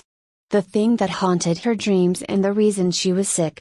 Ray did not know her circumstances, as he did not have the full memories of the previous owner of his body, the original Rayhan. An absolute chill ran down Lily. She completely broke down in tears. Seeing her like this made Ray completely hopeless. She was too terrified to even respond. Ray was thinking in his mind for a second. Ray was getting seriously annoyed as to why he could not remember everything. He could not understand if her being this terrified was the result of something in the past. For a moment he wondered what happened to Lily. Fuck. Did she have trauma because of the thing? Lily, please just calm down. What happened to her? Did she not calm down a second ago? Shit. Plan B, stall for time or just get it out of here. I'm getting a serious chill from that thing.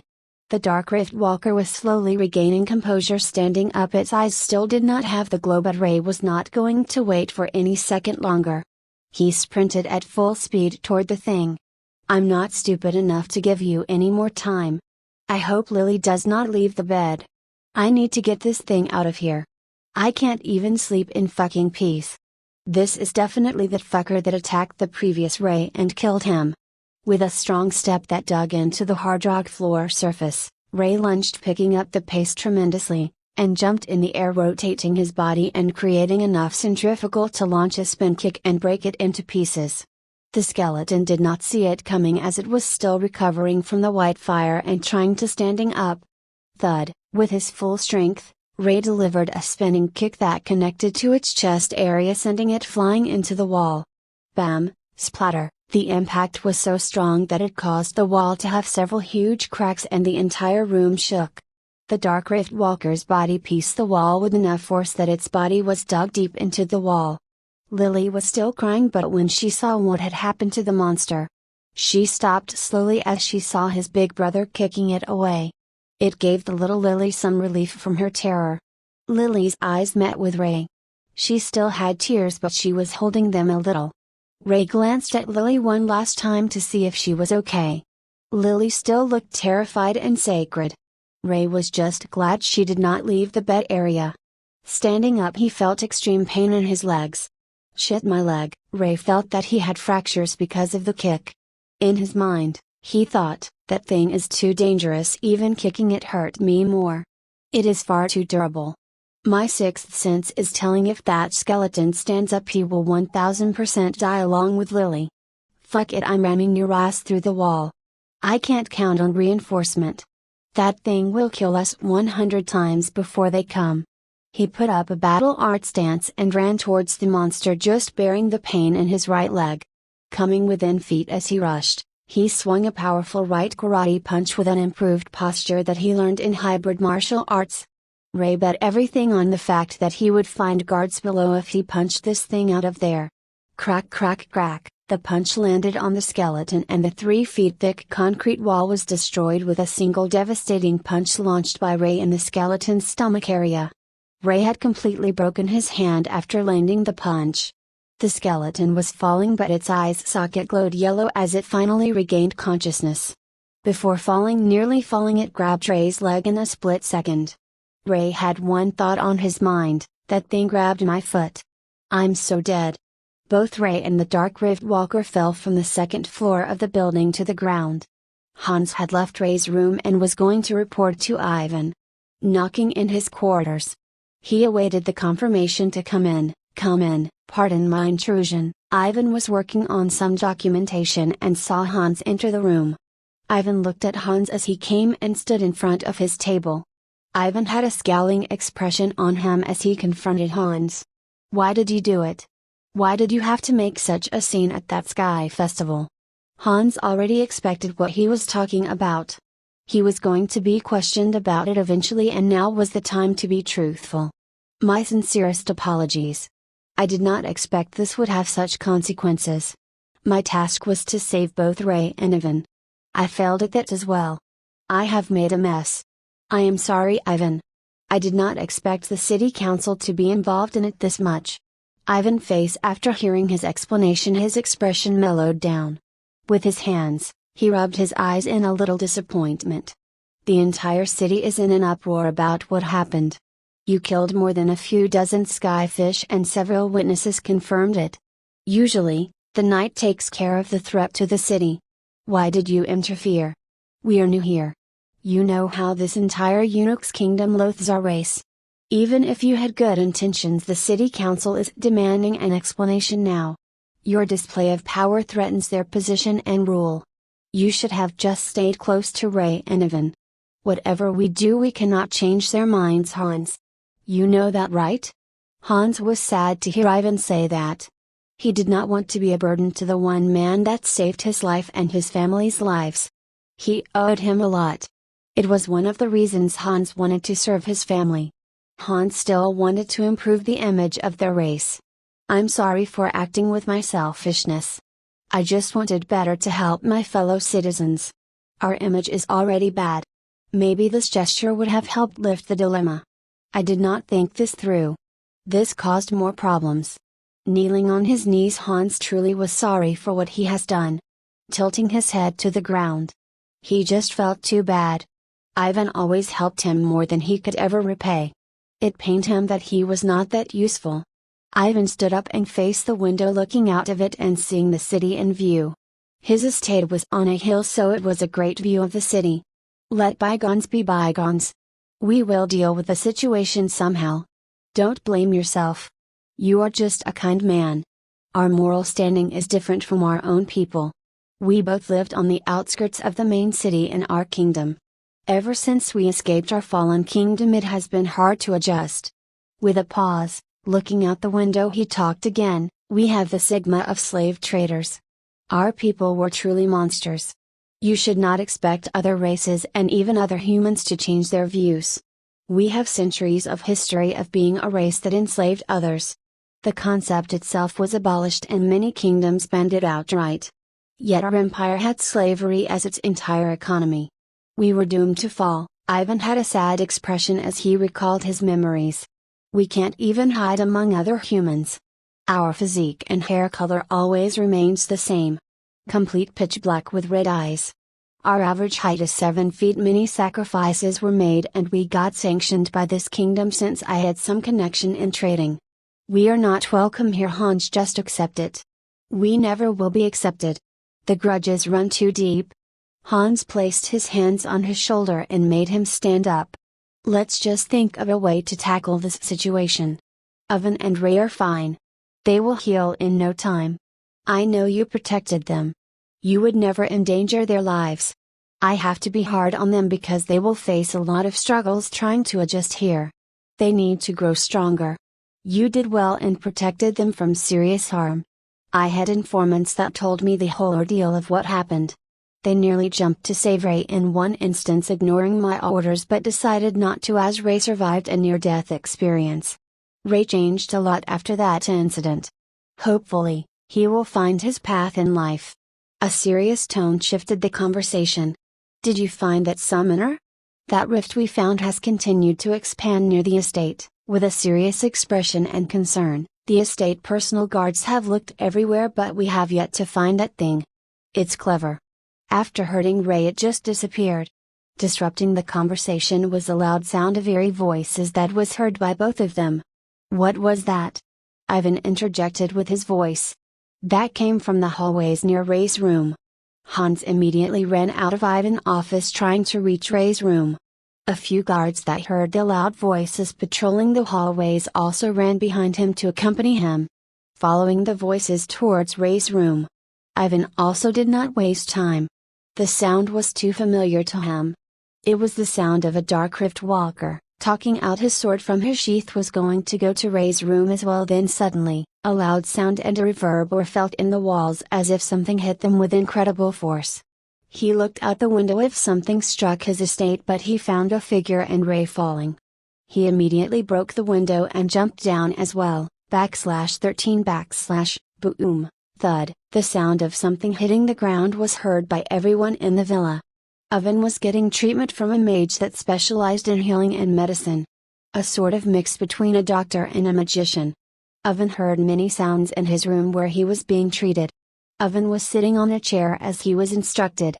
Don't move, Mr. Ivan. This will hurt a bit. Here, take this and put it in your mouth. The stone has some numbing properties. It will make the pain a little bearable. She gave him a cloth that was rolled on some cylinder-shaped stone.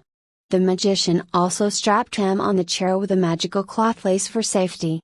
It was due to the pain that many would immediately try to stop the process, making permanent damage to the body. Ivan knew what she meant. Serious injuries were hard to heal. Oven looked at the burned hand. It was burned to the bone. He could see slightly his bone burned black from an opening of the wound on his right hand. I pushed myself too far. I'm too weak. He did not notice it right away before because even his nerves were damaged as well, but after Hans took a look at his hand he pointed out Oven was seriously injured. The incomplete magic attack would have killed him if he poured his entire magical energy. I'm ready, Oven said in a much muffled voice and nodded as well. The magician placed some lunar stones on her hands and started waving her hand in a circular motion. A stream of magical energy followed her hand movement that was talking mana from the lunar stones. Her eyes started to glow as she held Oven's hand and the circular ring of energy started to circle Oven's elbow. The ring moved from his elbow slowly towards his fingers, destroying and recreating his arm in the process. Every nerve, every cell, everything from the smallest thing was remade. The mage was chanting something otherworldly as she held his hand with both her hands. High humans had amazing pain tolerance, but this process was making Oven cry and writhe all over the place. AAA Oven muffled screams were continuous as he squirmed all over the place. This process was necessary for Oven as he was a mage. He damaged the ethereal magic circuits in his arms trying to cast a magical spell he had little knowledge of. After a few minutes the ring of magical energy had reconstructed his arm and faded away. The mage that was in a trance also came back to her senses as her white eyes faded. She was glad the deed was done. Checking on Oven, she witnessed something truly that stunned her beyond belief. Oven had red-shot eyes. He spat the muffler from his mouth. He was still conscious. By the Lunars, are you okay, Oven? Having a horrified expression. She hurriedly unstrapped him and laid him on the bed. The two guards watching her were astonished as well. Never had they seen someone maintain consciousness after the healing process. It was just unheard of. Oven was laying on the bed when he felt his right arm. He could move it now. Oven's stubbornness was at an all-time high. After experiencing his shortcoming in the Sky Festival, he never wanted to feel that helpless ever again. I will never underestimate anything ever again. I never want to experience a hopeless situation like that ever again. Oven never was the same after his past incident when he nearly died. Recalling his past, Oven expression because sad. In the midst of the magician looking at Oven for any abnormalities, the right side of the walls of the room cracked, crack, creak, a figure flew through the cracks and hurled into the ground with such force that a cloud of dust arose. Raced bad blood as he was laying on the floor with many severe bruises. Oven, although barely holding consciousness, could not believe what he was seeing. All of them in the room were shocked. The magician immediately ran to check on Ray's condition. Feeling his body and laying it chest front. Ray was unconscious. Broken bones, fractures as well as burns in his left hand as well as his torso. His legs, he is in serious condition. A seriously concerned expression was on the magician's face. She immediately took action without wasting time and laid him on the empty reading table in the room and started treating him with some medicine that she took out from her waist pouch as well as healing magic. Secure the premise. We need to defend them. One guard spoke loudly and positioned himself in a battle-ready posture, looking at the hole in the wall ready for anything. The other guard went to the side of Oven, Ray, and the magician to defend them from any threat. Hans entered Ray's room, opening the door with force. Lily was crying on the bed, scared and terrified, hugging a pillow. Seeing her in such a state, Hans immediately hurried in her direction and took her in his arms. He was lifting her in his arms so she would feel secure. What happened? Calm down, little Lily. You're safe now. The guards that also entered the room were examining the state it was in. One looked at the hole in the wall with some concern and astonishment. Something broke through it. Hans tried to console Lily and make her comfortable so that she can stop quivering from fear. Patting her head, he then asked again. Lily, after calming somewhat, spoke while having some hiccups and teary eyes. She still could not calm down after seeing the dark rift walker. Blother fought the monster. Hick he svit hick me. He beat it and fell from there. Lily pointed at the big hole in the wall. Hans was quick in assessing the situation. He immediately yelled, all of you go help Rayhan down there. All the guards after hearing the command immediately leap and jump from the second floor of the villa to the ground to help Rayhan. Hans was certain there was only one thing that could do this. Also, there was only one thing that could scare Lily like this, that fucking summoner finally showed itself. Hans left the room in a hurry carrying Lily in his arms to take her to a safe place. Hans planned to return to help Rayhan as soon as he was done. A few minutes ago, Ray was falling from his room. The Dark Rift Walker had grabbed his ankle and he was dragged with him, it falling to the ground.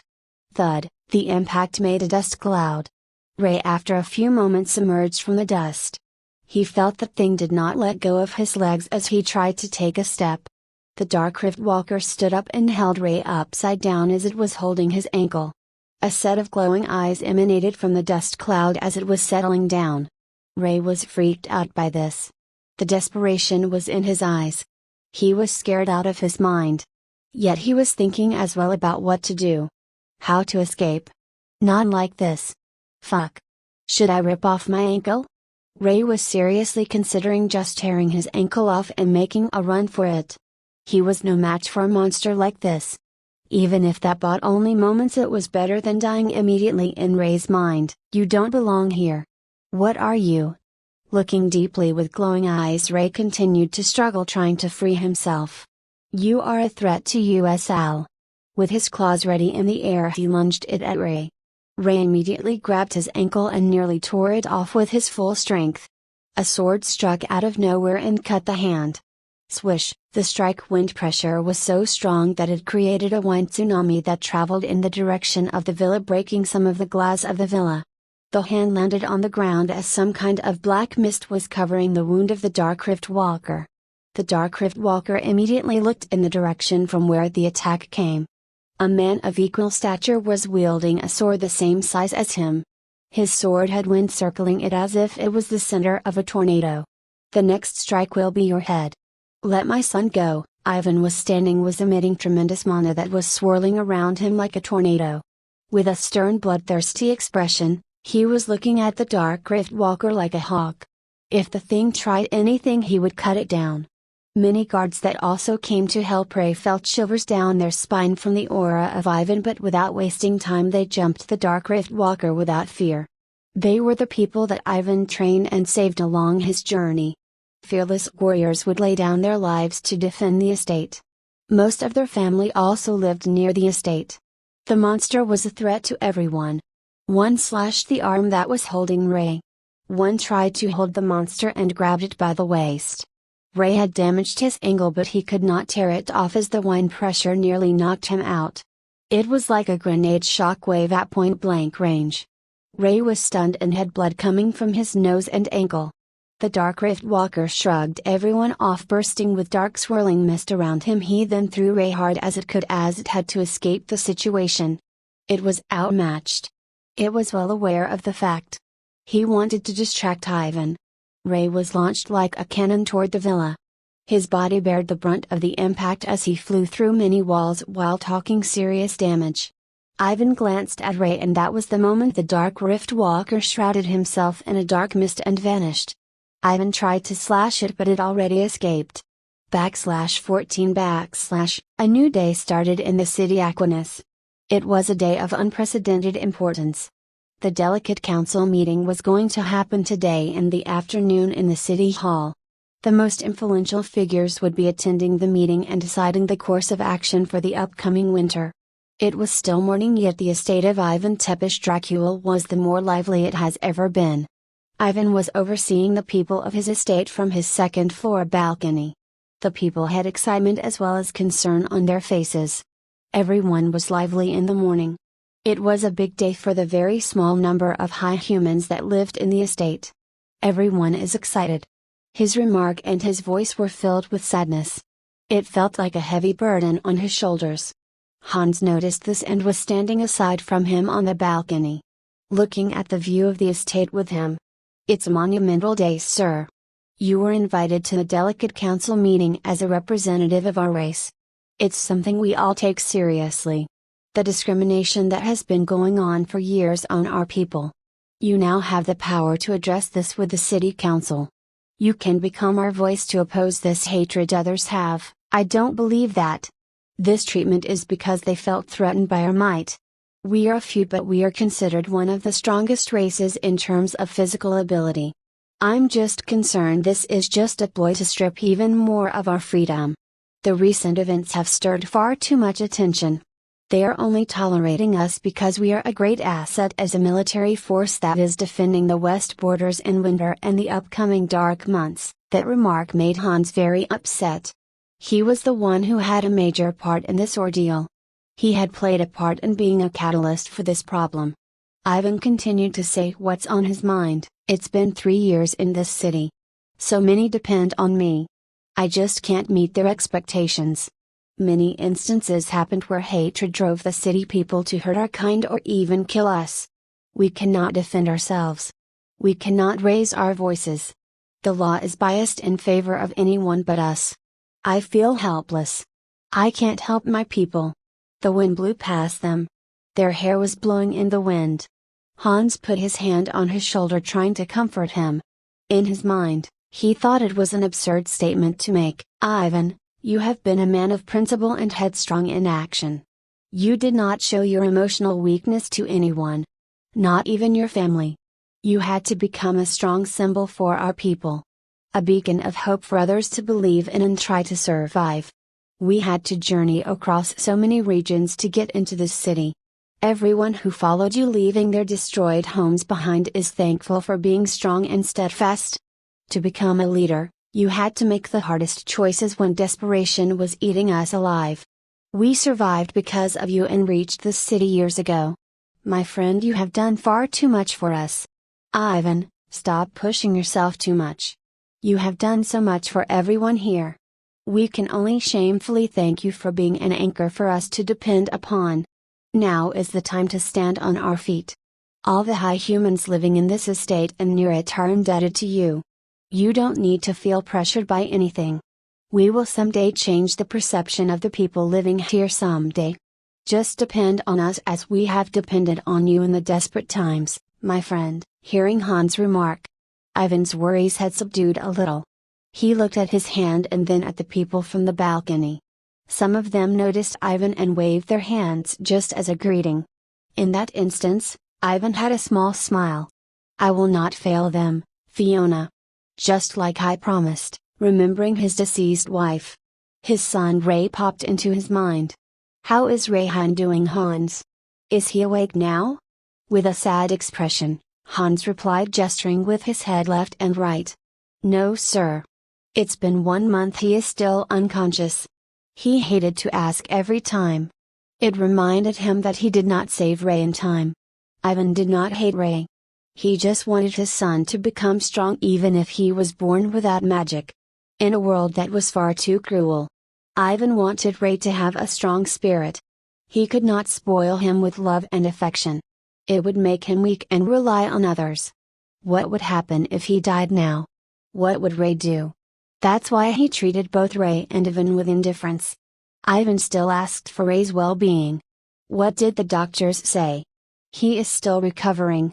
The damage he sustained was far too much to heal in a week. As you know, magic interferes with healing. His rib cage was broken. His right hand and 1 foot were broken. His torso and back had deep flesh wounds. His left hand was burned very badly. He also seems like he was poisoned with dark taint. It might be curable, unlike Lily's condition. Why did you not stop him from leaving? What were you thinking?" Hans has had this question for a while. Why did Ivan let his children be in such danger? "Hans, I can't protect them for all their life. You know how our people are on the borders. What happens to them? It's no different. Ray is hurt but survived.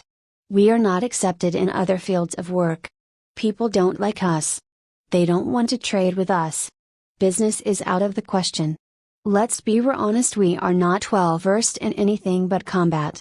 It will take time to diversify ourselves to do less dangerous work to make a living. It's just the sad, pitiful reality of our past self-obsessed race." Ivan was leaving the balcony as the mood had become sour as he remembered his young days in the Imperium. Before leaving, he said one thing to Hans: "Both of them will face dangers in the future. I will protect Lily. She is just unfortunate with sickness.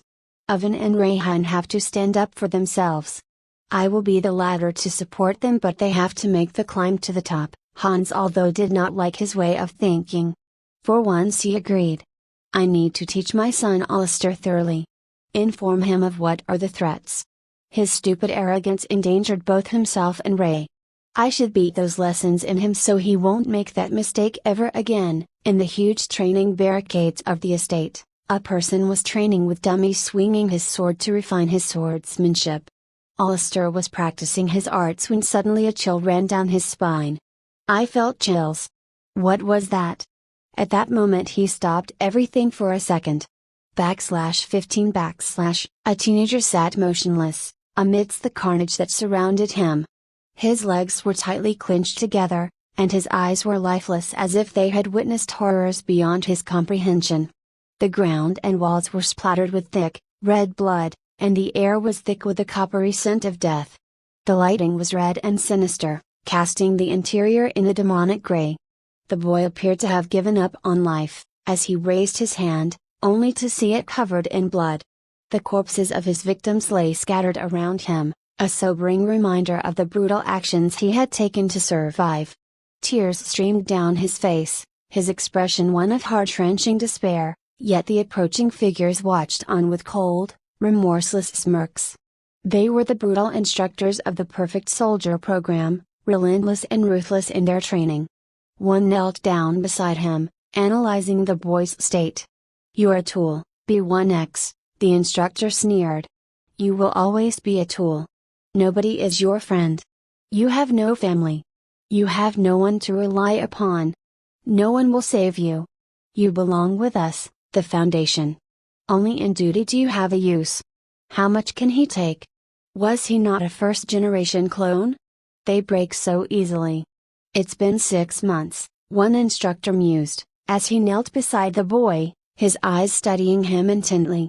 The boy, B1X, looked up at him with a mix of defiance and despair. "This punk still has willpower, huh? Fascinating. Still, we need to push him more. See the limits. That is our goal for now," the instructor said, his lips twisting into a sinister smile that sent shivers down the boy's spine. B1X couldn't hear the instructor's taunts anymore, only the echoes of the screams of the ones he had killed. He let go of his head, accepting his reality. It was his choice. His fellow clones, the friends he had made, were like brothers and sisters to him. When would the suffering end? What had he done to deserve this? When would it all stop? His heart had numbed and he felt like his humanity had left him. He couldn't call himself human, acting like this. He was a machine, designed for a purpose, and he couldn't resist. He could only follow orders. This was the 30th time he had been tasked with killing one of his close friends. Clones they had known for just a few weeks. He was told it was for a good cause, and every instructor drilled that thought into his mind with force. B1X had been brainwashed since the day he was able to understand words. He had been drugged and tested on by the doctors. After that, B1X's life had no meaning to anyone. He was beaten to a pulp by big men with military combat training, taught martial arts through abuse and torture. If he made mistakes, he was treated like a punching bag. Day and night had no meaning for him as he was kept in isolation, his bones cracking under the weight of the brutal training.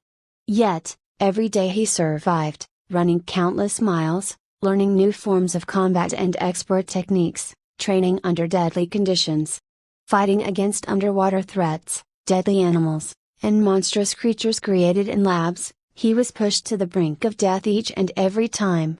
Most of the other clones like him had died under the same conditions, but B1X found a way to keep going, to learn and adapt, to survive. Despite the endless cycle of suffering and despair, B1X stood up every single day with a glimmer of hope. A voice deep within him always helped him stand up, a voice of reason and determination. It gave him just enough incentive and motivation to keep getting up. It was this voice that gave B1X a sense of purpose, a reason to survive amidst the chaos and violence that surrounded him. Stand up. What use will it be to give up? What use will be to give in? You are not alone. the voice inside of B1X's mind always said. And though he often forgot about it, that one line always stayed with him: you are not alone. Through every day, B1X survived the challenges that kept getting harder and harder. He got stronger and faster, approaching his second year in the Super Soldier program. His mind was not faring well, his emotions were nearly gone, and he couldn't feel anything. The instructors couldn't keep up with his pace, as he was outpacing everyone in battle arts, tactics, and weapon handling, combat, stealth, every form of training. His success rate was nearing 90% in simulations. Let's put him to the test, shall we? If he can complete this scenario, we can just clone him and disregard everything else, as we have now produced the perfect blueprint, said a young man in a suit, sipping tea. His eyes and smile were terrifying, like something out of a nightmare. Start Protocol X, he ordered. One day, in his quarters, B1X finally admitted defeat. He looked at his hands, which were stained with blood. The amount of blood they had soaked up that day was beyond anything he could imagine. Even after being washed by the caretakers several times, it did not remove the stains. The scenario began and B1X was faced with the task of killing the masters and everyone he had ever met. His martial arts instructors, the entire training management, everyone. Because he was ordered to. His behavior had been so manipulated that it was like second nature for him to follow orders from higher-ups. He killed everyone he had ever seen, the world he knew, because someone had ordered it. B1X had finally lost everything. I'm a tool. I will always be a tool. B1X kept repeating the phrase as he sat in his empty, dark quarter, his face devoid of any emotion. That day, even the voices in his head had stopped.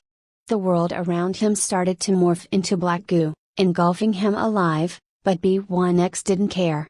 He didn't even blink, just kept repeating the phrase in the same curled up position when he had murdered everyone.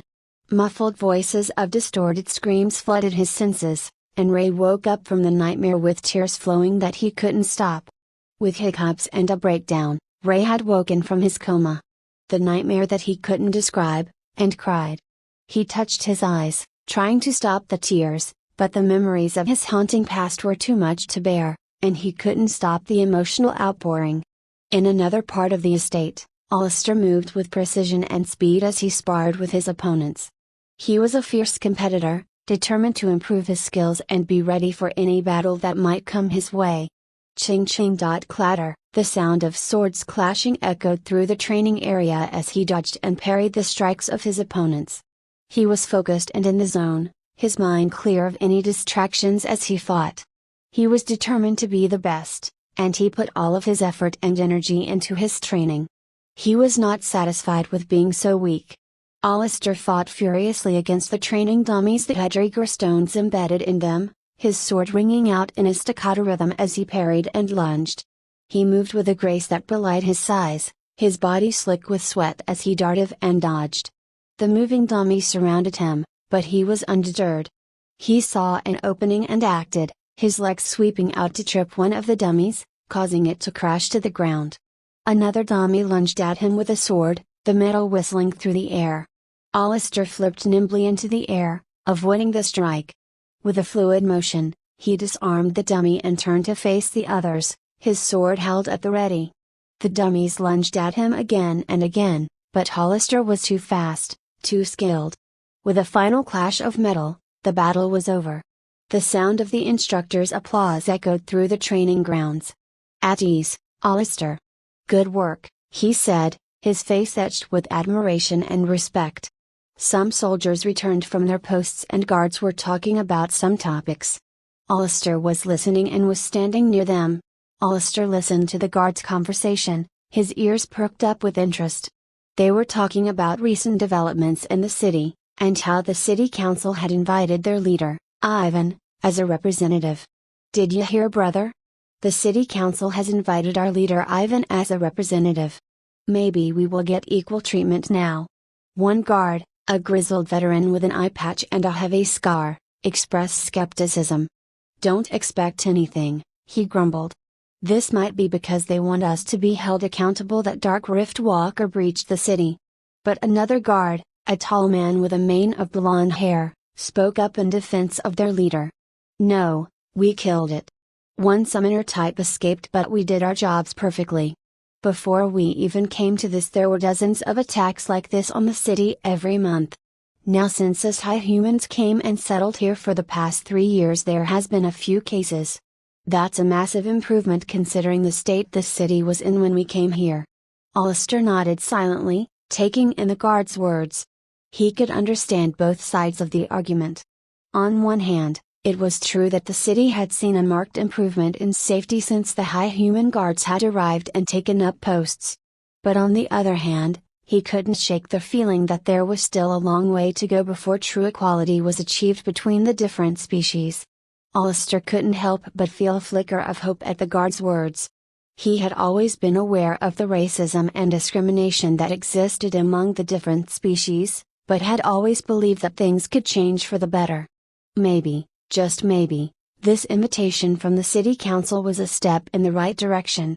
However, he couldn't shake off the feeling of skepticism. After years of seeing the same promises being made and not being fulfilled, he has learned not to put too much hope on those kind of things.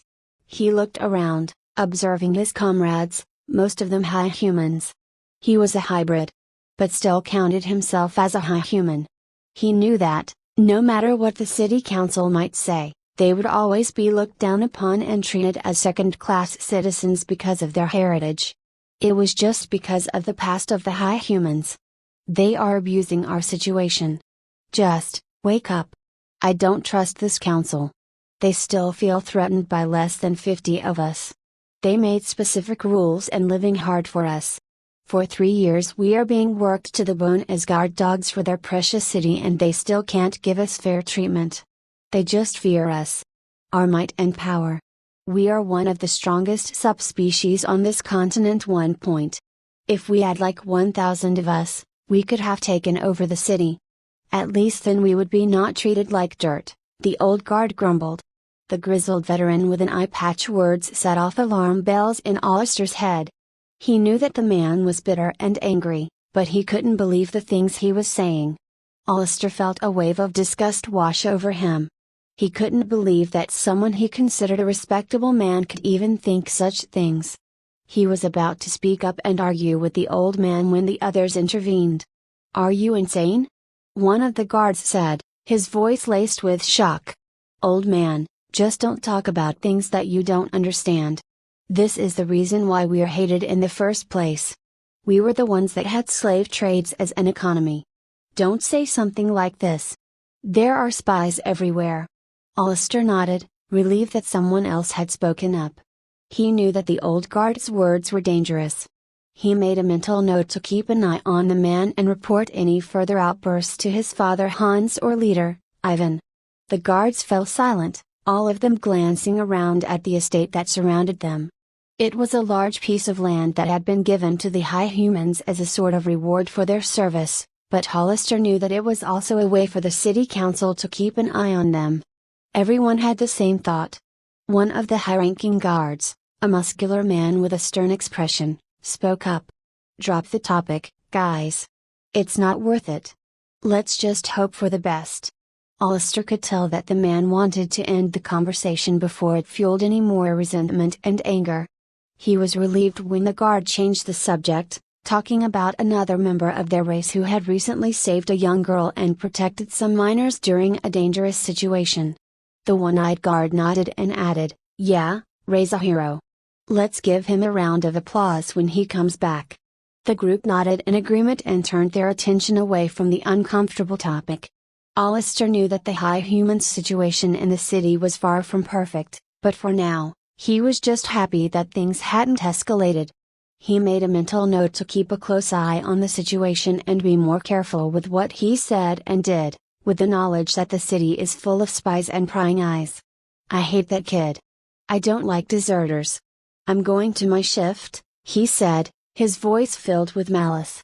Alistair felt a pit form in his stomach as the old veteran spoke. He couldn't believe the hate and anger that the man was expressing. The atmosphere in the group shifted and many fell into a tense silence. Alistair knew that the guard was referring to Ray, His old friend who had recently saved Lily and protected some minors during a dangerous situation, but who had also deserted the group in the past. He changed, guys. He was just a kid. What did you expect? A guard tried to defuse the situation. The old guard sneered at him. That kid is the reason many of us died while we journeyed from our fallen kingdom. It does not change that fact. One act of bravery cannot change his past. As he spoke, his fist was shaking with anger and his face twisted with bitterness. Alistair felt a wave of anger wash over him. He knew that the man's words were wrong, that everyone deserved a second chance, but he also knew that there was nothing he could do or say to change the old guard's mind. Only time can heal that. A few minutes ago, the family sat around Ray's bed, their faces etched with worry.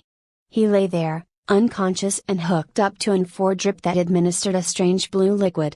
The liquid seemed to be alive with tiny particles that swirled and moved within the substance. Lily, Ray's little sister, watched him sadly. "Will he wake up now?" she asked, her voice small and filled with uncertainty. Ray's mother reached over and took her hand, giving it a gentle squeeze. "We have to have faith," she said, her voice quivering with emotion. "The doctors said that he is showing signs of improvement, and that the treatment is working.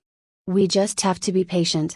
Ray's little brother, who had been reluctant to come at first, now sat by the bedside silently. He didn't know what to say. Owen looked at Ray, seeing the pale complexion. He could feel the weight of the situation, he could see the family's fear and concern. He didn't want to give them false hope, but he also couldn't bring himself to say anything negative. He just sat there, watching, waiting. Lily, still holding Ray's hand, looked up at her little brother with a worried expression, sensing the weight of his thoughts. "Don't blame yourself," she said softly. "Ray made his own choices, and he knew the risks.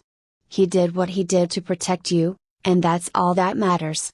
Ray's mother also noticed her son's expression and put her arm around him. "Your brother is a hero. He saved many lives that day. We are just hoping and praying for his recovery." As his little brother Owen left the room, his thoughts were filled with anger and resentment. He couldn't shake off the feeling of betrayal and hurt. "You should have been like this when you deserted both me and Mother. I won't trust you. I just can't.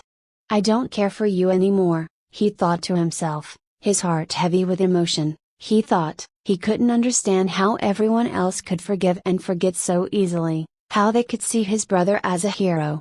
He had suffered so much when Ray had deserted him, and he couldn't bring himself to forgive him so easily. He felt that his brother had to pay for his past mistakes before he could even consider forgiving him. With a hard expression on his face, Owen left the room without looking back. He knew that his mother would stay with Ray a while longer, but he couldn't stand the sight of him. Not yet. He needed to clear his head, to deal with his emotions before he could come to terms with everything that had happened. As he walked down the hallway, his mind was filled with a singular thought: "I'm going to exterminate that Dark Rift Walker." Ray's eyes fluttered open and he sat up with a start, gasping for air. His mother and sister, who were sitting by his bedside, jumped up in surprise. "Ray! You're awake!" Ollie exclaimed, her face lighting up with joy. Ray looked around the room, still trying to adjust to being conscious again. He couldn't remember how long he had been asleep, but he knew it had been a long time. He looked at his mother and sister with a mix of confusion and relief. He started crying out of nowhere. Ray's sobs gradually subsided as his mother's soothing words and touch helped to calm him down. Lily watched him, her own eyes misty with emotion. She had never seen her brother like this before and it made her teary as well. There, sweetie. Everything is fine. I'm here," Ollie said softly, rubbing his back in a comforting gesture. Ray's cries turned into hiccups and he hugged his mother tightly. He couldn't shake off the feeling of the nightmare, it was so real. He just felt devastated with emotions, not able to express what he was feeling. Ollie understood what he was going through. The dark taint that Ray had received was a nasty curse that would rekindle the darkest memories one had. It would cause them to have nightmares, and in a way, it gave the Dark Rift Walkers a form of mild control over the victim. Ray's mother held him close, feeling his body shake as he cried. She knew it would take time for him to heal, both physically and emotionally, but she was determined to be there for him every step of the way. She loved her son and she would do everything in her power to protect him. She made a promise to Fiona to love her children as her own. /16 After sobbing uncontrollably, Ray finally became aware of the warm embrace of his mother. The nightmare had been so vivid and terrifying that it had taken him a moment to realize where he was. Lily, his sister, stood beside him with tears streaming down her face. She gently nudged his shirt as he began to calm down. Ray reluctantly released his mother, Ellie, and attempted to speak, but his throat was raw and dry from crying. "I'm sorry. I had a nightmare. I couldn't control myself," he said, expecting to be scolded or judged. But Ollie's touch was gentle as she cupped his face, her soft voice filled with understanding and love. "There's no need to apologize, my dear Rayhan. You are my son, and these are the side effects of the dark taint. You can always come to me for support," she said, her words a soothing balm to his frazzled nerves. Ray was taken aback by her compassion. He had always known that his mother did not hate him, but he had never expected her to be so understanding and supportive. He had grown accustomed to spending his days alone, never seeing his mother or sister, and had assumed that their relationship was distant and strained. But in that moment, he felt a weight lifted from his heart. He wanted to throw his arms around her again, but he held back, feeling a sudden shyness wash over him. Struggling to find the right words, he simply nodded in gratitude and let the warmth of her love envelop him. Ray then patted his sister's head, asking her, "Are you hurt? Are you fine, Lily?" He had some concerns that she might have been hurt by his outburst as he was trying to save her from the dark Rift Walker, but after examining her closely, he just wanted to confirm his suspicions. "No," Lily replied, shaking her head from side to side. "Are you okay now, Blother?" she asked, her expression a mix of curiosity and worry as she nudged Ray's clothes. Ray's smile grew as he watched his young sister struggle to find the right words. She was still so young, and the fact that she was concerned for him filled him with warmth. Despite the doubts that lingered in his mind, that perhaps the previous Ray had been the reason for her illness, he couldn't help but feel a sense of love and protectiveness towards her. He gently corrected her, "It's brother, Lily. Brother," his voice filled with tenderness. He went on, "I'm okay now, Lily. I told you I would protect you," his words carrying a sense of determination and reassurance. He wanted her to know that she could always count on him, no matter what. The smile on his face brought a small, trembling smile to Lily's lips as well. Her eyes brimmed with tears, but they were not tears of fear anymore, they were tears of relief. She nodded, the sound filled with trust and gratitude. Despite the recent traumatic event, she knew that her brother would always be there to save her from the monsters that lurked in her nightmares. His mother began to pick up Lily in her arms, sensing that Ray needed some alone time to recover. But Lily protested, "No, I want to give something," her small arms and legs wriggling in Ollie's embrace. Ollie, understanding her daughter's determination, relented and placed her on Ray's bed. Lily then reached into her pocket and pulled out a small stone. It had a faint blue and green aura surrounding it. She placed it in Ray's hand, her eyes shining with excitement and a hint of awe. Ray was shocked as he recognized the stone. It was the same mystical stone he had had since coming to this world. He had thought he had placed it in his drawer, but here it was, back in his possession. Ollie watched the two of them with interest, assuming that it was one of Lily's new treasure she had found in the garden, but as she saw the ore surrounding the stone, she knew it was something more valuable than just a simple trinket. She knew her daughter had a large collection of shiny things, but this stone seemed to possess something more than just its physical beauty. She did not think too much about it after that. Ray's demeanor was cautious and contemplative as he looked at the stone in his hand, his intuition telling him that something was amiss. "Where did you get this, Lily?"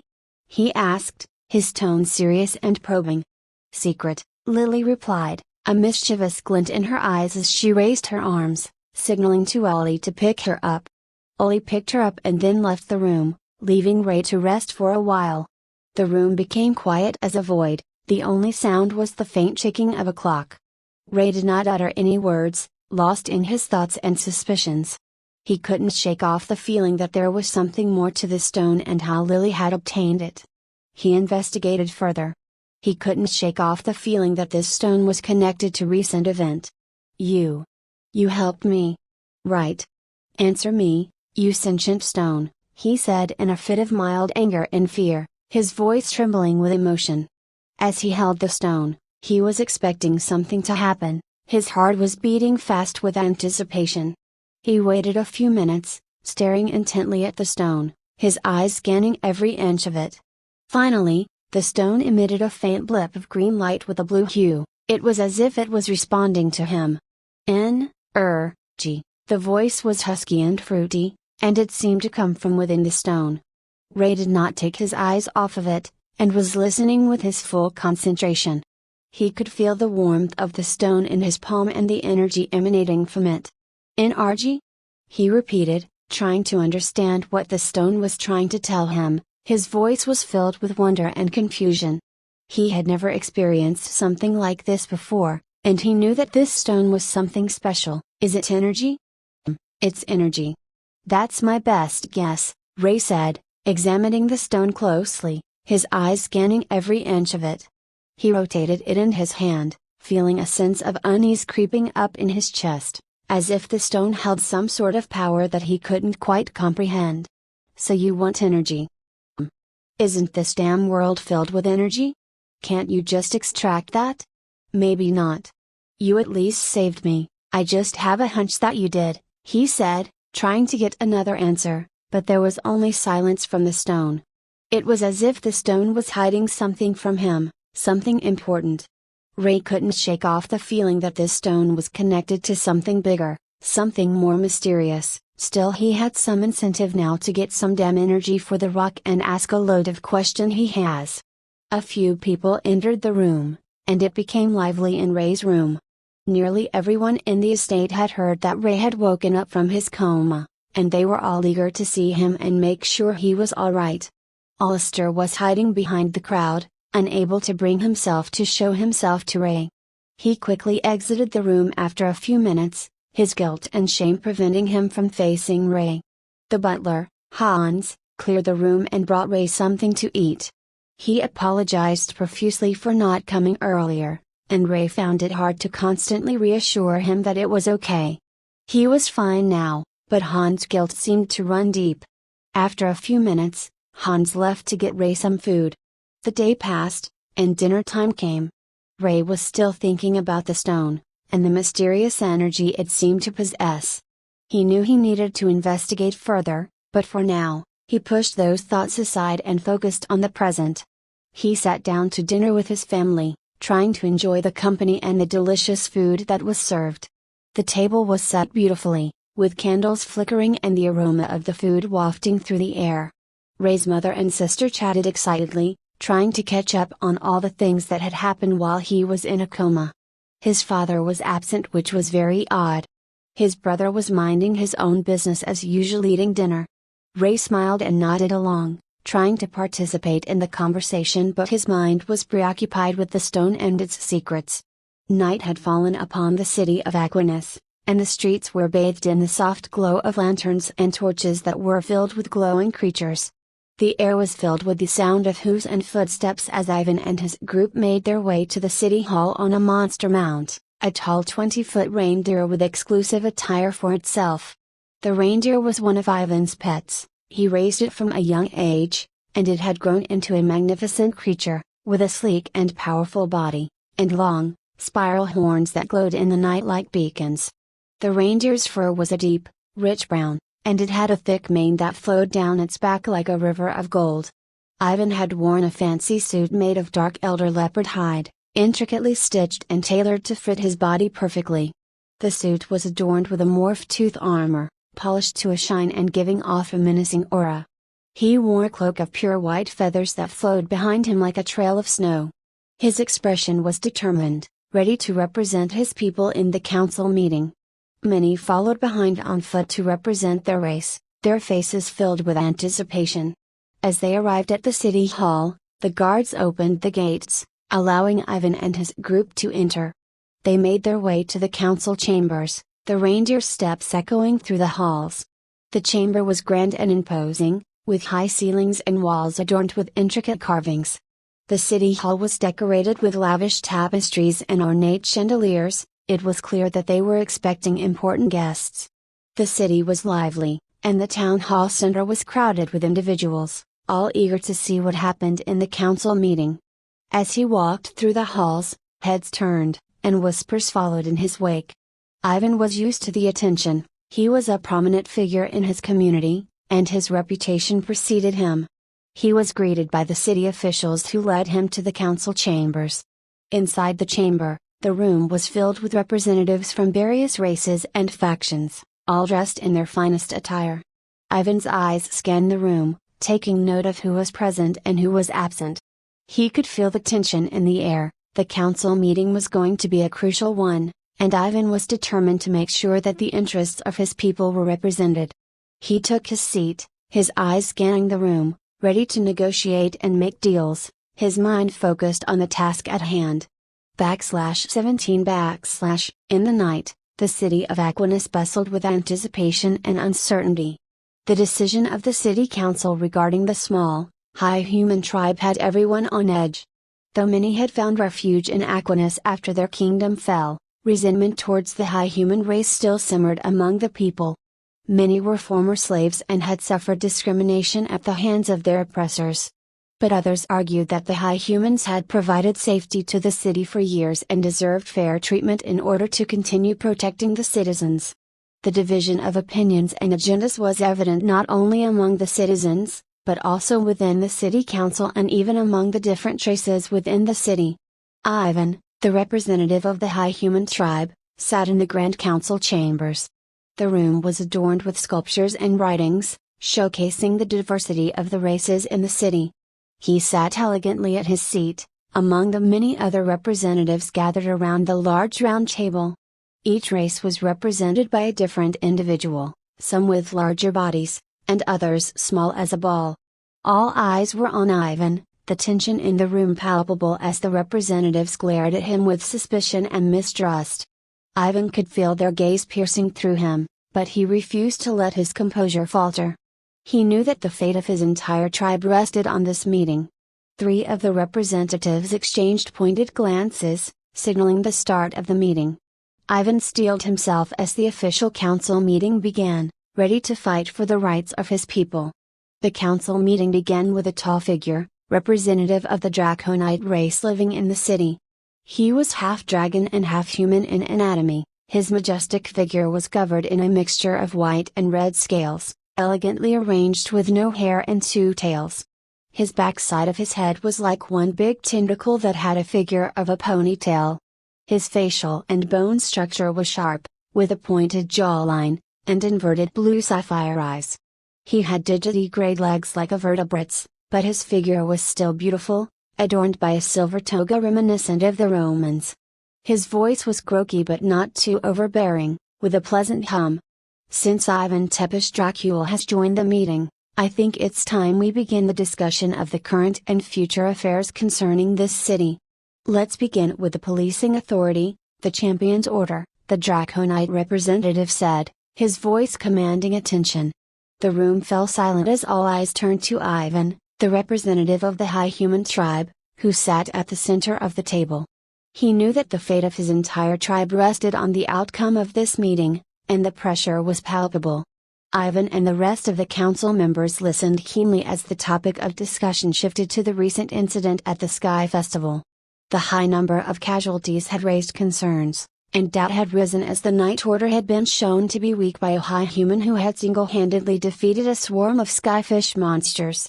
The incident also had links to Ivan and his affairs with the Dark Rift Walkers. A representative of the Warbull race chimed in the conversation.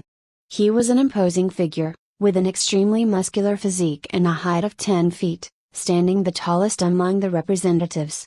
He had scars on his left side of his face and one ear missing.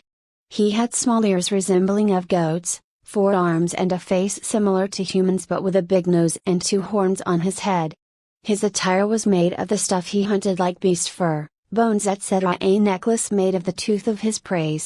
He wore a waistcoat that exposed his middle chest area with massive scars but covered it finely. He had some fine fur that covered his skin. He had 4 weapons strapped to his back. His aura and voice had a tremble and girth to it. A heavy voice that could intimidate anyone. "What are you implying, Arosen?" Rannoch, the Warbull representative, said with a heavy pause on words to intimidate everyone. With not a hint of worry, the Draconite representative replied, "It's very clear what I said. Rannoch. It's not been the first time. Although the Night Order has done its job but at the expense of casualties. What do you think, Ivan?" Ivan was now at the forefront of the situation. He had to confront the council members with his points. He was one of the leaders representing the High Humans, a subspecies of humans with abnormal characteristics. They had super strong builds rivaling the strongest species and very big heights with an average of 7 feet. Their anatomy was also different, with having 1 more heart, bigger lungs, and better senses. Only in magical affinity they lacked. With all due respect, the champion Night Order seems to be lacking in assessing the situation. The threat was clearly underestimated this time. One of my subordinates and my son just happened to be in town for some supplies. They got careless and had to be rescued. One of my men happened to save them along with citizens. I think we should be acknowledged for safeguarding the peace of this city as we have done so since we found refuge in this city. Don't you think? Ivan said, his tone measured but firm. His words were like a spark to a powder keg. Rannoch, the Warbull representative, was infuriated to the point where he thought to attack. This was an obvious declaration of hostility. The Night Order had a majority of Warbulls and many other species. Rannoch stood up from his large seat in anger as he shouted what he had on his mind. His aura was so overbearing that the table started cracking. "You dare mock the Night Order? Outrageous!" Rannoch's voice boomed through the chamber, his fury palpable as he glared at Ivan. His eyes seemed to blaze with anger and his muscles tensed, ready to charge at Ivan. The other representatives watched, unsure of how the situation would unfold. Ivan met Rannoch's gaze head-on, his own anger rising to match the Warbull's. He knew that this confrontation would decide the fate of his tribe, and he was ready to fight for their rights. Ivan stood firm without even blinking, staring in his eyes. Rageous was a slang for slavers. A serious accusation that could get someone killed in the past. "You deny the claim, you buffoon? If one of our own people did not kill those skyfish, there would have been far more casualties than you can count. Your entire city is glorified to be a safe haven in the Eunuch's kingdom because of our people's sacrifices in protecting the city. What have you done aside from making my people's life harsher? Imposing rules based on past events that don't have anything to do with the present? You are afraid of our small numbers growing? Because of our strength?" Ivan retorted, his voice filled with anger and determination. "I have listened far too much of this bitch. Have you forgotten what you monsters have done? You preach equality of all fucking things?" Rannoch bellowed, the mere mention of equality resurfacing some terrible memories for him. The Warbull pulled his massive axes from his sheath, ready to attack Ivan. But before he could make a move, a sudden burst of mana erupted from 4 representatives. This eruption caused the entire building to shake a little. The current head of the magic arts and the Great Library, Jinstrin Malfoy, who was a human, said in a clear voice of authority. "That is enough." Jinstrin's voice boomed through the chamber, her mana causing the room to shake even more. "This council is to discuss matters of peace and cooperation, not to resort to violence. Rannoch, put your weapon away, and Ivan, refrain from making any more inflammatory statements. We will not tolerate any further disruptions." Rannoch glared at Jinstrin and the other representatives with malice, his eyes burning with a fierce intensity before he reluctantly sheathed his weapons and sat back on his seat, still simmering with anger. Although he was mad, he knew the risks of acting on his impulses all too well. The council chamber was thick with tension, and the air felt heavy with the weight of unspoken secrets and hidden agendas. The human representative, A mysterious figure representing the humans living within the city of Aquinas interjected within the conversation. Her voice was calm and measured, but there was a hint of something deeper, a hint of a hidden purpose. I think we should consider giving it a vote for granting the high humans the fair treatment they deserve. We have been observing them for years, and there is no doubt that they have served this city well. I believe they deserve mutual rights. For the betterment of our city and kingdom, it's time to accept the past and leave the resentment behind. We all have our own history, she said with a hint of bitterness, her eyes scanning the council members with a shrewd gaze. It was undeniable, every council member race had a dark history after the Dark Era, and the shadows of the past hung heavy in the air. Nobody was clean, and the council members sat in silence, each lost in their own. I concur, my dear colleagues. Time has a way of mending even the most broken of hearts. I dare say, it is high time we extend a hand of acceptance to our high human brethren, he said in a formal and eloquent manner, reminiscent of the Victorian era. The representative of the Groks, a race of goblins that stood to defend the humans' point, seconded the motion. He had a similar height and physique to that of a human. He was impeccably dressed in a classical white waistcoat, black tailcoat and trousers that fit him perfectly. He had sharp canine teeth that poked out of his mouth, but they seemed elegant. He had the presence of a gentleman, wearing a hat and monocle. The council members looked at each other, some still hesitant, others nodding in agreement. It was clear that this was a difficult decision, but one that needed to be made for the betterment of the city and its people. The council voted and the high humans were granted the rights and fair treatment they deserved. The Draconite representative stood up with an air of authority, his majestic half-dragon form towering over the council members. He looked around the room, his eyes scanning each face in turn as he spoke. Let's put it to a vote then. Please raise hands for those in favor of high humans. Please raise your hands. All the council members, after giving it a thought, raised their hands accordingly. It was a vote of tie. 3 for the high humans' favor and 3 against it. Oh dear. It seems it's a tie. I will now make my judgment, the Draconite said as he raised his arms to give his answer. Ivan was watching this unfold with a sense of both intrigue and unease. It was honestly too good to be true. It felt like something was off, as if hidden forces were at play behind the scenes. Still, this was a chance to capitalize. Even if there were some ill intentions, he couldn't yield a chance like this. The Draconite representative thought for a moment, his eyes closed as if he were considering something deeply. When he opened them, his gaze was sharp and focused. I have decided that the high humans will be granted the rights and fair treatment they deserve. We must move forward and leave the past behind, he said firmly, his words ringing with a sense of finality. The council members looked at each other, a sense of relief and apprehension mixing in their expressions. Ivan couldn't help but feel a sense of unease, knowing that this was just the beginning, and there would be more challenges ahead. But for now, he was determined to make the most of this opportunity and ensure that his tribe was treated with the respect. The votes were clear now. The representative of the Warble Rannoch was furious with the result. To him, this felt like inviting enemies into their homes. Arosen said with a loud voice, so we now have a definitive answer.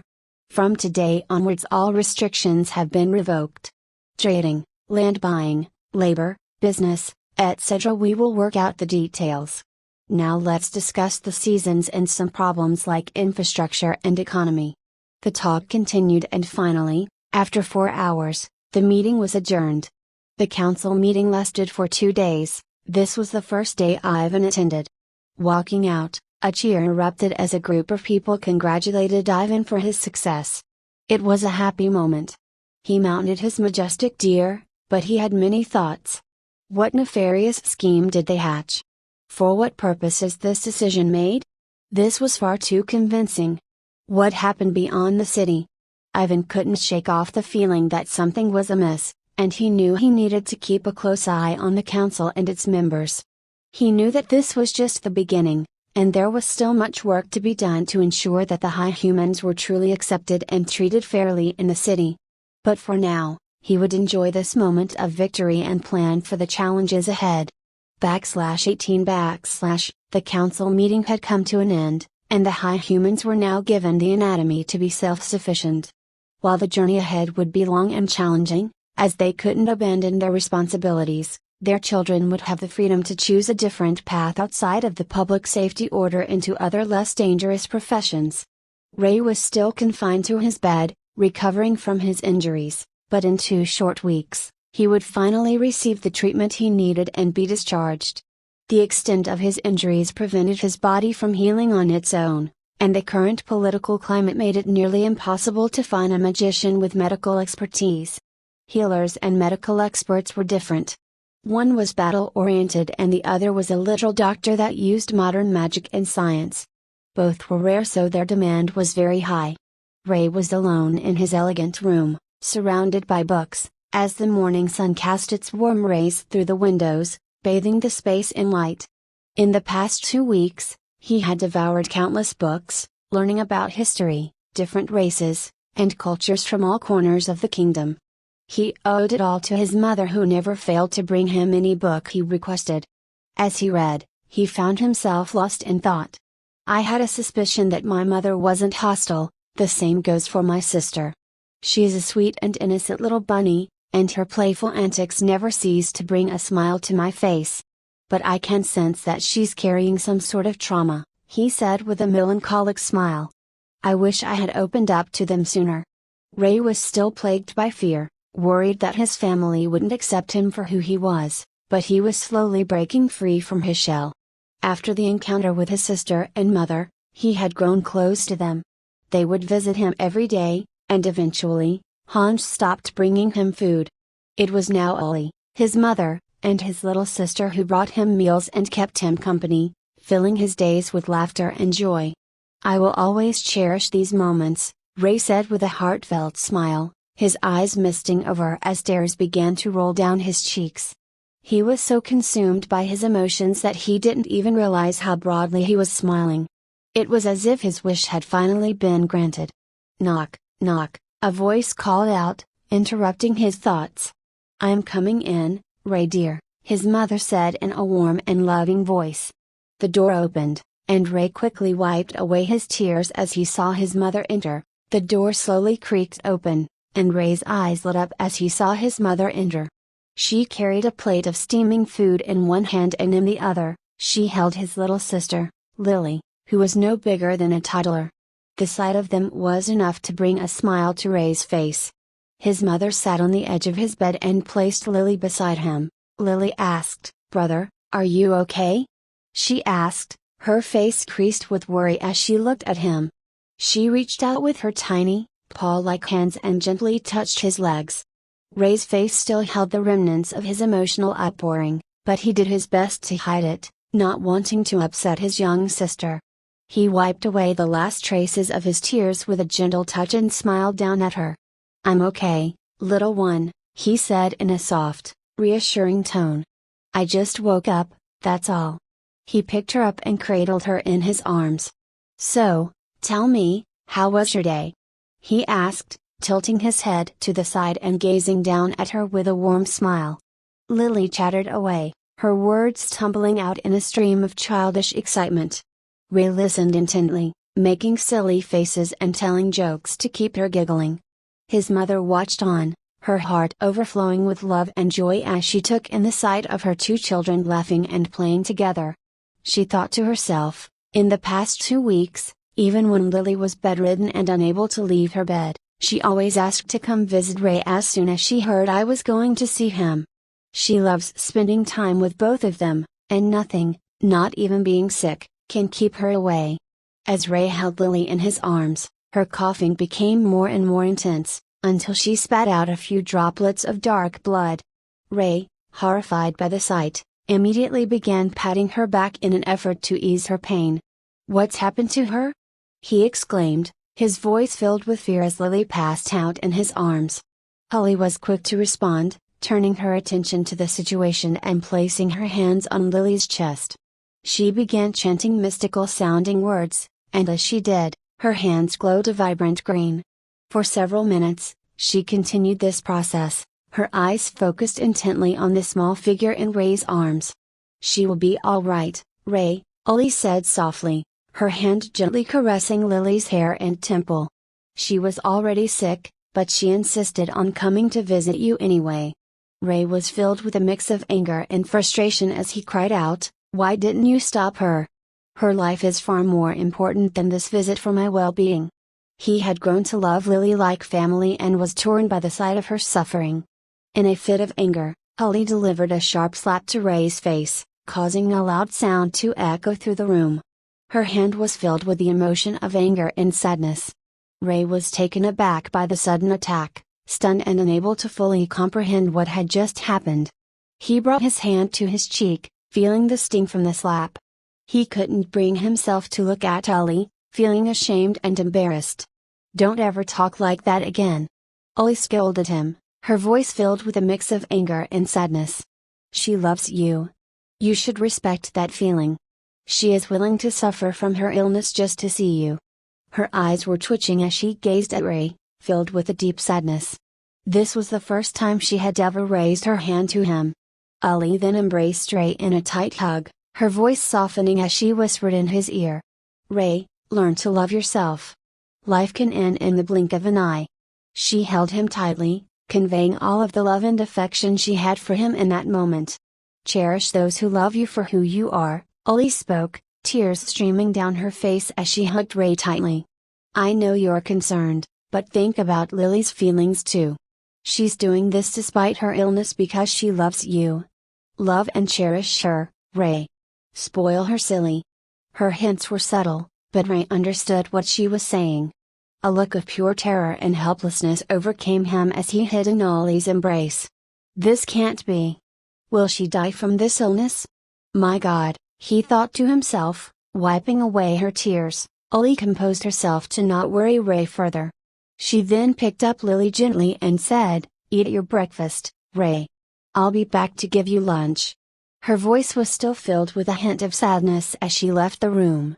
Ray was now alone, watching as Ivan stood near the door with his eyes closed, leaning against the wall. But Ollie didn't think much of it. She left to care for Lily in her room. He also left after a few moments. Ray was now consumed with the thought of saving Lily. He opened his drawer and retrieved that special stone that was invisible to the naked eye. Clutching it tightly, he spoke to it with a determined voice. "You were able to heal my body before, and I know you can restore Lily's health if you could save a dying body. I won't lose her. Not now, not ever," he declared with a fierce determination in his voice and a fire in his eyes. He was determined to do everything to save his beloved sister. The day passed and night approached in the city of Aquinas.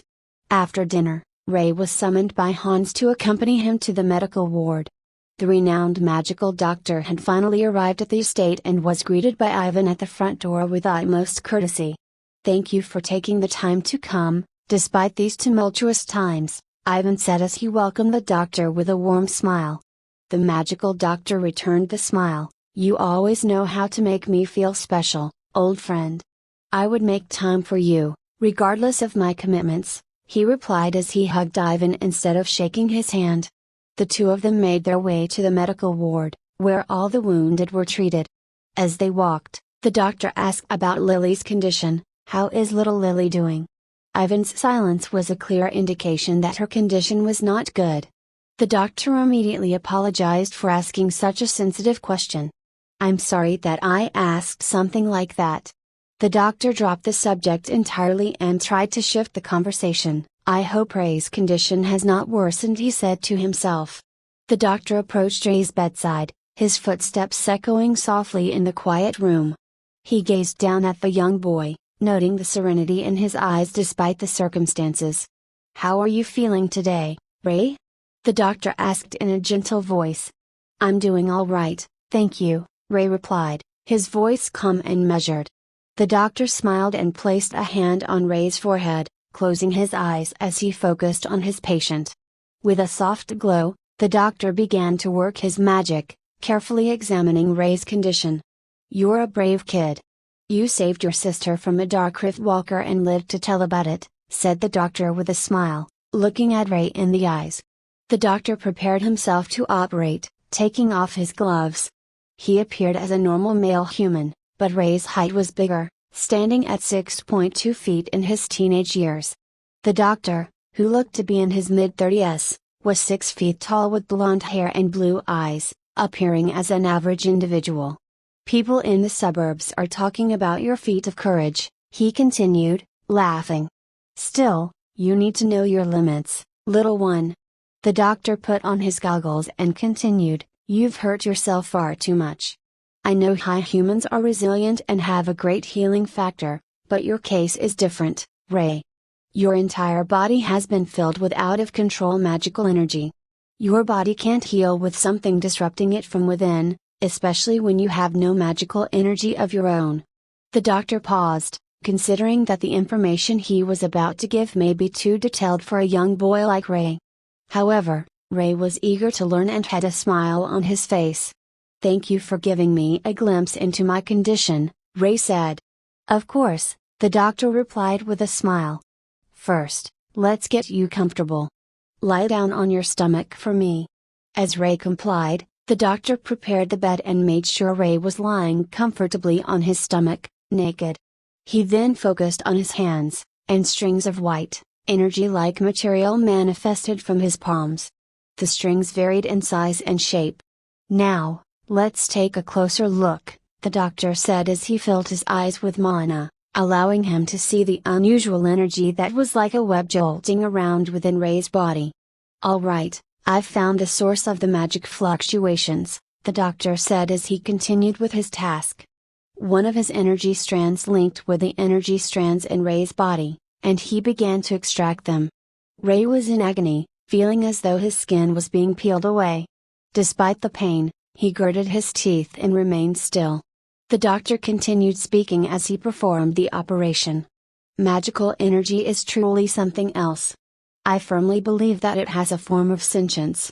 Even after the source of the magical energy has died, it continues to persist, as if it were overruled by the consciousness of the being that possessed it." The strands of magical energy were slowly but surely being extracted from Ray's body. Despite the pain, he focused on the doctor's words, trying to distract himself. "Even after countless millennia, we still have not unlocked all its secrets. Centuries ago, we believed that magical energy was a force that existed in everything, whether it be inanimate objects or living beings, but that is not entirely the case. There are beings that cannot interact with magic, unable to harness its power, but still affected by it. I have often wondered why this is so. You, Ray, are one of these beings. From my years of experience, it appears that magic responds to emotions and evolves based on the world's understanding of the user. Some religions view people like you as omens of dark times. We are fortunate to be in this city, Ray. If we were in any other part of this kingdom, the consequences would have been dire." Ray pondered the doctor's words. "So even religions dislike people like me. I'm not surprised. Magic is mysterious and interesting, just like the doctor describes it. Maybe I could teach someone if it follows realistic physics to some extent," he thought to himself. The doctor successfully extracted the last strands of magical energy, which looked like strands of red light, from Ray's body. "It's done," the doctor said as he picked up his bag and rummaged through it. Ray was in awe of the doctor's skills. It only took 10 minutes, but he felt as though a heavy burden had been lifted from his body. "Aha! I found it! My ultimate cure!" the doctor exclaimed with delight as he retrieved a canister from his bag. "Ray, don't tell anyone about this, I mean anyone. If word got out, I would be in a lot of trouble," the doctor warned as he opened the canister. A pungent odor wafted towards Ray, making him feel nauseous. "This is a special cream that I won't disclose the name of, but it will help with your burns and speed up your recovery. You should thank your father for this," the doctor explained as he applied the cream to Ray's injuries. The doctor applied the cream to Ray's left hand, torso, and other areas affected by burns. It was like a green transparent gel-like substance that had a very unsettling pungent smell. "That's done," he said as he packed up his briefcase. "Now my work is done. I need to check on your sister." Before he could leave, Ray called out to him, "Thank you, sir. I have one favor to ask, and it's honestly too much after all you've done for me, but please hear me out." The doctor smiled at Ray's honesty. "Sure, I can at least listen to you. Can you just infuse as much magical energy as you can spare for the moment into my hand?" Ray asked as he presented the doctor with an invisible stone in his hand. The doctor furrowed his brow, intrigued by Ray's request. "That's an unusual request, Ray. But I'll give it a try. Just keep in mind, you won't be able to use magic, no matter what happens," he warned. Ray nodded eagerly, eager to see what would happen. "This is just to confirm something," he explained. The doctor closed his eyes, focusing his energy. His hand started to emit a soft white light, growing brighter and brighter until it was almost blinding. Then, he placed his hand on Ray's, and they both watched as the light spread from the doctor's hand to Ray's. /19 Ray had devised a plan to ask everyone to contribute their energy to the stone. He watched as the doctor who had treated him poured an immense amount of magical energy into the stone. However, even with all that energy being absorbed, the stone remained invisible in Ray's hands, almost like a super-dried sponge soaking up everything in its path. As the doctor continued to pour his energy into the stone, Ray couldn't help but notice the look of confusion that crossed his face. The doctor's hand, which was glowing with a brilliant white light, slowly began to dim as he poured more and more energy into Ray's hand. Puzzled, the doctor wondered, what is happening? Is Ray absorbing all of the energy? That shouldn't be possible. He doesn't have any ethereal circuits. I'm actually confused as to what is happening. Despite his exhaustion from pouring so much energy into the stone, the doctor was astonished and curious about what had just occurred. He gasped for air between heavy breaths before finally asking Ray, "You're like an endless well. Just what happened? What did you do?" The doctor's expression was one of intense curiosity, his mind racing with the possibilities of what he had just witnessed. If he could understand how Ray was able to do this, it could potentially help him with some of his own treatments. Ray, however, was cautious about revealing too much information. He knew that too many details could come back to harm him later on. Still, he believed that the doctor could keep a secret since he was keeping his, so he decided to tell a mix of truth and lies. He held the stone in his hand, turning it over and over as he spoke. "To be honest, I'm not entirely sure," Ray began, "but I came across this stone that has the ability to absorb a vast amount of magical energy. I don't know the full extent of its power, but it seems to be a lot. I acquired it from a dark rift walker who dropped it. The stone is invisible and doesn't seem to do anything else aside from absorbing energy." The doctor's eyes widened in surprise when he heard the words Dark Rift Walker. He was all too familiar with what that meant, having studied beyond the rift himself. He instinctively took a step back as Ray approached him with a stone, unsure of what to expect. "It doesn't do anything harmful," Ray reassured the doctor. "Just please keep it a secret between us, sir. My family hates anything related to these things." With that, Ray placed the invisible stone in the doctor's hand. The doctor was astonished at the weight he felt on his hand, despite not being able to see the object. "Fascinating," he murmured. "This is like those artifacts I've seen on wanderers." As the doctor was examining the invisible stone, he suddenly felt a sharp pain, as if he had been bitten. He let out a cry of pain and fell to the floor, dropping the stone in fear. Ray rushed to the doctor's side, concerned. "What happened, doctor?" he asked. The doctor was pale and trembling, clearly shaken. "I'm not sure," he said shakily. "As soon as I touched the stone, I felt a sudden surge of energy, but then I felt like my own energy was being absorbed. It was like a danger signal went off in my head, and I had to let go." Ray picked up the stone, examining it closely. "That's strange," he muttered. "I've never experienced it doing that before." The doctor nodded weakly, still shaken from the experience. "Whatever it is," he said, "I don't want you to hold that stone for much longer." The doctor shouted. "Ray! Drop it now," he said irrationally with fear in his eyes. Ray was confused seeing him like that. He asked, "What happened? You were fine just a while ago. Why are you acting like this, doctor?" He asked. Ray, don't you feel weak and in pain holding it? The doctor asked, confusion etched on his face.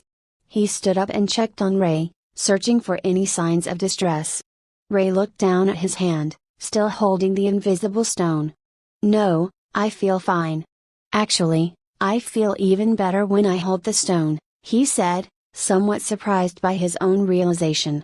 He never paid much attention, but now after focusing he could feel somewhat of a difference. As the doctor continued to observe Ray with his mana-infused eyes, he saw a strange synergy between the two. He was shocked by this interesting discovery. That's incredible, he murmured. There seems to be a strange compatibility between you and this stone. It's almost as if you were made for each other. Ray was intrigued by the doctor's words. What do you mean? He asked, trying to understand what the doctor was getting at. Well, from what I can see, your energy and the energy of the stone seem to be in perfect sync, the doctor explained. It's as if the stone is somehow augmenting your own energy, making you stronger and more focused. Ray looked down at the invisible stone in his hand, feeling a sense of wonder and curiosity. It was clear that there was much more to this stone than he had initially realized. This is very interesting. I have never seen an artifact like this. There have been many strange and mysterious things discovered by people all across the kingdom when the rifts opened centuries ago, said the doctor with a look of intrigue. Ray was immediately captivated by the idea of artifacts and the discovery of new and unknown things that might be useful. Rifts opened? Are you referring to the Dark Rift Walkers? And what about these relics you mentioned? Ray asked with a disguised sense of curiosity. Wait, you mean to tell me that you have never studied about the rifts and the relics? Are you not enrolled in school? Asked the doctor, surprised. He knew that Ray was 12 years old and expected that he would have learned about them by now. Ray understood what the doctor was thinking. It wasn't that he couldn't get into schools, but the restrictions placed on high human society had prevented him from attending any school. Finally, after the council meeting, he and his family were allowed to go to any school they wished. However, Rumera was the only exception, as it did not discriminate based on race and allowed anyone to enroll. Even before the restrictions were lifted, nobody could challenge the school's authority on their admission policies due to a royal decree issued by the king of the Eunuch's kingdom. Through his extensive reading, Ray had discovered these details. Maybe I should play the pity game. Might score me something out of it. Because of the restrictions on our people, we couldn't attend just any school. My only option was Rumera, and I tried twice to get in. But because I lacked the aptitude for magic, I didn't pass the test. Still, I'm planning on applying for the combat arts this time, in the Night Order division, Ray said with a sad smile, tilting his head slightly. The doctor was visibly shaken by the information. He had no idea that high humans in Aquinas City faced such dire circumstances. He felt guilty for asking such an insensitive question to a child. He reached into a metal box and put on thick gloves, then searched his bag for something. He pulled out a branch from a tree that was pure white in color and wrapped in cloth. It seemed to emit a majestic glow, with every fiber glowing with energy. Cheer up, Ray. Take this, the doctor said, handing him the branch. The doctor tossed the tree branch towards him. Ray caught it, studying the intricate patterns etched into the bark. This is something I acquired from a wanderer for saving his life, the doctor explained. He gave it to me as a gift. It's a mystical thing. I'm still not entirely sure what it can do, but it has the same properties as that invisible thing you have. It's not on the same level, but its effects are noticeable. It slowly absorbs all kinds of energy. It doesn't do anything else, though. Honestly, I can't handle it. It gives me terrible headaches. Take it, the doctor said, extending his hand. It might be useful. Only you can interact with something like this. I've observed that you can handle it with ease, despite my struggles with it. Patting Ray's head, he smiled. The doctor had a heart-to-heart moment with him. You don't need to prove anything, Ray. You're different from others. You're special in that regard. You can do well for yourself and others by pursuing a career in something other than magic or combat. There are so many opportunities in different fields. It will be hard, but it won't be as dangerous. I know, Ray said with a warm smile. But I've made up my mind. Thank you for this gift, though, Doctor. The doctor smiled back, wishing him luck for the future. Don't get hurt too badly again, Ray, the doctor cautioned. You're not invincible, even if you can heal. Now, I'll go check on your sister. With that, the doctor left the ward, met with Ivan, and was escorted to Lily's room. Meanwhile, Ray was grabbing the white glowing tree branch in one hand and the invisible stone in another, putting them both in his pockets before heading to his scheduled classes after his treatment. Later that night, after dinner, he sat on his bed and took out both of his possessions. The stone and the tree branch. He rubbed the invisible stone to get a reaction from it. It started changing colors, morphing into a swirling mixture of green and black. Ray was captivated by the stone's transformation, watching it intently as he wondered about the true extent of its powers. Next, he took out the tree branch, studying the intricacies of its design. As he did so, he could feel a strange energy emanating from it, a power that he had never experienced before. Ray couldn't help but wonder what kind of potential the branch held, what it could do to aid him. Ray looked at the stone in his hand and spoke to it. Can you hear me? Oi, the stone shone brightly in response, and he felt a sharp pain in his head, followed by a series of voices that gradually became clearer. Yes, I can hear you, Aiden, the voice reverberated in his head. Ray was taken aback. How do you know my original name? Did you transport my consciousness here? Why? His voice was demanding, and he was infuriated at the stone that might be the cause of his problems. I know a lot of things, replied the voice in his head. My name is Orion, and don't worry, I'll answer all your questions. You must be confused by all of this. But still, you've managed to survive this long, which is an achievement. I'll start explaining. Orion's voice was stern, but he chuckled a little after his explanation. Ray listened intently, trying to make sense of all that was happening. He was amazed that he could communicate with a stone and that it seemed to know so much about him. Mangs, /20 /, although Ray was listening intently, one could argue that he was also telepathically understanding what was being communicated to him. He had been molded by the soldier program and was not going to believe anything without gathering information first. As the stone continued speaking, Ray remained cautious. It's too early to believe anything, he thought to himself. Oh. Excellent. I love your cautious attitude. Yes, it's too early to believe anything. But hear me out, the stone said, its words reverberating through Ray's mind. What? You can read my thoughts? Ray exclaimed, his astonishment evident in his voice. He jumped out of bed and backed up, becoming extremely cautious after his remarks. He stared at the stone with an expression that would frighten anyone who saw it. It was the same face he had shown during his battle against the skyfish. Now, he felt threatened by the stone. Calm down, child. I am on your side. Come closer. I won't be able to communicate with you from that distance. You should honestly thank me, the stone reassured him, attempting to alleviate Ray's fears. Ray slowly climbed back into his bed, cautiously sitting down beside the stone and the tree branch. Suddenly, a voice echoed in his mind, speaking with wisdom. Listen carefully, Aiden or Ray, whichever you prefer. I am Orion, a higher dimensional entity. We formed a contract back on Earth. You see me in this state because of my past events. I was reduced to this form after my battle against the other gods, the voice explained. Ray was in shock but tried to compose himself and listen carefully. What do you mean, a contract? He asked. But, he remembered how the stone responded to him after the plane crash, so he figured out that was when it formed. I wanted to help you, but you died in the plane crash. I was deeply saddened by it. All my efforts to save you were washed away by undeserving fate. But your father brought you back, so I helped to revive you as a clone. I helped to pull your soul back, but it took everything from me to do that, Orion replied in a stern and sad tone. Your father was an amazing person. He understood I needed energy and gave me ample amounts of it by placing me in the fusion core. Back then, I could not even communicate because I had no energy to do anything other than observe.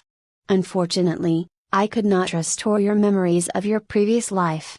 I was so close to restoring just a little portion of myself, but our luck ran out. They found me in the fusion core, Orion explained. As Ray sat beside the stone, his mind was racing with questions. Fusion core? He said slowly, his thoughts scattered. He realized that the energy emission might be his doing. What found you? And why? He asked with a curious and serious expression. Ray said slowly and realized that the energy emission might be his doing. Orion hesitated for a moment before responding. I cannot tell you that. It is dangerous information and of no use to you now. All I can tell you is that its goal was to rewrite all battles and future events. You were one of the most important links it had to eliminate. Fortunately, I had already made contact with you. It had no power in your realm and its form was empty, with no physical form. I overpowered it by releasing all my stored power, but you died after the building collapsed. It was admirable that you saved lives, but your life had far more importance. In my final attempt to save you again, I had to jump consciousness, soul, across realms to your counterpart, Orion explained in a calm but firm voice. Ray's eyes widened with shock and anger. So, you caused the explosion? All of the suffering and pain I went through. For what? He said, his voice rising in volume and intensity. He could feel his teeth grinding against each other, and his expression turned terrifying, filled with malice and anger. All his misery and suffering were because of events he had no control over. Now he learns that he was just a pawn in someone's game, swept up by the play. Ray's voice rose with emotion as he spoke, his anger palpable. Do you know how miserable life has been because of you? Can you even comprehend my suffering? Contract? Battles? Future? What future? His hands clenched into fists as he glared at the stone, the frustration and pain of his experiences boiling over. Why do all this for what purpose? Why me? What did I do to deserve such misery? Ray's voice grew louder and more frantic as he spoke, his eyes darting around the room. The weight of everything that had happened to him felt crushing. Orion, the voice of the stone, remained silent, feeling the same emotions as Ray. He erected a barrier around the bed, knowing that the things being said were not meant for anyone else to hear. You stole my future, my life, everything. What more do you want? You threw me into a world I don't know about, a world filled with absurdity. Ray ranted, his voice breaking as tears threatened to spill from his eyes. He had found some comfort in his relationships with his mother and sister, but it was not enough to fill the void left by the events of his life. Ray's hatred for the situation was consuming him, and he knew that he was only continuing on the path that the original Rayhan had set him on. Despite this, he couldn't help but feel lost and alone in a world that no longer made sense to him. I feel your emotions. Our contract makes me feel everything you have felt. But I will not apologize because I did this to save you and your world. I sacrificed everything for it as well. You and your planet were not ready for what was to come. Ray, the stone said in a soft but firm tone. Not ready? What do you mean not ready? What's coming? Ray asked, still confused and frustrated. The convergence, Ray. All the realms will go through it when they are ready. But many worlds, including yours, are not ready yet. They will undergo changes. This world is already half done with preparations. I did not have the luxury to choose a different realm, but it suited us for the time being. I had to help you before your soul left the ethereal planes for good. So I chose the closest realm to yours. Ray listened intently to the stone's words, trying to understand what he was being told. He had calmed down a little, but still, he felt disgusted that he was being used. But why me? What about the original Rayhan? And what about my broken memories? What is this world and realm you keep talking about? He asked, his confusion growing. You will be the important pillar for everyone to stand upon in the future, Ray. Although some might say you are negligible in the grand scheme of things, I disagree. You are the foundation for one of the possible futures. It's uncertain, but I hope we can make that future possible. For the sake of the realms. It's sad to see your counterpart die, Orion said. You could say he was like a close twin. The only reason you can inhabit this body is that he was your identical twin. Everyone in your world has a twin counterpart here in Castasia. Mirrors the original. Orion continued, I will fix your memories. The intrusion of two consciousnesses in the same body destroyed and warped them. You only have bits and pieces left. The only thing I could salvage were memories of language. I convinced the original Rahite to yield to you his body. I promised him redemption for his goals of saving his family and a request for his afterlife. Ray shook his head in disbelief. You stole someone's future. Orion replied, I will explain more when the time is right. For now, this world is your home. Ray looked at Orion skeptically with anger. It's hard to trust you after everything that's happened. Was this all part of the book back on Earth you wrote? The story of the family and their future? What was that? I have no reason to hide anything from you, Ray. The book was just a glimpse of the uncertain future of what might happen in this world. Ray was feeling overwhelmed by all the information that Orion was revealing to him. He couldn't believe that his entire life was not what he thought it was. Just how much do you know? What do you want from me now? You have gone to such lengths to save me and do all this. This plan, I am sure it spanned decades. There must also be a reason why you chose this place as well, Ray asked. He felt being used by an entity he knows nothing of.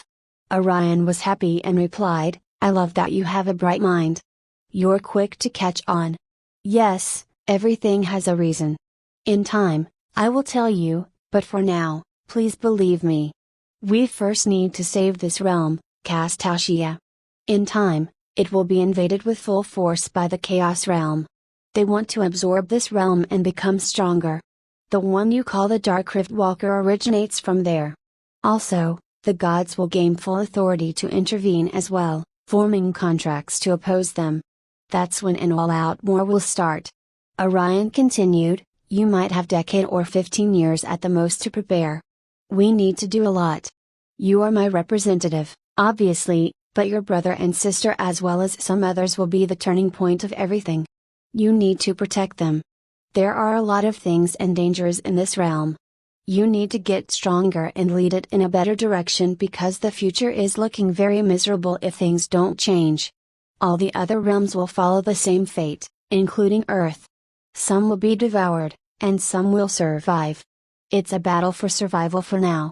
Ray struggled to comprehend the sudden turn of events that had set his entire world in motion.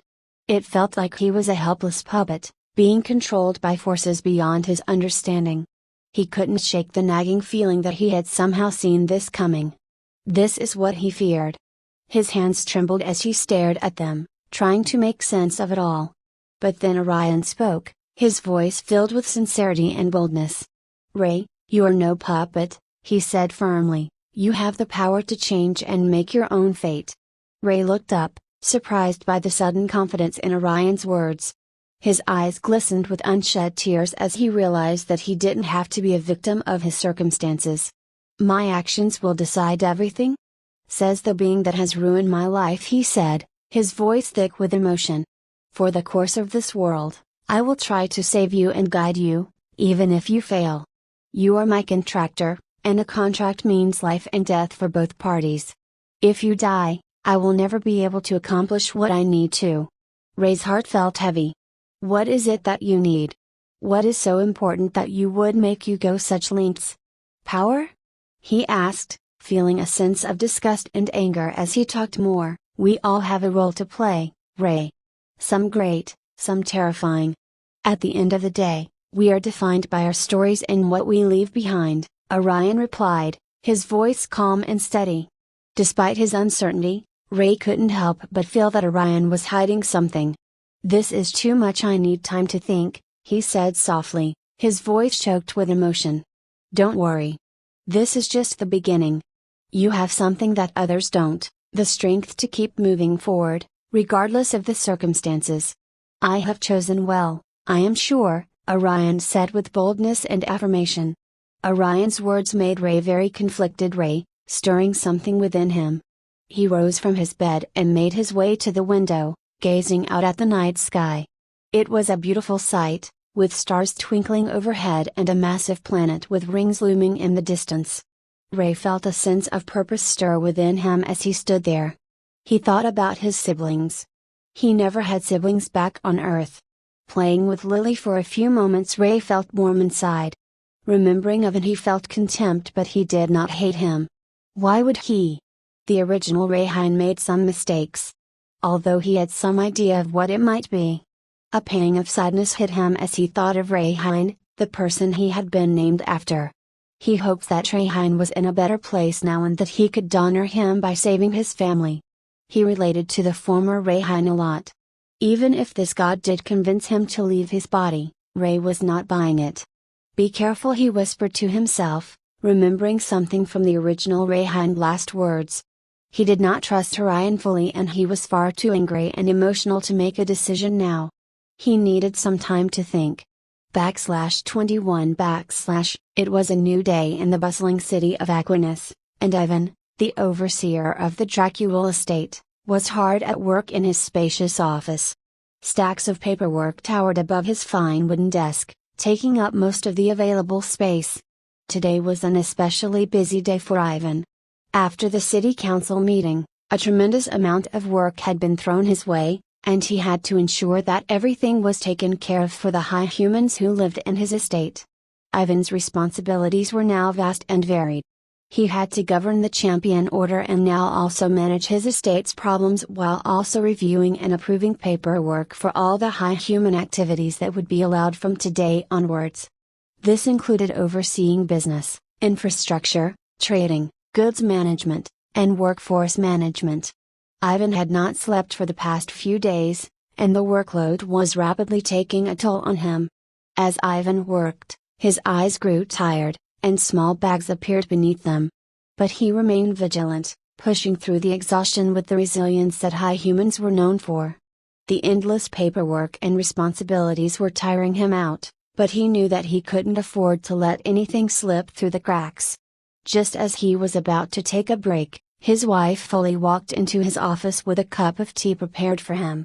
She smiled at him warmly and said, "Dear, here. Drink this. You will feel better." "Thank you," Ivan said softly. He said softly as he took the cup from Molly's hands. He took a sip of the warm tea, and it immediately made him feel a little better. Ivan took a sip of his tea, his eyes still fixed on the towering stacks of paperwork on his desk. He hadn't left his seat all day, and Ollie was beginning to worry about him. After the council meeting, he has done nothing but work. Either on paperwork or personally gone to resolve issues physically, etc. She sat on a small sofa seat, watching her husband with a concerned expression. "Ivan, please rest a bit," she pleaded. "You're overworking yourself too much. It's not good for your health."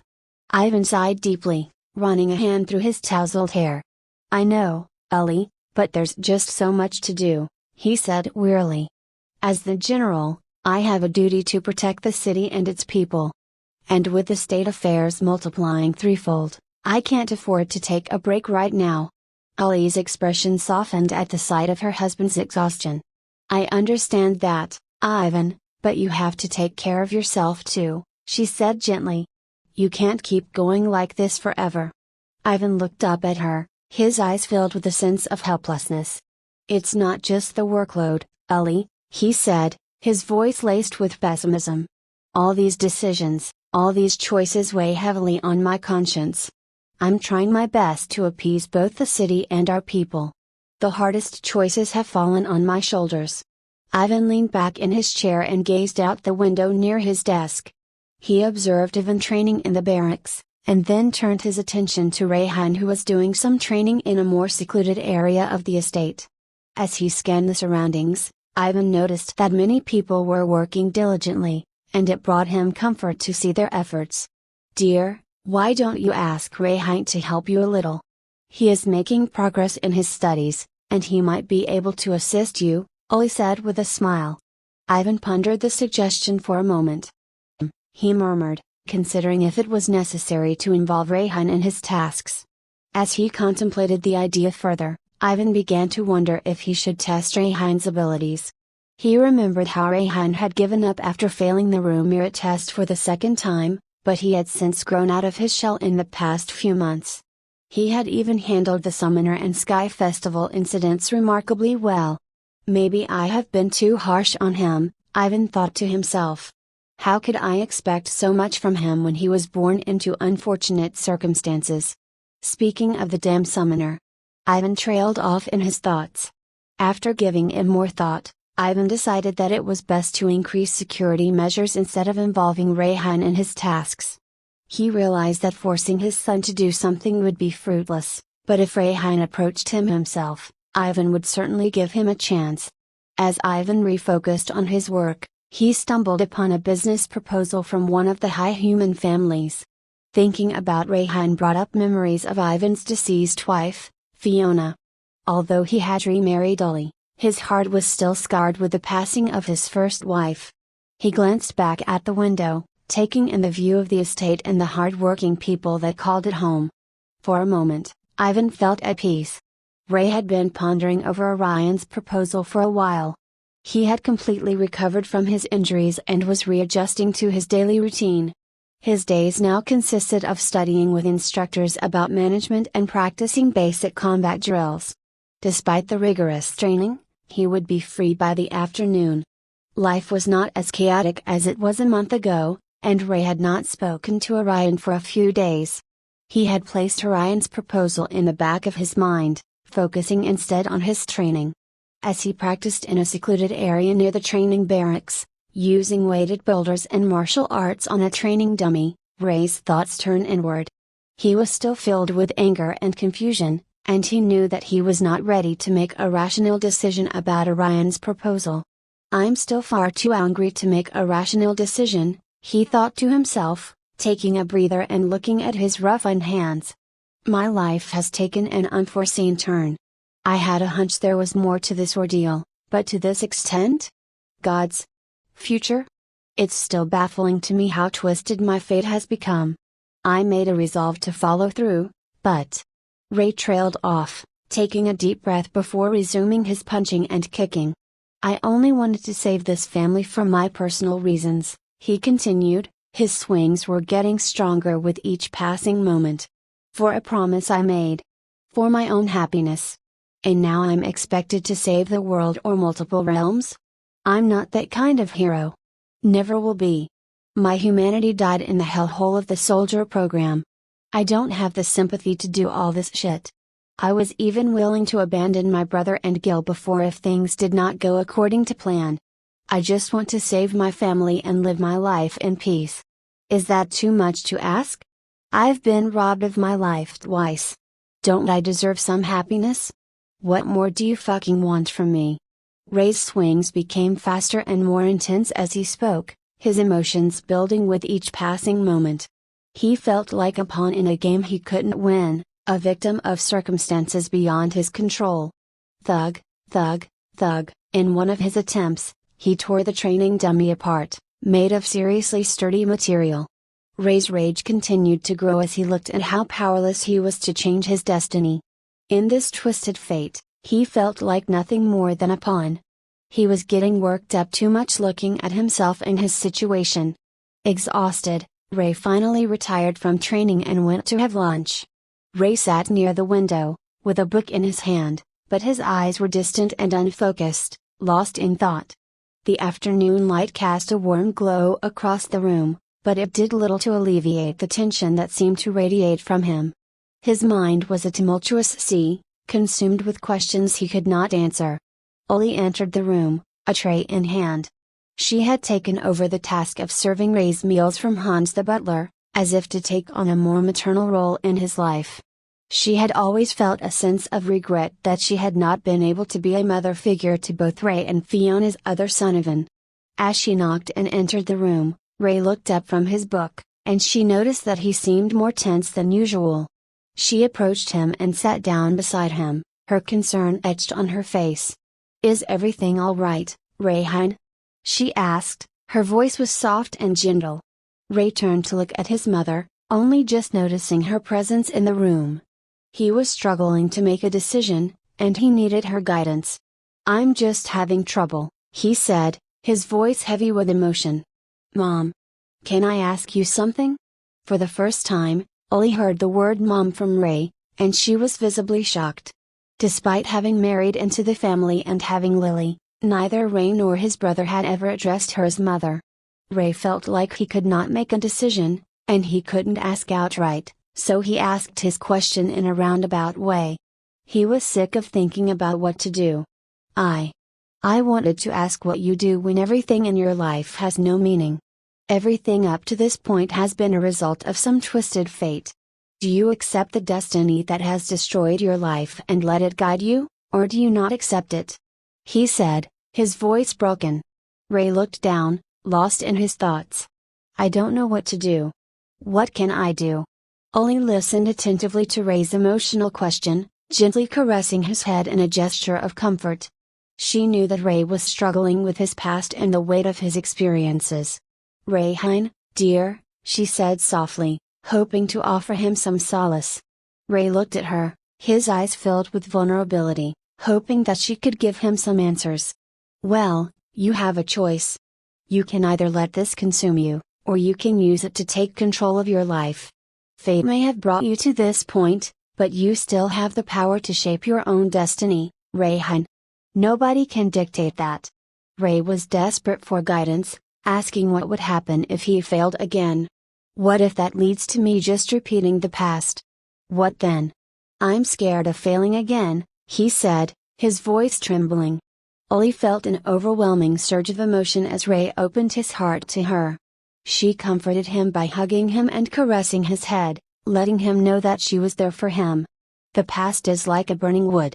It has been lived, and it's burned away, but it has left behind something valuable, the warmth and light it provided.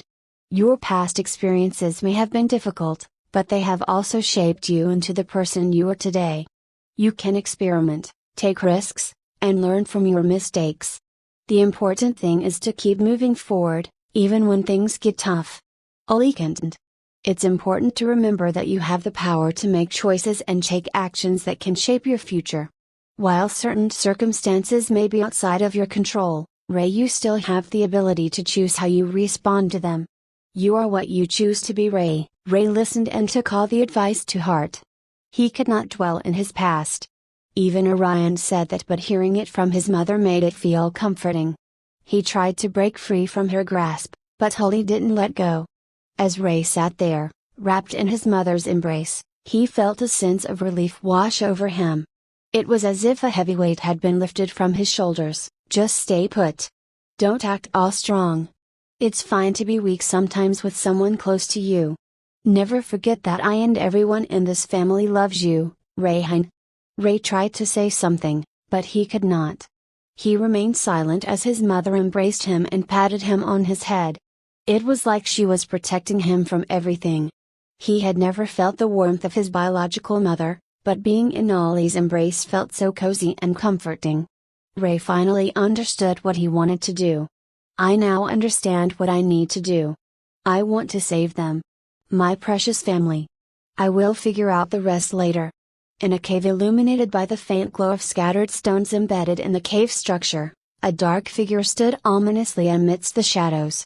Its form was twisted and its bones and some flesh appeared pale and rotting. The figure bowed down, as if in the presence of a great being. Just a few meters away sat a throne, on which sat an ominous figure. "Why have you returned?" the seated figure asked in a high-pitched, reverberating voice. The cave had an oppressive atmosphere of death, with a heavy silence punctuated only by the words of the figures. "A new candidate has appeared. The gods may have descended," the summoner replied. "That is impossible. It is too soon for them to descend," the seated figure said, its hollow eyes emitting a strange hue questioning his reasoning. "I only speak of what I have seen. Shinshira. I found it in the kingdom of difference, the eunuch's kingdom," the dark figure replied, bowing again. The seated figure contemplated what had been conveyed, the silence in the cave growing thicker.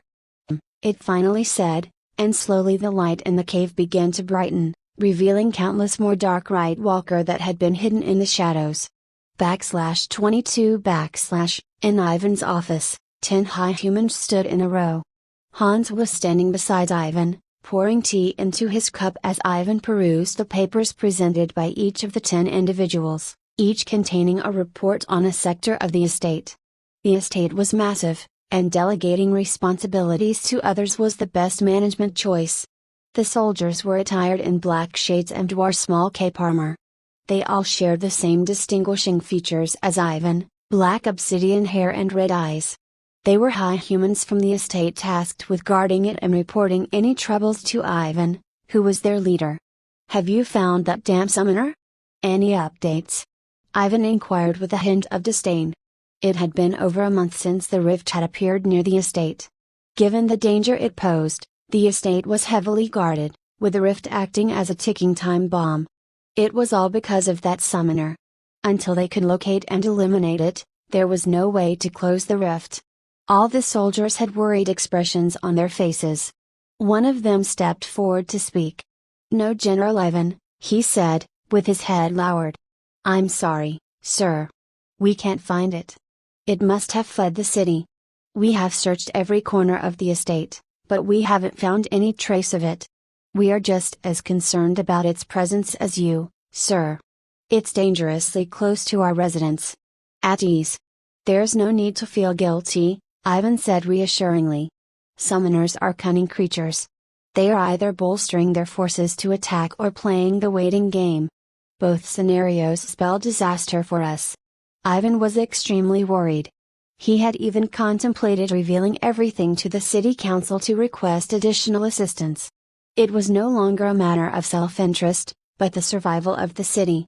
If thousands of Dark Rift walkers used the rift to overwhelm the city, it would result in a massacre for the entire population. "I'll take this matter to the city council. It's beyond our capabilities now," Ivan declared, staring at the papers presented by the 10 soldiers. The soldiers' expressions revealed a mix of anger and sadness, as they had failed to track down the Dark Rift walker. They stood in Ivan's spacious office, dressed in black obsidian armor with small capes and black shades. Their red eyes mirrored the concern that Ivan felt. Ivan noticed their emotions and reassured them, "Don't worry. We're all in this together. Lean on me for support, and I'll lean on you when the time comes. We traveled for 3 years to reach this city and have been living here for 3 years. Let's make it our home by working together. Don't worry about me, worry about yourself." The soldiers appeared relieved and gave a small nod before leaving for their patrolling duties. Ivan watched them go, his mind heavy with worry. He walked over to the window of his office and gazed out at the estate, hoping his fears wouldn't come true. Ivan gazed out of the window and murmured to himself, "I hope my fears don't come true." Hans returned with a tray of refreshments for Ivan, breaking his train of thought. The aroma of fresh tea filled the room, providing a momentary distraction from the pressing issue at hand. After his conversation with his mother, Ellie, Ray felt relieved of some of his stress. Though there were still things that bothered him, he had a newfound confidence in himself and a clearer path forward. The next morning, Ray woke up early, before breakfast. He retrieved a stone from his drawer that he had left untouched for a few days. "I will do things my way. First, my family," Ray thought to himself. Holding the stone in his hand, he spoke the name Orion with a heavy pause before adding, "We need to talk." The stone glimmered as Ray heard the voice of Orion echoing in his mind. "I hope you have made your decision," the voice said, sounding urgent. Ray sat up straight and spoke with a clear, unwavering voice. "I don't understand your end goal. What are you trying to achieve? But let me make it clear that I will not be a pawn in your games," he said, his gaze cold and unwavering. "I cannot even be sure if my intentions to save this kingdom are truly my own. Have you manipulated me?" His animosity towards Orion grew palpable, and his voice took on an icy edge. "I refuse to be a puppet, even if the fate of the gods and all realms were at stake. There are plenty of people who thrive on such grandiosity. Seek their help. As of now, my only priority is my family." As he spoke, Ray's hands clenched into fists, looking at it resolutely. "I will contemplate the future later," he muttered under his breath, a reminder to himself to remain resolute. "You have two choices, Orion. Either you help me, or..." Ray's voice trailed off, his tone becoming increasingly threatening. "I could crush you to powder here and now, or I could throw you in a ditch where you'll never be found," he continued, his voice laced with animosity. "I don't care if your intentions were good or not. You've destroyed my life.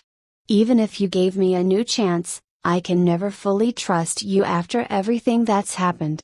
Orion fell silent for a moment, and Ray waited eagerly for his response. "You never cease to amaze me. I accept your terms completely. For you, any terms are feasible. I hope that in the future, I can convince you otherwise," Orion replied calmly. Ray let out a heavy sigh, his face contorted with anger and irritation. He gently placed Orion on the bedsheet beside him, his mind now focused on a few important matters. "You need to fix my memories.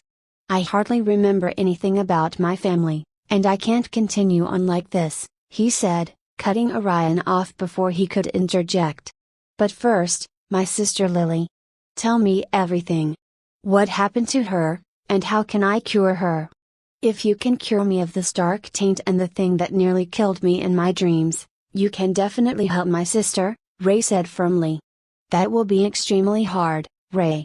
I believe you should experience your memories to know what happened to your sister." "It's honestly a mess," Orion said with sadness. Ray's intuition told him that this was what his brother was referring to. "What did you do, Rayhan?" he thought to himself. Ray's memories gave him some hints as to what happened, but he always felt a guilty feeling that it was his fault, yet he couldn't remember. Orion continued, "I can share some information about what is happening to Lily. Firstly, she was infected not by dark taint. It's much worse. These beings from the chaos dimension are like parasites. They feed on living beings using curses and different tactics. She was discovered by a ranked dark being. There are many variations, so let's simplify. Ranked beings are a step above, with intelligence that is terrifying and better than normal beings like humans. They are far stronger and hold commanding roles like generals. They place these curses to consume their prey's soul and talent," Orion explained. "Your sister, Lily, is someone with incredible talent and power," Orion began. "High humans are rarely born with the ability to use magic. But in exceptionally rare cases, siblings like your brother Ivan and Lily are born with that ability. They far surpass many, and their gifts are highly coveted by those who seek to wield magic. Orion's continued, "This thing used a parasitic curse on your sister. It has been feeding off her for quite a while, Ray. For years, to be exact. After the high humans arrived in this city, Lily was born with a curse. Her magic is strong and growing, but the curse is slowly draining her vitality and consuming her soul. The creature is feeding on her magic reserves, using her as a source of sustenance." Ray listened, feeling helpless. He couldn't even battle a normal Dark Rift Walker, let alone something that was consuming his sister's very being. "How the hell can I help her?" he thought to himself, his heart heavy with fear and despair. "There has to be something you can do. Can't you just burn it out from her body like you did last time?" Ray asked, desperation in his voice. "It's feasible, but it might damage her soul," Orion replied in a firm tone. "I have an idea of how we can kill that thing. For a curse like this, the general must be in suspended animation, hiding somewhere. We cannot approach this problem head on. You don't have the power to do anything, so don't be rash. Let's discuss how we can do this. We need a lot of planning and cooperation, not only from you but from your family and others." Ray felt like this was going to be difficult. Who would believe him, let alone cooperate with him? How can we convince them to help us? He thought, his mind racing to make a plan. /23 Ray was deep in thought, contemplating his options. Currently, both he and Orion were brainstorming ways to kill the general. Orion assured him that he had the plan to follow, but Ray was trying to come up with a backup plan in case it failed. He couldn't think of anything useful. If what Orion had said was true, This ranked Dark Rift Walker could kill him with one hand and he would be helpless no matter what he did. He turned to Orion and asked, "What about my sister, Lily?" His brows furrowed as he paused, then continued, "How much time does she have left? I need to know now." "Not too much," Orion's replied with a sad tone. "Lily is a strong-willed individual. She's still holding on after 3 years, and on top of that, she was born with it as a toddler. I can't say with certainty, but at the most, this might be her final year." As Ray listened, he felt his heart sink. Ray's eyes twitched uncontrollably as he processed Orion's revelation. The weight of the situation bore down on him. It should have been far in the future when she became 9 years old, but that was just an uncertain future I wrote in the book. The course of events has changed drastically. We need to act fast. In a few months, when winter starts, we should make our move. I think it's time to involve everyone. We cannot do this alone, Orion said, his voice grave and concerned. Ray's mind raced as he considered the gravity of the situation. The prospect of involving others made him uneasy. It was a daunting task. He took a deep breath and tried to focus. "I know, but first, can you tell me where this thing is? Location? If it's guarded? Etc.? We need more information," Ray said. Orion responded in a confident tone. "I can get that. That was my plan all along. I need you to hand me to your sister as a gift. In close proximity, I will give her my power in very minuscule proportions. As that thing feeds off her, I will come to know where it's hiding, but it will take time. 2 months at least or 3 months at most." Orion further added, "I need to be extremely careful, hence the wait. If I alert it, let's just say it's not anything we need to discuss. It hunt us out. I will also try to help her in some way for her health to not deteriorate too much, but you need to think of something to supply me with energy. Any kind. Heat, magical, etc. Anything acceptable." Ray nodded, his mind whirring with the implications of what Orion had said. He had mixed feelings about seeing Orion being so helpful. On one hand, he was grateful for the assistance, but on the other, he couldn't help but feel suspicious of it. "You're suspiciously too helpful. What are your plans for my family in the future?" he asked in an indignant tone. Ray's mind raced as he considered the implications of Orion's plan. It seemed risky, but it was their best shot at uncovering the creature's location. "She is the lifeline of this world. Of course, I need to help her. I will convince you with my actions. No need for hostility, Ray. I am watching you, Orion," he said firmly. "Alright. By all means, sure. Also, can you carry me with you? I find sitting in your drawer boring. Also, good job on getting the branch of Seaforth," Orion said. Ray retrieved the white glowing branch from his drawer, holding it up to examine it in the dim light. He put it back in place. "Okay. We'll talk about the glowing branch later," Ray said, concluding his talks with Orion. For now, he wanted to try and convince his father, but it was easier said than done. It was still evening, and he had nothing much to do, so he thought to visit his father, Ivan. He had not seen him at the dinner table for a few days. First a visit to Lily, he concluded. It's now or never. Let's try to get along with father from now on and try to feed information slowly. He thought. Ivan left the training barracks, his clothes drenched in sweat and burned in some places. He had swelling wounds that looked as though he had been in a fight. As he headed back to wash up, a soldier commented on the spar that had just taken place. "Did you see that? He's ferocious like a monster. It's getting out of hand," the soldier said, eyeing one of the people sitting on a chair as he made his point. "I know," the other soldier replied in a deep voice. "But he did nothing wrong. You guys are too weak. How could a 9-year-old rough up opponents twice his age? He's a high human like you guys," he said to the small group of people who were sitting around with burn marks and bruised faces. Everyone looked at him with surprise. "You allowed anything goes as long as it's not fatal or doesn't damage eyes or nuts. He has fucking magic, you know. It's annoying to deal with," the soldier continued. "So what? Yulot laughed at the kid when he started. "Now you're getting dusted by him like he's bullying you," the trainer said. The trainer interjected, "You guys complain about anything that has magic. Every single monster has it, you dolts. The use of force is a mild application of magic. This is a good opportunity to face someone with magic. Now," he said as he stood up to his full height of 8 feet, his menacing look looming over everyone. He was in charge of training them all. "Since you guys lost to a 9-year-old, I need to train you by some manly means," he said, cracking his knuckles. The look of terror was evident on everyone's faces. They knew they fucked up. After washing up, Oven dressed himself and took the time to tidy up his appearance.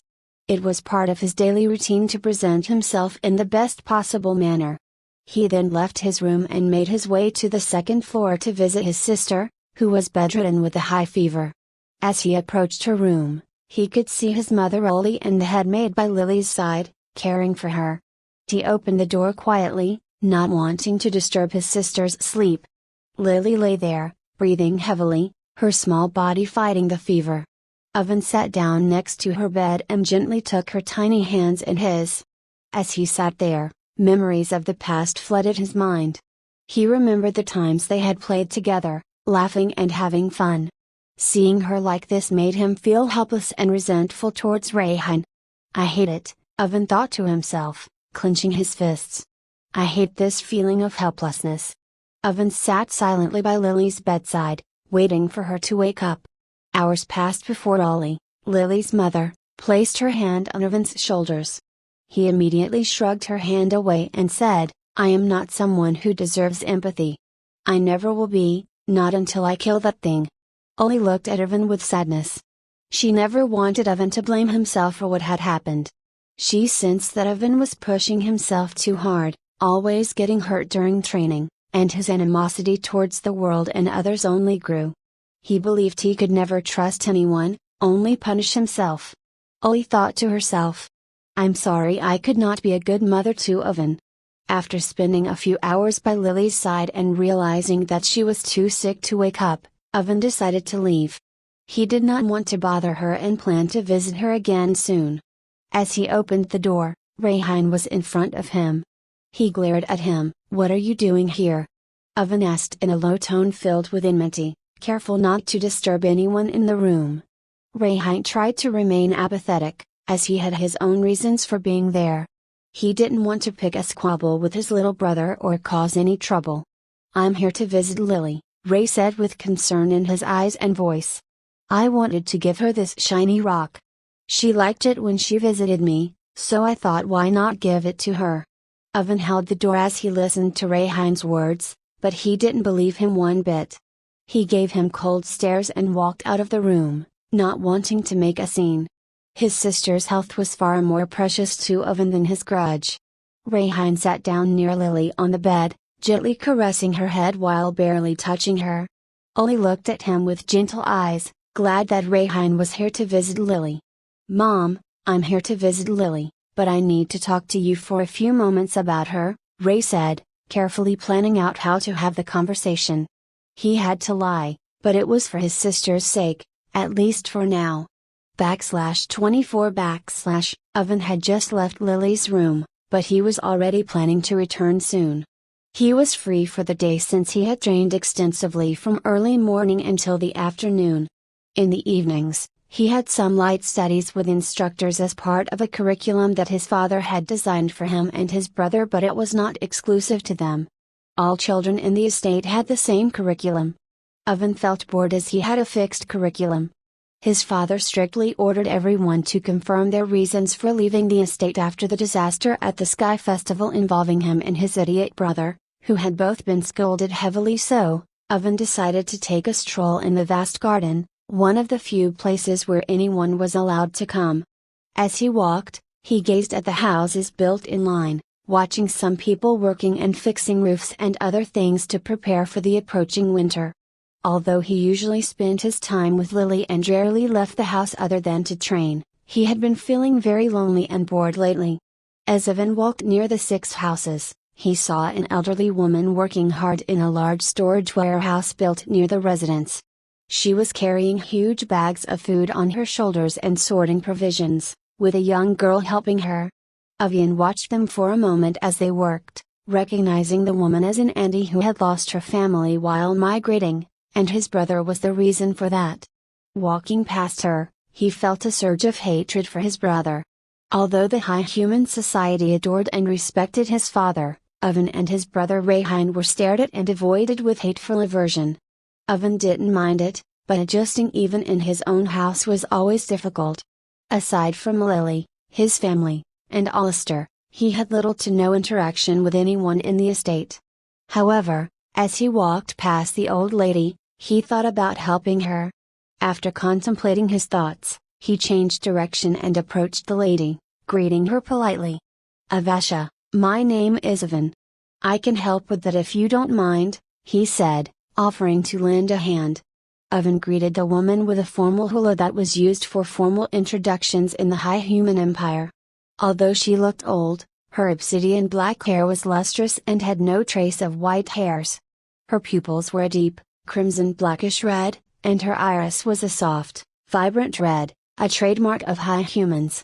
They remained youthful even past their prime, so her smooth, pale skin looked as elegant and young as any other woman in the estate, with only a few wrinkles marking her age. She was wearing a dress made of luxurious brown and black silk from the High Human Empire, adorned with intricate patterns that were unlike anything found in this kingdom. The woman was working diligently. She hefted heavy bags of food onto her shoulders and sorted provisions with a practiced ease. When she heard Oven ask to help, but after laying eyes on him her expression went dead cold with eyes devoid of emotion. "Don't bother us again. Mind your own business," she said coldly with derision, her words sharp like icicles. The young lady who had been standing near them overheard their conversation and quickly approached the auntie. Oven noted that she was taller than Rayhan, his older brother, and seemed to be in a hurry to diffuse the escalating tension as she knew the old lady had a very bad temperament. It was a common occurrence after everyone settled in this city. "Excuse me, but Auntie is a little exhausted. We can manage on our own, thank you," she said, addressing Oven as she quickly ushered the old lady away. Under her breath, the young lady muttered disdainfully, "That brat Fiona should have died with her spawns. Nothing good has ever come from her, especially that cursed child." She muttered with a small hateful grin. The old auntie's provocative words were clearly audible to Oven, as high humans had exceptional hearing. Although not as good as other races, their sense of hearing was far better than that of regular humans. Oven was used to being on the receiving end of such remarks, but hearing someone speak ill of his mother was unbearable. Oven's face contorted with pure animosity at the hateful mutterings. He couldn't tolerate anyone speaking ill of his mother, no matter the circumstances. Planting his foot firmly on the ground, he lunged at the old lady with a quick step, aiming to strike her down with his fist with no remorse. His anger had reached its boiling point, and he no longer cared about the consequences. In a flash, Oven appeared next to the old lady, poised to strike her down with full force. Alistair had just finished a rigorous training session and was feeling exhausted. His father, Hans, who also served as his butler, had been particularly hard on him for the past few months after the incident at the Sky Festival. Alistair had learned the hard way how sheltered and naive he had been while living in the capital. "I had never experienced festivals before, nor had I understood the level of danger posed by magical beasts and monsters," he thought to himself as he made his way through the garden. Alistair was on the lookout for Rayhan, hoping to find him training somewhere. He felt guilty for causing him so much trouble and was desperate to apologize, especially since Rayhan had barely survived. Although he couldn't face Rayhan immediately after he had awoken, Alistair had now gathered some courage to do so.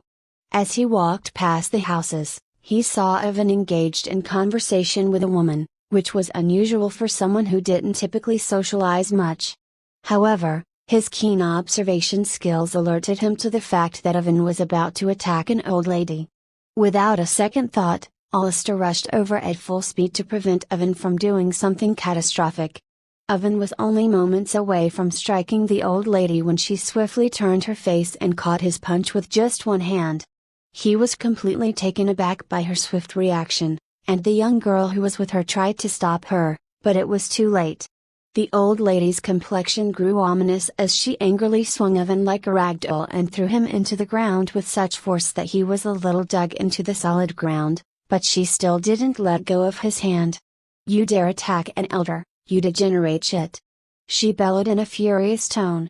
"It's 200 years too early," she added as she threw him away like trash. Alistair managed to catch him before he touched the ground, but Oven was hurt and his anger had only grown, now filled with murderous intent. Alistair tried to calm him down as he held him in place. Alistair, being just 2 years older than Rayhan and of similar height, was able to control Oven easily, who was only 9 years old. "Calm down, Oven. Stop this," Alistair urged him. "Let me go. I'm going to kill that bitch," Oven said as he struggled to break free from Alistair's grip, his eyes fixed on the old lady with deathly stares. "Must be nice that we can't blame your mother for not raising you since she's dead, huh, kid? Stay put and mind your own business, you little shit. You and your brother have caused far too many problems for us," the old lady said with a hateful glee in her eyes. "Auntie, that's enough. You are crossing the line. Even if you hate us, this is far too much," a voice said as everyone looked towards the direction. It was Rayhan and Ali, who was far away but making her way. They were just having some fresh air as they stepped outside the house, and they heard the commotions in the north side of the garden and Oven's loud voices and grunts. "You," the old lady said as she approached him. Facing her, Rayhan looked her dead in the eyes. He was not afraid but far from it. For the first time he felt angry to the core. There was one thing to mess with him, but now he adored his family and would step up from them even if they were in the wrong. He heard everything as he had ran to the place. His mother was tailing behind where Oven was as both Rayhan and the old lady were face to face. "You dare show your face here!" she said loudly as she grabbed him by the collar and lifted him up with no effort. Ray just watched her with no emotions. A chilling expression on his face. "Asashia," Ali said in an authoritative tone loudly. It was so loud the entire estate heard it. "Drop my son down. Is this how you treat children?" she said, very angry, looking with her red crimson eyes. In mild frustration, the old lady named Asashia let go of Rayhan. Rayhan took the cue and backed away and let his mother deal with the situation. "Make him learn some manners, Ali. He had the gall to attack me." "I will, and keep your hands to yourself. Don't you dare touch them again," she said coldly. The lady turned around and got back to work. A small girl with her apologized furiously as she should have stopped her but couldn't in time. Ali did not hold the little girl accountable and just told her to be wary of Asashia. Rayhan stood frozen in awe as he watched his mother unleash her terrifying fury. Her eyes, usually warm and caring, now blazed with a fierce intensity. Despite her ferocity, Rayhan knew she only acted this way when necessary, and he couldn't help but feel a sense of admiration for standing up for him and his brother. Turning to Oven and Alistair, he lends a hand to Oven for support as he was on the ground. However, Oven shoved him aside with such force that Rayhan stumbled and fell to the ground. As he looked up, he saw the hatred burning in Oven's eyes, a clear indicator that he should clear the way. He was far too emotional. "Let me go, Alistair. I will not repeat myself," Oven growled at him, his eyes fixed on Alistair. Alistair released him, and Oven rose to his feet, avoiding eye contact with anyone. Walking away from the group, Oven concealed himself from view as he was far away and no one was nearby. Tears streamed down his face as he wiped them away with the collar of his shirt. This was the second time in his life that he felt such profound heartache. The first was when he witnessed his mother's death with his own eyes, and now, as he felt too weak to defend her honor by the people that she protected no less, he swore he would never let himself be so vulnerable again. He would etch this memory with hatred. "Never again," he muttered to himself as he continued on his way. /25 Ivan had been working in his spacious office all day, lost in thought. As night fell, he remained engrossed in his work, poring over reports and lost in his own contemplations. Hans, who was off duty but still present in the office to attend to Ivan's needs, noticed him deep concentration and concern. "Sir?" Hans spoke calmly, breaking Ivan's train of thought. "If you don't feel well, I suggest taking a break." Ivan looked up from his work and regarded Hans for a moment before speaking. "Hans, was there a fight on the estate?" he inquired. "I heard that Ivan attacked Elder Asashia." "I heard the full story from Ollie, but I need to hear the other side of the spectrum. We are family, and these kinds of matters are a concern to the entire society." After a brief pause, Ivan turned to Hans and asked, "What do you think?" Hans hesitated for a moment before responding. "Can I speak freely?" "Of course, Hans," Ivan said, nodding his head. "You're my friend." Hans spoke thoughtfully. "You can acknowledge both of their faults. Both were in the wrong, and you can apologize on behalf of Ivan to the elder. Ivan has been very distant from everyone lately, from what I've observed. It would be hard to make him apologize, but I'm sure the elder would understand." Bitterness crossed Ivan's face as he considered Hans's words. He signed in defeat before speaking. "We lost far too much on our migration," he said, his voice heavy with regret. "Lady Asaya is one of those who lost everything. The poor lady even predates our own birth. Her family were of a royal lineage, and she lost her son, daughter, and husband." A wave of sadness passed over Ivan's eyes as he gazed at a small oil painting that hung on the wall. The painting depicted Ivan, his deceased wife Fiona, Ivan as a baby cradled in Fiona's arms, and little Rehan holding onto Ivan's tiny hand. Ivan held that portrait dear to his heart, a symbol of the family he had lost and the family that remained. "We lost so much," Ivan repeated, his voice heavy with sorrow. Hans interrupted him, placing a comforting hand on his shoulder. "I think the past should be left behind and forgotten," he said. "Starting anew is for the better." Together, they gazed out the window at the night sky, with its 5 moons shining brightly in the darkness. Ivan couldn't help but recall the many losses he had suffered in the past. "Yes, I will apologize personally to the elder. I hope she doesn't resent me for talking sides."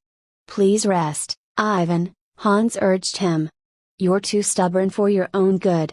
"Not yet," Ivan replied firmly. "I have to deliver the full news of the rift. I'm just waiting for some people to give me their support." Hans nodded understandingly and left Ivan alone to his thoughts, leaving the room. In recent days, Ivan had arranged a meeting with several high-ranking human officials in the city council. It was a rare occurrence, as more than 20 individuals with major positions from every sector of the city's government, law enforcement, business, police force, and education had been called to attend the meeting. Ivan needed to deliver some bad news, and he knew it was necessary to be completely transparent with everyone this time. As he prepared for the meeting, Ivan couldn't help but feel the weight of his responsibilities pressing down on him. He knew the consequences of his actions would have far-reaching implications for everyone in the city. With a deep breath, he resolved to face the council and deliver the difficult news as best he could. After the meeting, Ivan was relieved that he had finally disclosed the truth to the council. However, the reaction of some officials was not as expected, and they expressed their disappointment for not being informed earlier. Nonetheless, there were those who were not surprised by the news, as similar incidents had occurred in the past. In order to mitigate the backlash, Ivan had discussed the matter beforehand with a few officials who had offered their support. Despite the mixed reactions, the council had come to a decision to allocate additional forces to monitor the rift near Ivan's estate. This decision brought a sense of relief to Ivan and the high humans as it ensured the safety of their city as well. Ivan felt a sense of accomplishment as he left the council chambers. As he walked back to his home, Ivan contemplated the situation. There is no way a summoner is here unless it's interested in something. I will not let these things take anything from me ever again, he thought. As the sun rose, a new day dawned upon the city of Aquinas. However, the city seemed unnervingly silent, unlike its usual bustling self, with many of its diverse species remaining indoors. The city council had declared a curfew due to the growing civilian unrest sparked by recent events, leaving the streets almost deserted. Rumors of unsettling occurrences had spread throughout the city, leaving its inhabitants terrified and on edge. Ray had woken up to yet another ordinary day. Since his conversation with Orion 2 days ago, he had been hearing unsettling things about the city. Some incidents had also occurred, and he was feeling mentally exhausted. Today, he had decided to take a break from his morning training session and relax. He found himself in a spacious garden filled with stone-carved benches. He thought the garden was a little too big. For getting an estimate, he walked around to find it was close to a literal park-sized, having roughly 1.2 kilometers in length and width. It was so large that it almost felt like a park. As Ray walked around the garden, he realized that he needed to talk to his father, Ivan, but he was nervous about how to approach him. Lost in thought, he decided to take a breather and sat down on an empty stone-carved bench. From his seat, he watched the few people who were busy doing their own thing, taking in the sight of the garden's lush greenery and the pleasant scent of flowers. Some areas had massive trees like things the size of 12-story buildings. He felt the cool breeze brushing against his skin, and he heard the soft rustling of leaves in the wind. He never noticed it before because he mostly spent the first month inside the house being grounded. He was confined to the house, so he had never seen it up close. However, now that he was free to roam, he took a stroll around the vast estate, and he was surprised by how organized it was. He observed women going about their daily work, washing clothes using a creator of sorts, farming as the entire estate had to farm their own food, and using strange creatures to produce silk and sew clothes. The entire process fascinated him. As he was now sitting on the bench, he couldn't help but notice and remember the towering height of the high humans. They were all so tall, and even all the women were taller than him. The average height seemed to be around 7 feet, which was intriguing to Ray. He found the red eyes of his people mesmerizing. Lost in thought, he mused to himself, the high humans are beautiful, in their own way. And their red eyes. They're captivating, even if they can also seem a little menacing. I am honestly proud of my species' characteristics. Ray continued to sightsee around while staying on the bench, taking in the sights and sounds around him. The sweet aroma of freshly baked bread wafted through the air, and the sounds of children playing in the distance filled his ears. Despite the turmoil in the city, the estate seemed like a peaceful haven, far away from the chaos of the outside world. As Ray sat on the stone bench, he looked around but couldn't spot any high human males of his father's age. Hans and 7 other guards were present, wearing protective gear, so all of them were guards protecting the estate. Ray figured they must be off to work their shifts as part of the city protection force, based on what he had learned. He turned his attention to the children playing nearby, chasing a fluffy creature that looked like a rolling fur ball. They played a game resembling dodgeball and football combined, which entertained Ray as he watched. He noticed that all 4 of them were small, similar in size to his sister Lily. They must be around the same age as Lily, Ray observed with a chuckle. Quite a lively bunch. As he watched the children, Ray was amazed by their speed and agility. Even the high human children seemed to possess physical abilities beyond those of a normal human. Ray remembered noticing the 2 separate heartbeats. High humans had 2 separate hearts. He came to that conclusion after a little while, indicating that high humans were different from normal humans in more ways than one. He wondered if there were any normal humans in this world or if the high humans were the only type of humans to exist. The thought piqued his curiosity a little. As Ray was lost in thought, a strange creature rolled up to his foot and touched it, drawing his attention to the ball the children were playing with. The creature then transformed from its ball form into a fascinating insect-like creature, resembling a cross between a fuzzy caterpillar and a miniature armadillo. It had multiple pairs of beady black eyes that twinkled in the sunlight and a pair of long, sensitive antennae that quivered with every movement. Its round, furry body was segmented and covered in thick, soft fur, with a pattern of brown and yellow stripes running along its back. The creature had tiny, claw-like feet that clicked and clacked on the garden as it moved, and it made a soft, contented purring screeching sound as Ray picked it up, much like a kitten. As he looked up, he saw the children approaching him, not at all afraid of the strange, yet somewhat adorable creature. Ray found it intriguing that the children showed no fear towards the creature. However, he could see that all four of them appeared to be on edge. One of the little boys, who looked bold despite his fear, approached Ray with his palm outstretched as if asking for the ball. Ray could see the child's eyes glaring, but not with contempt, just with a hint of fear. He thought to himself, I hope the former Rayhan did not abuse any children. Despite the worry in his mind, he smiled and handed the bug over to the boy, patting him gently on the head. The child appeared a little flustered but gave a small nod of appreciation. Just be careful, Ray cautioned as they began to walk away. As the group of children slowly backed away and ran off, two of the shyer ones remained and said thank you before quickly scurrying off to resume their play. Ray found the experience heartwarming and amusing, as it reminded him of Lily's playful nature. Despite their discipline, which was odd, the children were still children at heart. The encounter also stirred up memories of his past on Earth. He reflected, I never had the chance to form lasting connections with others due to my dad constantly moving. We were always uprooted every couple of months, traveling around the world. Ray pushed aside these thoughts and focused on the present.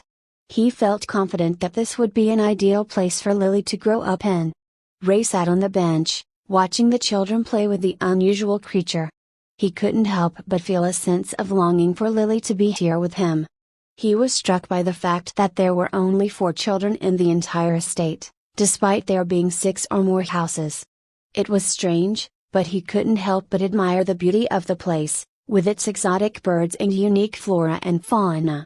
Despite the oddness of it all, he felt a sense of peace and contentment. I kind of like it here.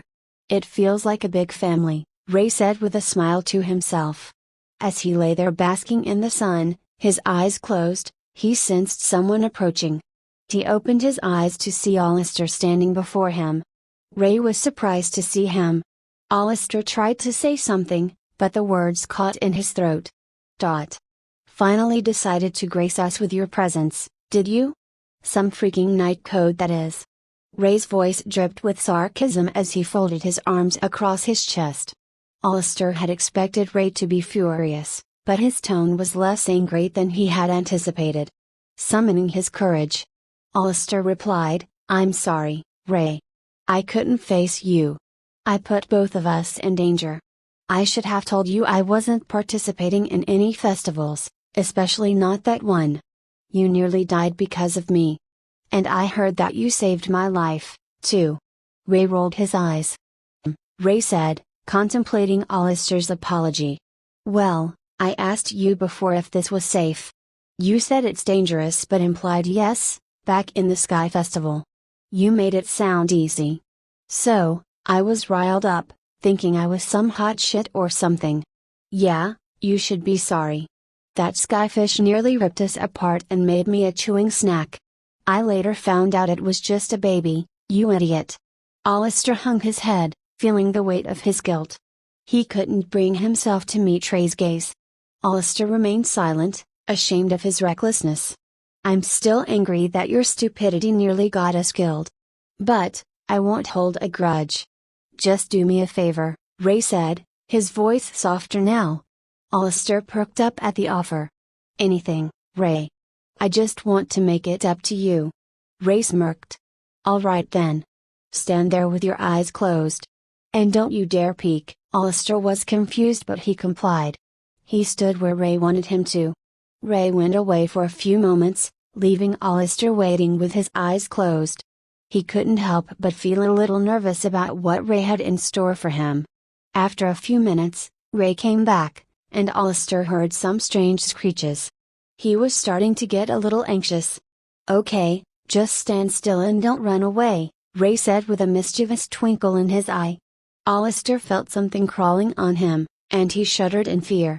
He had no idea what it could be. Ray, what is this?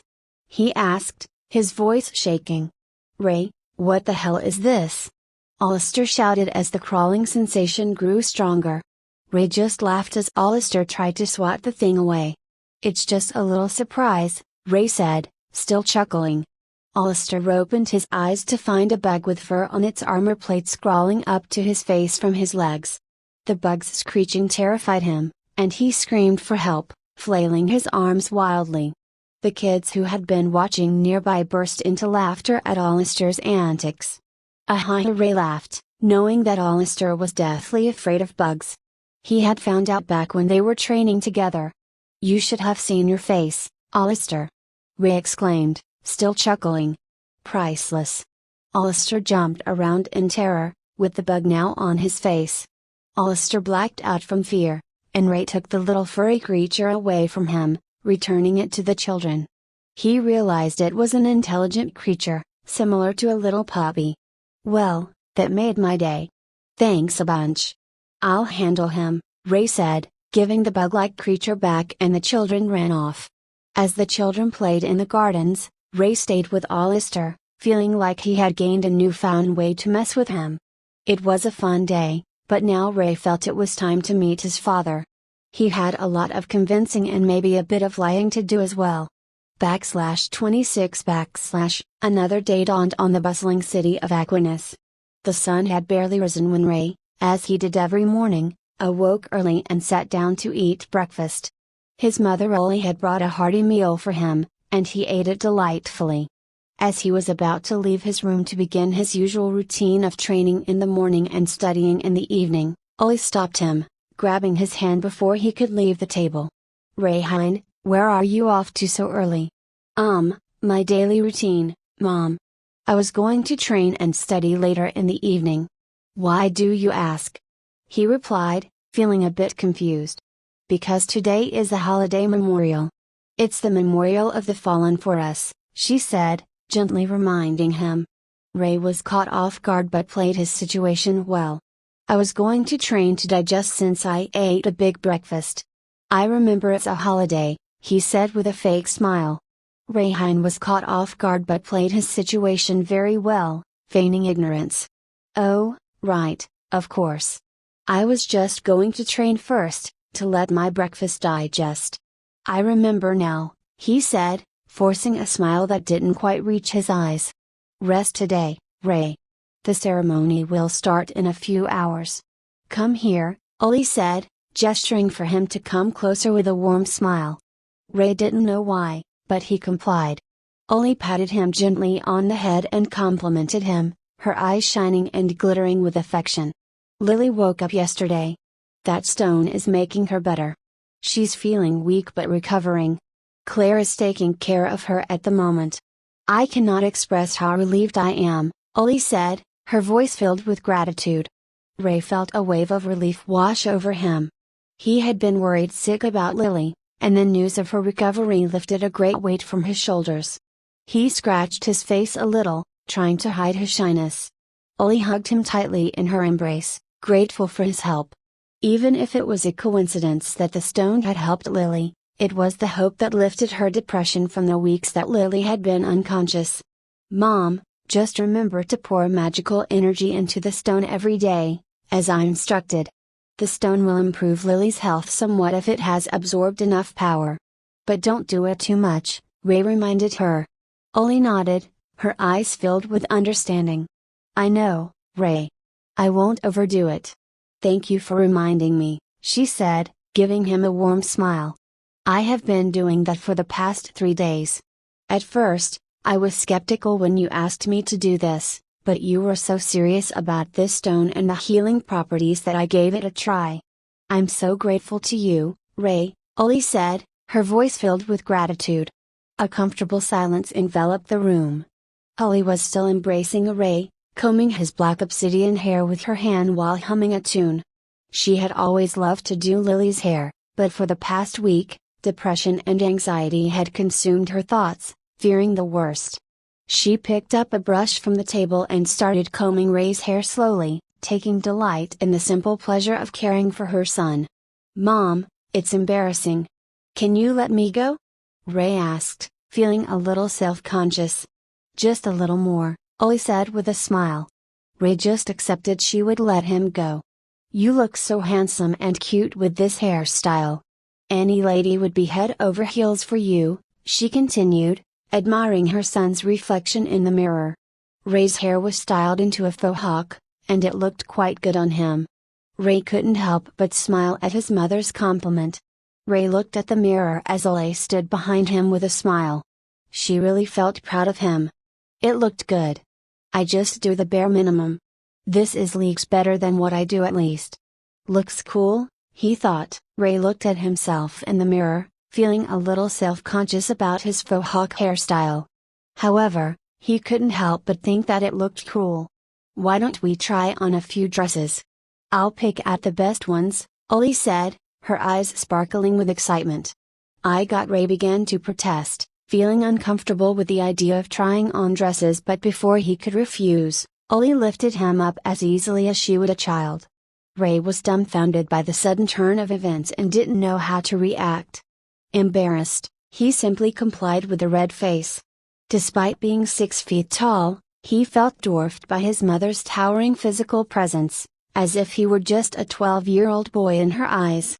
An hour passed as Ollie happily dressed Ray up in every outfit she could find, searching for the perfect one. Finally, she settled on an intricate black waistcoat with deer fur engraving and gold and red multicolored weaving. Ray also wore a pair of odd-shaped leather shoes, chosen by his mother. He didn't mind being used as a dress-up doll for his mother's amusement, as long as she was happy. It's stuffy though, he thought. He made his way to Lily's room on the first floor. He couldn't help feeling stuffy in the fancy clothes. He wanted to check on Lily for a little while and talk to Orion. When he entered the room, he saw both Ivan and Evan sitting beside a drowsy Lily, who was chatting with them. Ray took a deep breath and looked around the room, taking in the scent of fresh flowers and the soft glow of the flickering light bulbs creatures on the nightstand. Dad? Here? I've never seen him anywhere except his office, Ray thought to himself, surprised by the unexpected appearance of his father. Both Ivan and Evan glanced at Ray briefly before returning their attention to Lily. Ray made his way over to her, and she called out to him. Pretty. Big brother? Lily said, her voice slow and drowsy. Ray grinned slyly. You like it? Lily nodded, her eyes struggling to stay open. Her sluggish movement was a dead giveaway. She seemed mesmerized by Ray's appearance, as he had never worn such a dress before, either indoors or outdoors. Ivan looked at him approvingly, even offering a compliment. The traditional dress suits you, Ivan said. Ray was taken aback.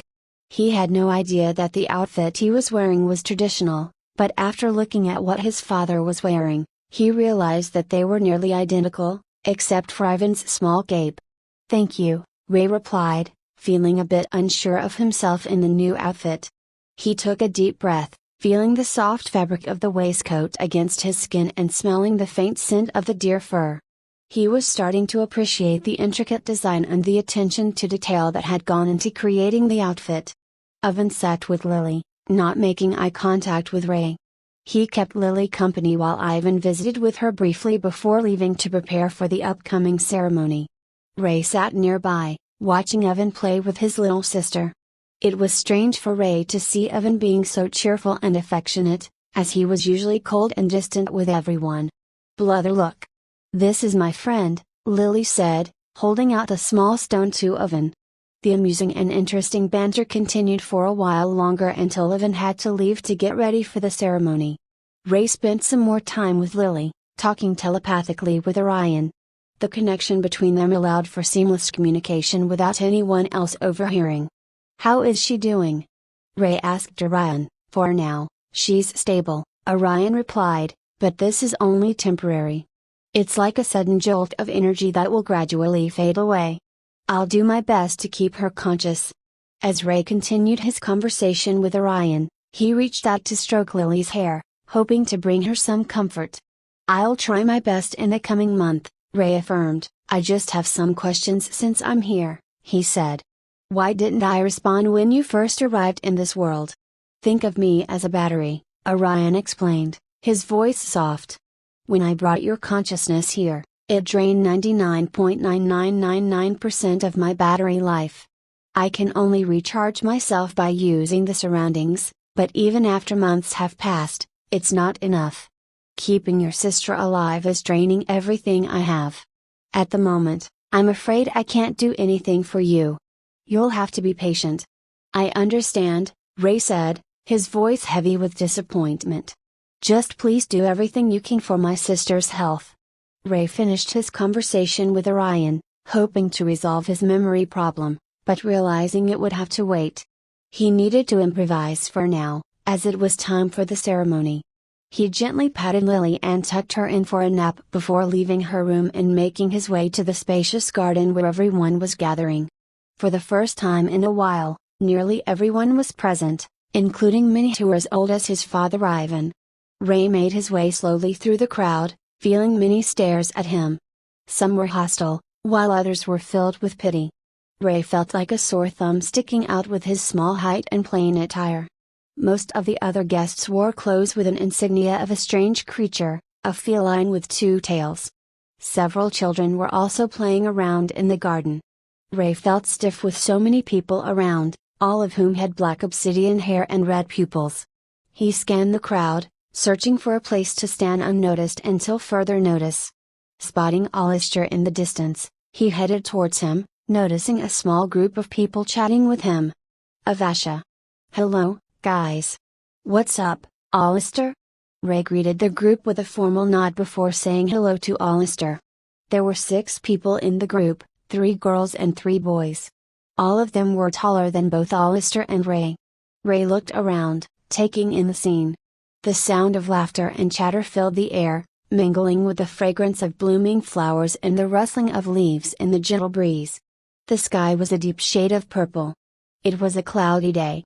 One of the boys came forward and greeted Ray with a handshake, while the others looked on from the sidelines, whispering amongst themselves. Isn't he Rayhine, the betrayer? One of the girls whispered. Hey, don't criminalize him. He was just a toddler when the migration happened. You're no better, another girl defended him. I'm just saying. And he's kind of cute, the first girl said, her eyes lingering on Ray. The gossip continued, but Ray found himself enjoying it. The guys introduced themselves to Ray, while the girls did so a little later. Hi, I'm Zeko. Rico. Cheers. I'm Rayhine. You're probably the youngest out of us. We hope you feel welcome, Zeko said. Ray chatted with the guys, enjoying their company. Alistair elbowed him and whispered, Are you trying to court someone? Your dress checks out. I look fabulous, don't I? Mom picked it for me, Ray replied, sneering. He didn't care what anyone else thought of him or his dress. It suited him just fine. As they chatted, Ray took in the sights and sounds around him. The garden was alive with activity, with children playing and adults chatting. The air was filled with the fragrant scent of blooming flowers, while the soft rustling of leaves in the gentle breeze provided a soothing backdrop to the chatter around him. As soon as the guys introduced themselves, the girls approached Ray. The 8 of them were the only teens present in the entire estate, so they formed their own little group. Hi there, said the girl with long curly hair. I'm Zula. This is Liana and Ray. Ray greeted them. Hello, I'm Rayhine. We know, said Liana, the one with piercing eyes. You're famous here.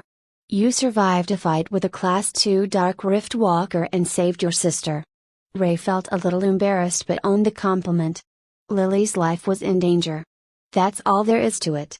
As Ray spoke, he noticed Liana. He had seen her before. She was the one with the old lady that his little brother had a fight with. The impression of her was good. Ray was socially awkward, so he didn't realize he was staring at her. She was wearing a beautiful black and red dress, unlike the other girls who wore similar designs. You're oddly observant, huh? Like what you see? Zula said with a sly smile. The other girls also noticed Ray's gaze, and Liana felt a little embarrassed. Ray realized just now that he was staring, and apologizing at this point would be bad. Your dresses are beautiful. Alistair, let's go. I think Zeko is calling us. Ray made an excuse to leave and dragged Alistair with his elbow. Alistair coughed and said, Just a heads up. You know she's older than us, right? Not that it matters. Isn't that a fact? Ray said sarcastically. You don't understand. They're 34 years older. You and I are literally decades apart from all of them, Alistair mused. What? Ray was shocked to hear such a significant age gap. He had thought it would only be a few years. Alistair had a sly smile on his face. Ray wondered if high humans had aged in the 3 digits because that's the only explanation he could think of.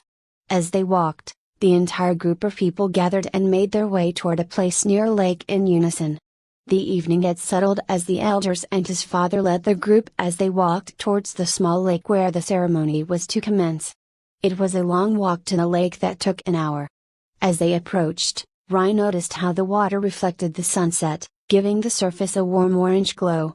The sound filled the air, and the sweet scent of flowers drifted on the gentle breeze. There were jellyfish-like creatures that were flying on the surface of the lake. The ceremony was conducted by Asaya, the elder.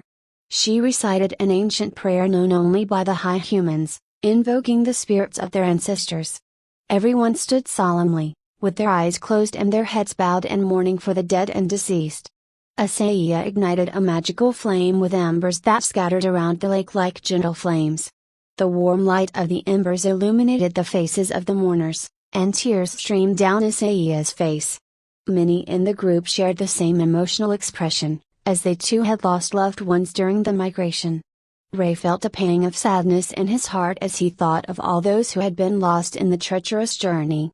Amidst the chaos of life, everyone carries their own unique story and tragedy. He thought, the sound of the ancient prayer filled the air, and Ray felt like he saw something as he looked around the lake. He felt their presence in the flickering flames and the gentle breeze that carried their whispers. Maybe it was the connection to Orion. It was something that resonated with him. As the ceremony came to an end, the group dispersed quietly, each lost in their own thoughts. Ray walked back with everyone to their homes with a heavy hearts, but also a sense of gratitude for the strength and resilience of his people. I will save you, Lily. Just hang in there. No matter what it takes, Ray thought, /27 / a new day had dawned in the bustling city of Aquinas, and a new development was underway. In the early morning, a group of highly skilled workers were busy setting up a new shop in one of the secluded sections of the market district. Among them were a young woman and a teenager, carefully arranging groceries and food items on display with great care and attention.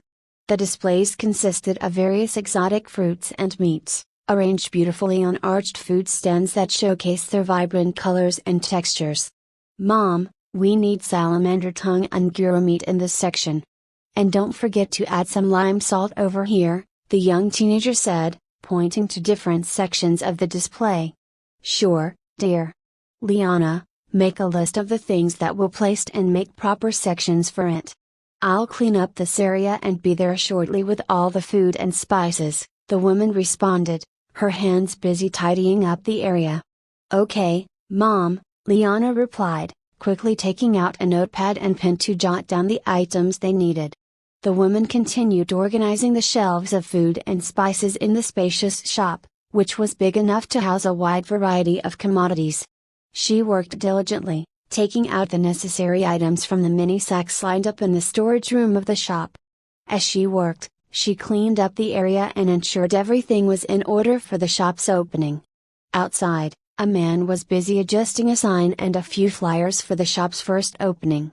The sign read Nature's Pantry and Flavors in elegant lettering, and it was decorated with colorful images of various fruits and vegetables. The man had also created a few flyers to promote the shop, which he carefully placed in the surrounding area. Fua, dear, I'm done with the signs. Let me help you, the man said, joining his wife in the shop. Thank you, dear, she responded, grateful for his help.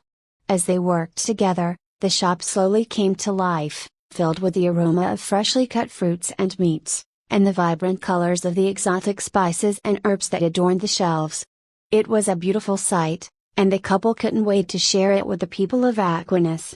After a while, Liana was almost done organizing the grocery items. As they finished, they looked eagerly towards their new shop in the distant city. It was the first high human business venture in Aquinas, and they hope to make a mark in the community. I have to thank my friend Ivan for helping us set up all this. He did all the paperwork. More than 60% of the products were just handed to us as an investment. I'm always grateful for his support. We will pave the way for our community as well as ourselves, the man said. These are trying times, dear. Let's do our best, the mother replied. Liana overheard their conversation but decided not to say anything. She knew the leader of the High Humans, Ivan Tepish Dracul, had helped them a lot. At first, they had simply proposed a business idea to him. Her family had a business-oriented background, even back in the High Human Empire. Looking at the shop, Liana was not sure what the future would hold. Let's hope for the best, she whispered to herself. Alistair and Ray were training together, utilizing an empty space near the barricaded area since Ray was not welcome there. This spot remained untouched, allowing them to train uninterrupted. Ray sat on the ground, sweat drenching his body as he breathed heavily. Alistair lay beside him, trying to catch his breath. They usually started with cardio, and today they had run a quarter circle of the city, taking them 4 hours to complete. They started at dawn at the earliest. Ray had calculated the steps just like before as it was second nature to him. They ran 120 miles. As he caught his breath, Ray muttered under his breath, "The same workout 2 months ago would have broken me for the day." His hands clenched into fists as he felt his physical ability reaching new heights. Ray wondered how time seemed to be passing by quickly, with today being nearly the end of the 3rd month in this new world. 1 more week and it would be 3 months then. Each month varied by 5 or 6 weeks. The sudden realization made him flinch as he thought about his little sister, barely hanging on. A daunting task was on his shoulders, and he intended to visit his father today, hoping to get close to him by doing some chores. I hope I can convince Dad. It will be hard but I have no choice. In a few weeks I will gain his trust. From what I've seen and experienced, he's just hard on everybody because our circumstances are not that good. Setting and leading by example. The entire estate is struggling a bit, and I will talk to him today, he thought. Alistair had rested and could now regulate his breathing. What do you even eat, Rayhan? Your genetics are insane.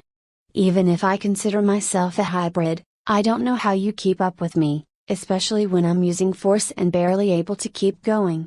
Ray noticed that unlike everyone else, Alistair's hair had brownish strands and some parts that were not black. His eyes were blue, which was very different from the standard high human characteristics. Ray lifted his shoulder in a half shrug, not having a clue as to why he was able to keep up. From his speculation, either his father had great genes, or Orion had messed with his body again. The latter was more believable. Ray recalled an instance where the doctor treated him, saying that Orion was buffing him up. I need to thank Orion. At least he's helping me in some form, he thought. Do you want to spar with weapons? Alistair asked. Really? You said let's concentrate on cardio. You didn't want to have combat drills, Ray said in surprise. That's because it's hard to control my skills to match yours. We're going to use Rager stone dolls, Alistair explained. Ray raised his eyebrows with confusion. The what? Stay here. I will get one from the barracks, Alistair said. Ray waited in place with anticipation. He eagerly wanted to test himself to see how good he was in close-quarter combat. Due to his fucked-up past, he had all the knowledge and training of martial arts and combat beaten into him. Broken bones every week and an impossible training regimen. With his abnormal healing factor they did not hold back anything. The Foundation literally wanted to see just how much he, as a clone, could take, thinking he was disposable for the first year of the Super Soldier program. The mood turned extremely sour, and anger boiled within him as he recalled his abused past, but he calmed himself to not let his emotions run wild. The thing he wanted to learn was this force thing Alistair kept mentioning.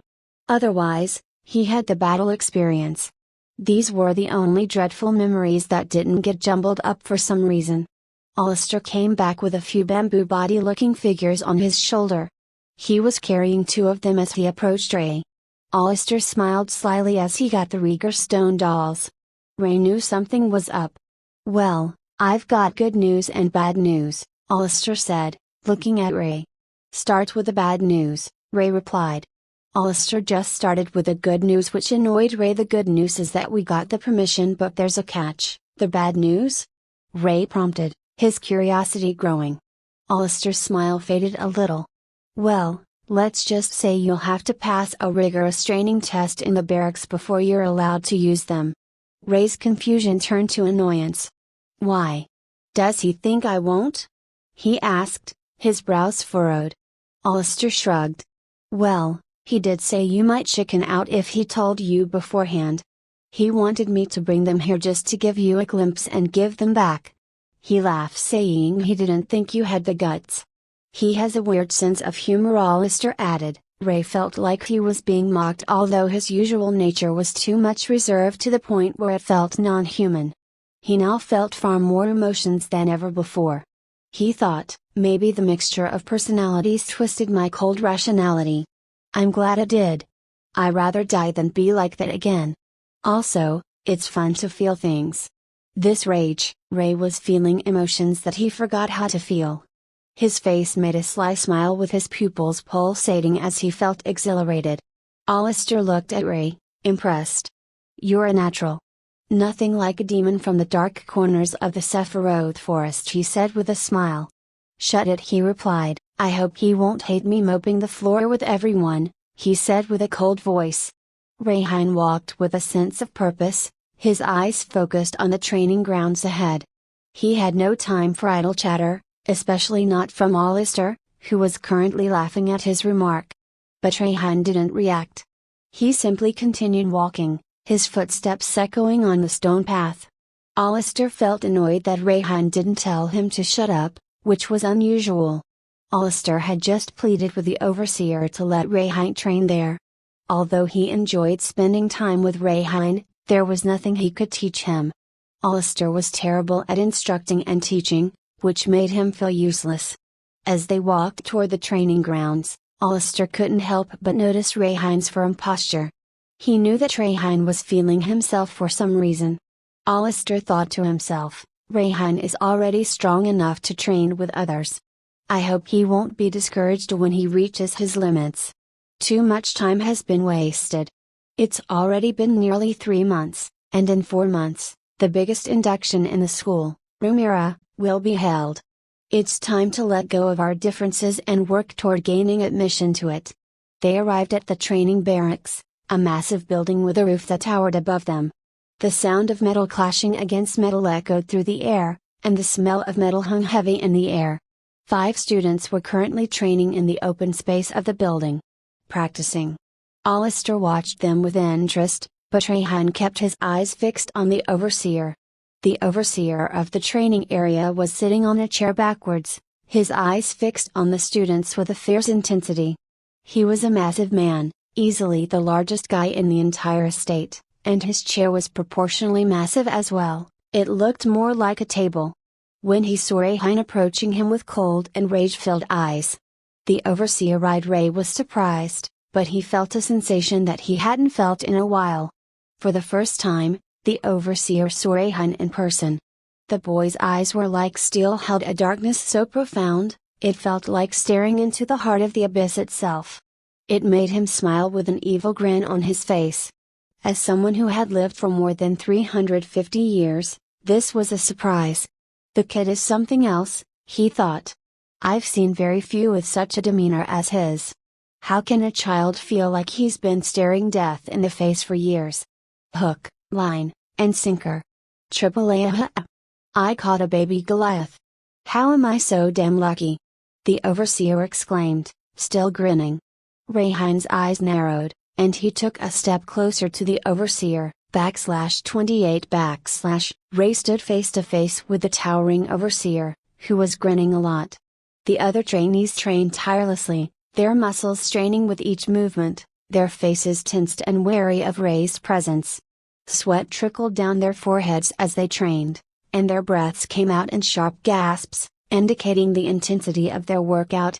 No one had bothered to call him to leave, and he couldn't sense even a hint of it. Why do I feel like he did this? Ray thought as he looked at the big overseer, whose evil smile made him annoyed. Ray felt a surge of anger as he looked at the big overseer, whose beady eyes were fixed on him. He wondered why the overseer had created such a scene. I need the Rieger stone dolls, if possible, Ray said, trying to remain respectful. Despite being angry at the overseer for creating a scene, Ray realized that he just wanted Ray to come back and train. Even though he was being a little pushy with his intentions, I feel that this guy deserves respect because he just gave me a chance to prove myself, Ray thought. Good, the overseer said, pausing before adding, be prepared to face the most difficult battle you will ever have. I've heard many things about you, and I expect a lot from you, twerp. The overseer stood up from his chair, towering over everyone with his massive physique. Ray could feel the ground shaking under his feet as the overseer walked toward the center of the training area. Everyone, at ease. The overseer barked, his voice booming and echoing throughout the training room. At the overseer's command, the trainees halted their rigorous training and stood in a neat, orderly line. Alistair watched from the sidelines, his eyes fixed on Ray. He looked perplexed, unsure of what was in store for him. The overseer was a man of honor, but he was also infamous for being ruthless in training. Ray observed the scene, trying to read the expression on the overseer's face. He could sense that he was not going to hold anything from his expression. Maybe someone here will be my 1v1 opponent? Ray thought. The overseer's booming voice broke Ray's chain of thought, get him a hard stone weapon. He will need it. A trainee stepped forward and led Ray towards a dimly lit section of the building where all kinds of weapons were stored. The trainee wore a helmet, concealing her face from Ray, but her voice sounded familiar. Come with me, handsome, she said, her voice muffled by the helmet.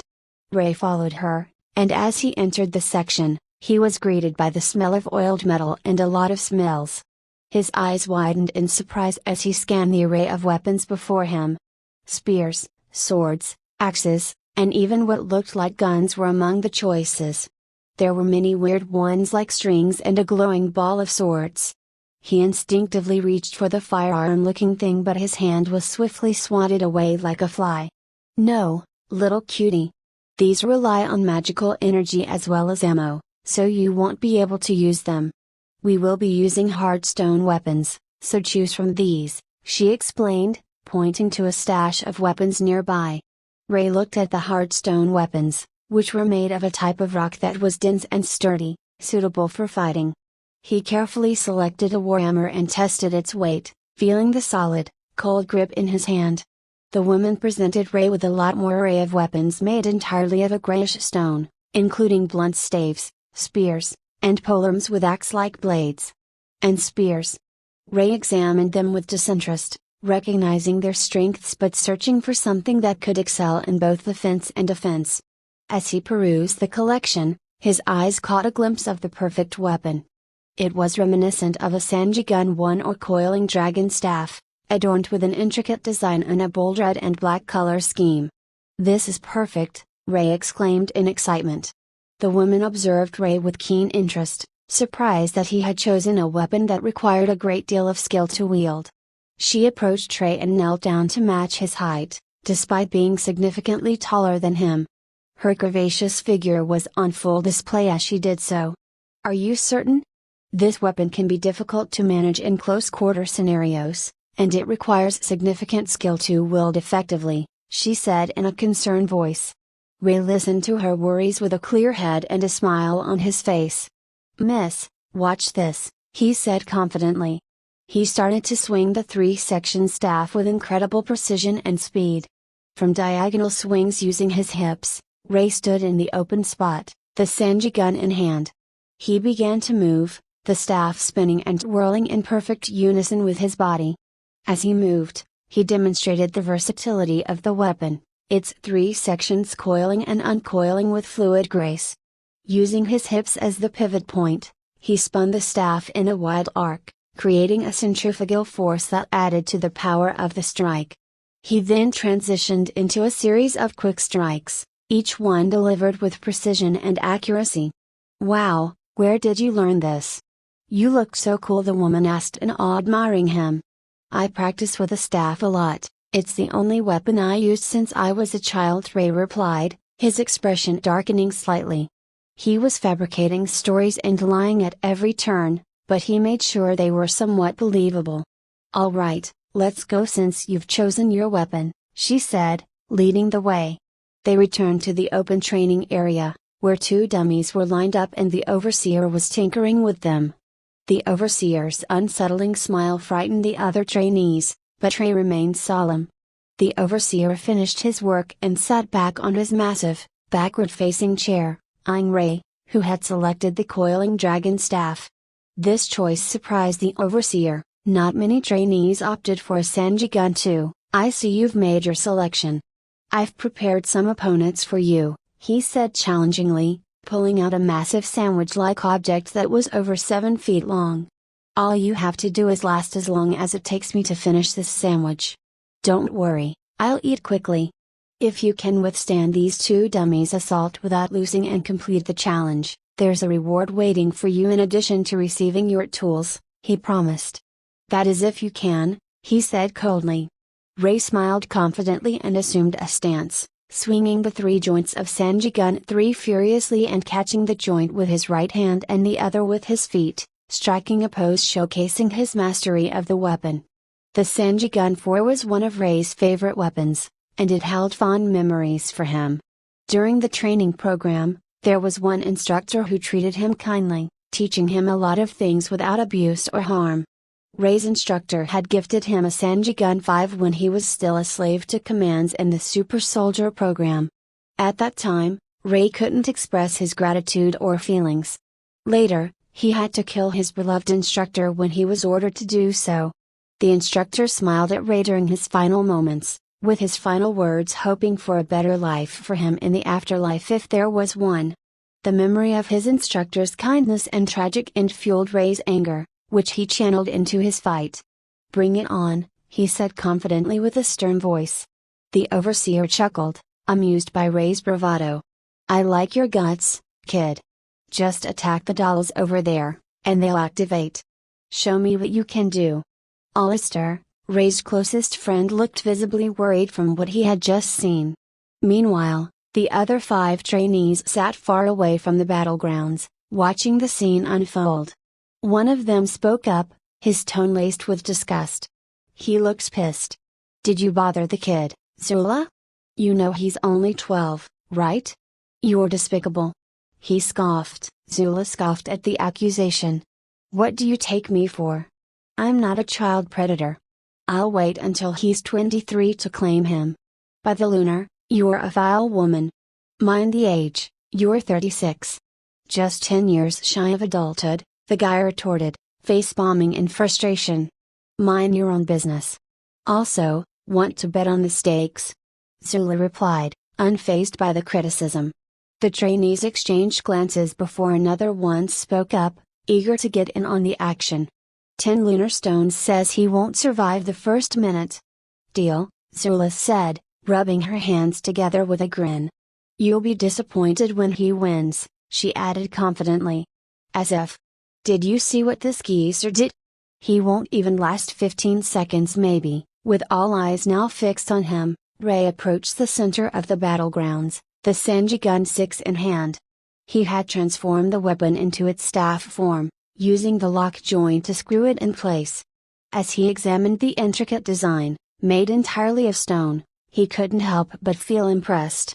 The dolls stood still, their smooth bodies crafted from what appeared to be either wood or wax, adorned with pulsing stones that emitted they had a pulsing stone engraved into them. It was like a bass of sorts that one could feel, but there was no sound. Despite their humanoid form and human-like hands and legs, their demonic faces featured horns and hollow, black eyes that conveyed an unsettling stillness. One of the dolls held a blunt stone sword, while the other remained unarmed. Ray approached them cautiously, his staff spinning at a rapid pace as he prepared for an attack. He launched a strike with his staff, but the doll with the stick swiftly blocked it with one hand, creating a metallic clang that filled the air. Shing less than clank, Ray stepped back, holding his staff at the ready. Suddenly, without being able to react, a punch struck his gut, causing him to stumble several feet backwards in the air. He managed to maintain his grip on his staff, and he used it as a support by planting it firmly on the ground. Using the force generated by the staff, he launched himself even higher into the air to gain some distance between himself and the dolls. From his new vantage point, he could better assess what had just happened. What the fuck was that? It was too fast. That weaponless doll at dangerous, Ray thought, as still several feet in the air. The weaponless doll moved too quickly, and it was obvious that it was dangerous.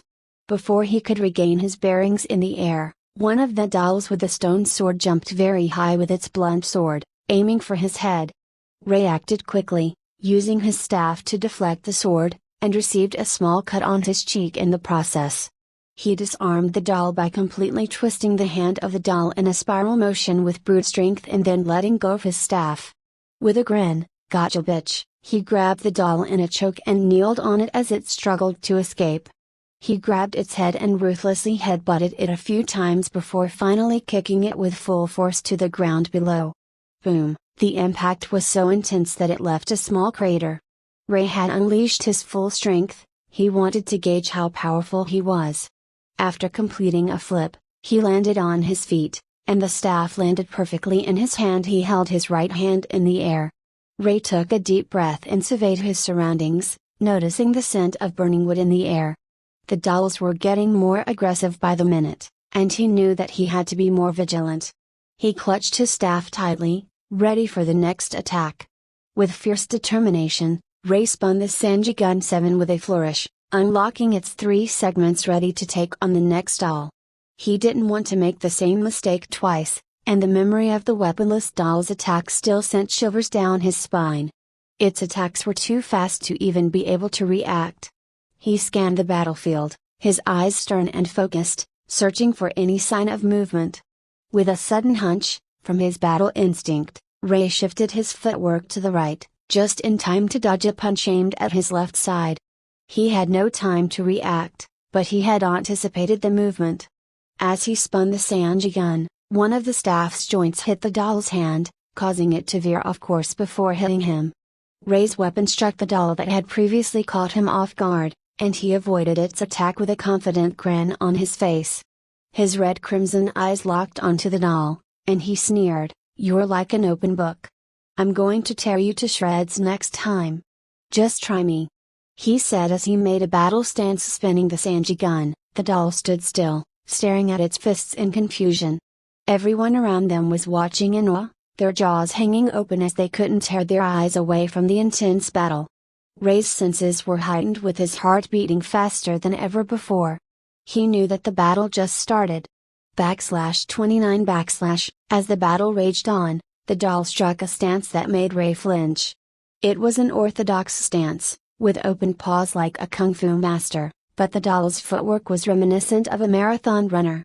If there was one thing that was beaten in Ray to near death was to never be cocky in the Solitaire program, and so he kept his crimson red eyes locked on the doll, ready to strike with his Sanjigun 1. At a moment's notice. Meanwhile, the audience watched in worried silence. They knew this stance all too well. Zula raised her voice in concern. "Overseer, we need to stop this. This should be enough. The kid can't take on something like this," she said with concern. Alistair also interjected, pleading with the Overseer to stop the fight. "Sir, this is too dangerous. Please, stop it. Ray will get seriously hurt if this continues." The Overseer, however, remained focused on the battlefield. He heard the pleas of the children, but he didn't think there was much to be concerned about. High humans were built differently from ordinary humans.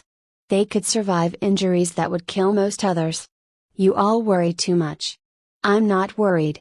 The baby Goliath has splendid skill in weapon usage," he said, crossing his arms with a stern expression. The others sitting beside him were completely shocked by the Overseer's remarks.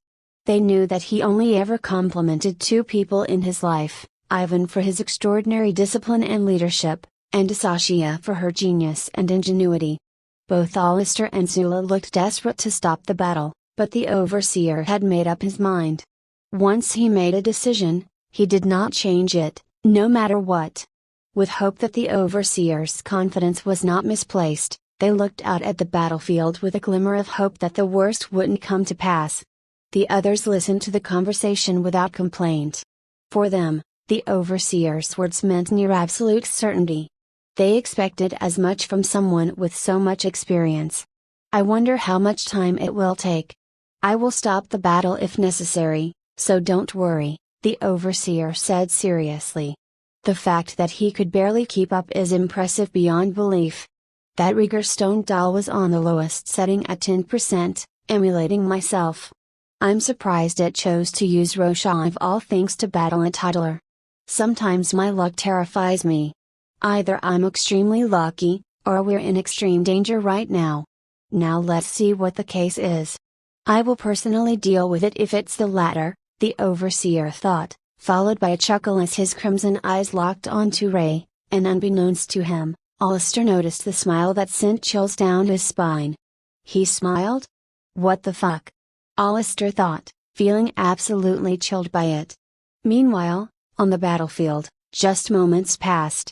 Ray stood resolute. He knew he couldn't charge in, not with the speed difference between him and the doll. He could only wait and counterattack when the doll made its move. He stood firm, his eyes locked onto the doll's every move. Finally, the doll made a stance and planted a foot on the ground. Ray braced himself. Boom! Before Ray could even react, he was hit in the gut with a force that left him breathless. The impact was so powerful that he felt like his insides had turned to mush. He stumbled backward, unable to hold on to his Senji gun too, which fell from his grasp. Blood sprayed from his mouth as he collided with the ground and skidded across him like a kite, rolling over and over. The doll quickly made it to the other side when Ray was going to land. The Rieger stone doll, relentless in its attack, closed the distance between them in a flash, its speed beyond anything Ray had ever seen before. It made a stance and delivered a swift kick, aiming for Ray's head, but he was ready this time. Gritting his teeth, he reacted quickly, using his hand to flip himself onto his feet and dodge the attack, never once taking his eyes off the doll. He read the doll's movements and anticipated its next move. Back kick, Ushiro Jiri, he thought as he saw the doll move again. Ray reacted accordingly, grabbing the doll's leg with his left hand, and with a shout and pouring his full strength into his strike, he struck the leg's kneecap joint of the doll, hearing the snap in two, and tried to grab the doll before it retaliated. Ray recalled a special technique that was taught to him by an instructor in the Super Soldier training program.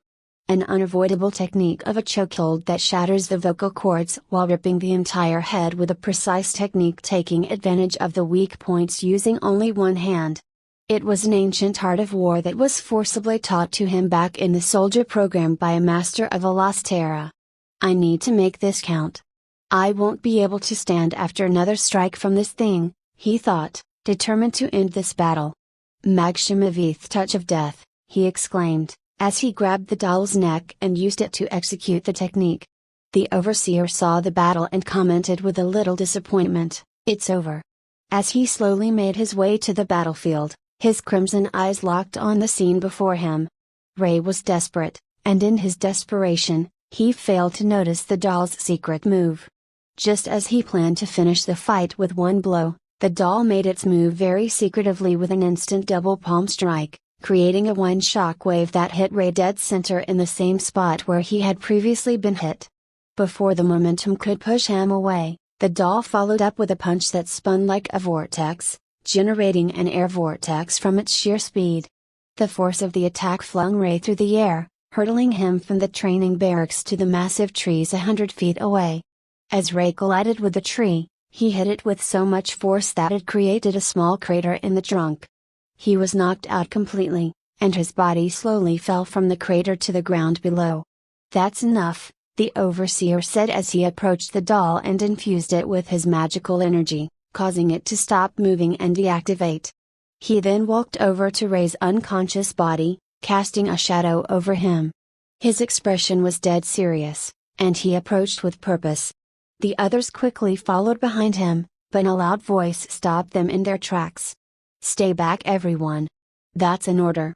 I need to confirm something," the overseer commanded, his voice booming and sending the nearby birds and animals scurrying from the massive trees. The tree trunk was as thick as a small two-bedroom house, one of the many things unique to the estate. They had built a little town of sorts for themselves. The wind from the doll's attack still lingered in the air, carrying with it the scent of freshly fallen leaves and the earthy aroma of the trees. The trees swayed and rustled, their branches creaking and groaning as the wind whipped through them.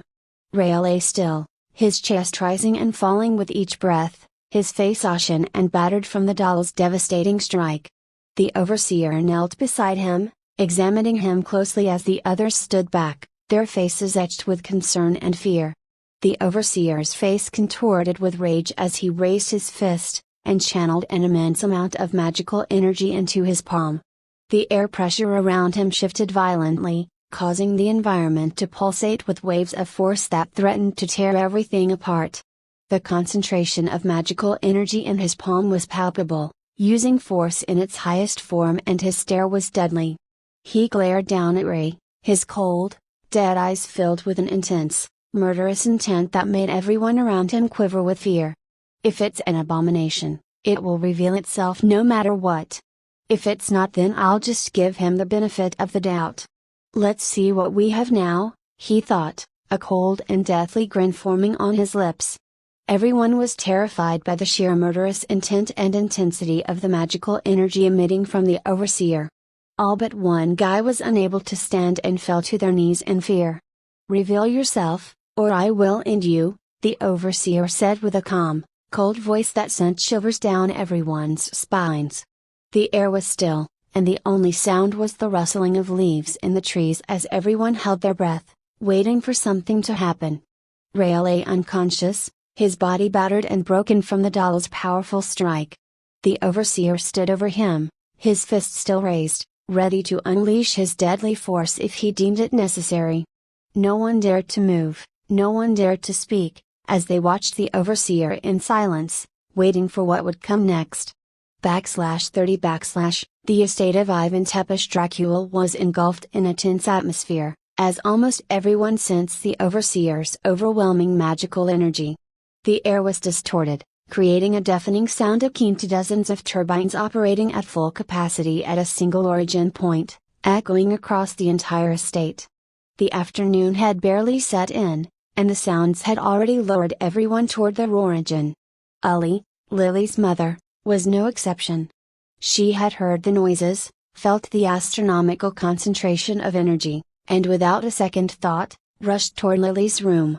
The last time a Type 2 Dark Rift Walker, summoner, tried to attack Lily, and now, hearing the deafening sounds, she knew something was amiss.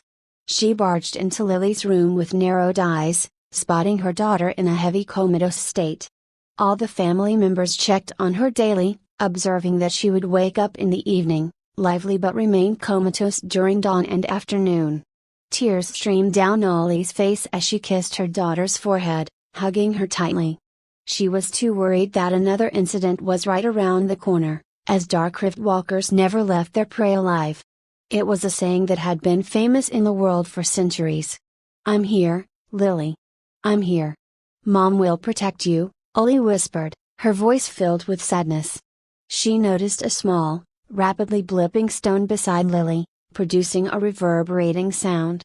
"I'm sorry, Ray." Orion, in his stone form, said telepathically. Finally noticing the constant blipping, getting stronger, and held by Lily, her eyes widening in astonishment. Iaia, the elder of the high humans, was washing her clothes using a small bug that used its fur as a brush. The bug was an intelligent pet that many owned. Iaia was using the water near a small riverside when she felt a sudden shift in the atmosphere. The air became charged with a palpable energy that sent shivers down her spine.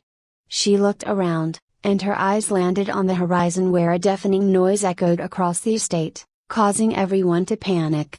A few guards stationed nearby reacted quickly, grabbing their weapons and running towards the source of the sound. Without a second thought, Iaia dropped everything and followed them. She could feel the gravity of the situation, knowing that the safety of the children was at stake. "Hurry up. We need to get there fast. The kids' lives are in our hands," the guards urged, their voices filled with urgency. "General Ivan and most of the people are not here. We need to protect this place," one of the guards added, running like the wind with each step gaining more ground than the other. Zeko, one of the guards, feared that it might be an attack from something he never wanted to see again in his life. As they ran, Aya's mind raced with possibilities. She wondered what could have caused such an intense disturbance, hoping it wasn't a repeat of the past incidents that had befallen their land. The sound grew louder, and the group moved faster, driven by the urgency to reach their destination before it was too late. On the other hand, the overseer had given Ray an ultimatum, suspecting that he was not Ivan's son but something dangerous, ready to attack at any moment. The overseer was concerned about the safety of his people living in the area and did not want to put them in harm's way. "For the life of me, I could see things from not this plane. For some reason that was the case and I never shared that info with anyone. What is it I'm seeing? Why is his spirit so dark and twisted now? It wasn't the case when I first saw him having a squabble with a little hot-headed brother." The overseer thought as he looked at Ray. Nobody could see what he saw when he laid eyes on Ray as he entered the training area. A sense of darkness that had no end. It almost spooked him to death first seeing Ray. He could only laugh it off at that moment out of fear. It has to be something inside him, he thought. Or maybe he's not really a Ray. Finally, the overseer used his full power, and the distortion of the wind literally blew everyone away from where he and Ray were standing. "Last warning. Come out," the overseer shouted as his palm shone like a star.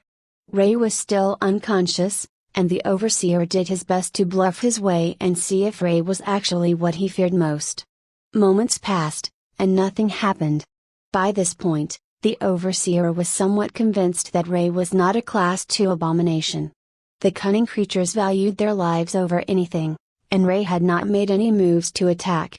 The overseer let out a sigh of relief and dissipated his energy output, easing up a little. He picked Ray up in his arms, still unconscious, and carried him away. He continued to walk, holding Ray close to his chest. The weight of the unconscious boy was nothing compared to the burden of his thoughts. The overseer knew that he had to keep a close eye on Ray, no matter what. He couldn't let his guard down, not even for a moment. He had to protect his people. The entire estate was now gathered at the scene of the commotion. The ground around the trees was scorched, indicating that something had happened. Though it wasn't significant damage, it was still clear that some kind of event had taken place. Zeko and a few guards approached the overseer with weapons in hand, looking concerned. "What happened, Sir Overseer? Is Ray okay?" Zeko asked, his tone serious. Everyone was armed to the teeth as all the people thought something dangerous had happened. With a powerful voice, the overseer addressed the crowd. "I'm sorry to have worried you all. There was nothing to be concerned about." The people were skeptical, but they trusted the overseer's judgment. He was a respected member of the community, and he treated everyone like family. As one of the oldest members of the estate, he commanded respect and admiration from all. With old age came respect. Not many lived such long lives. Zeko called on quickly and asked, "Are you sure? Are we in danger? Was there an attack?" The overseer reassured everyone with a calm demeanor. "No, there's no danger. I would be the first one to jump on the fucker who dares to attack anyone here. Now please, the kid here needs some medical attention. Ray needs medical attention. I apologize for causing a stir. Please carry on with your day." With that, the overseer took Ray in his arms and left the scene. Despite his assurance, the people couldn't help but feel a sense of unease lingering in the air. Upon hearing the news, everyone let out a sigh of relief. Some went back to their business, while others stayed behind to discuss the matter further. "I won't let you become a target of hate, little one," the overseer said to Ray still in his arms unconscious. "I still have my suspicions, but I'll hold on to them until I get an answer from you. We need to investigate this further. Until then, in my heart, I believe you are an innocent kid for now. He looked at Ray with a mix of concern and suspicion. Alistair and the others rushed towards the overseer, with the teens tailing behind them. "Don't speak of anything you saw, you hear me? This was just my hunch. No need to patronize him when he wakes up, got it?" The overseer said, addressing all of them. All nodded. They didn't want to be practicing all day if Ray snitched on them. Alistair looked relieved hearing the news. The overseer ratted on, "Go back to the training area. I'll be back." As the overseer walked towards the medical ward with Ray in his arms, he noticed Asaya standing in the distance with a frown on her face. She looked at him, and her eyes shifted to Ray in his arms. "What?" the overseer said. "What happened this time?" She asked coldly. "You didn't do anything like this unless you felt death staring you in your face." "What happened?" she said coldly. She knew something serious happened and she wanted to know. As an elder, one of her duties was to be someone who could guide the community and the high humans. The overseer looked around to make sure no one was eavesdropping before he responded. "Let's talk somewhere private. We need to discuss this with Ivan as well." Asaya nodded in agreement, still skeptical of the situation, especially seeing the child in the overseer's arms. As an elder, she held animosity back as she looked at Ray. "What did you do now?" she thought as her eyes fixated on Ray. Meanwhile, around a large lake, a fierce battle was raging as dozens of non-humans and high humans fought against a colossal thing near the city's borders. Ivan and Ranuk, the war bull, led the charge with the 30 strongest warriors they had at their disposal to defend the city. The beast was dangerously close to the city, and the ground shook with each of its colossal steps. The air was filled with the sound of clashing weapons and roars from both sides.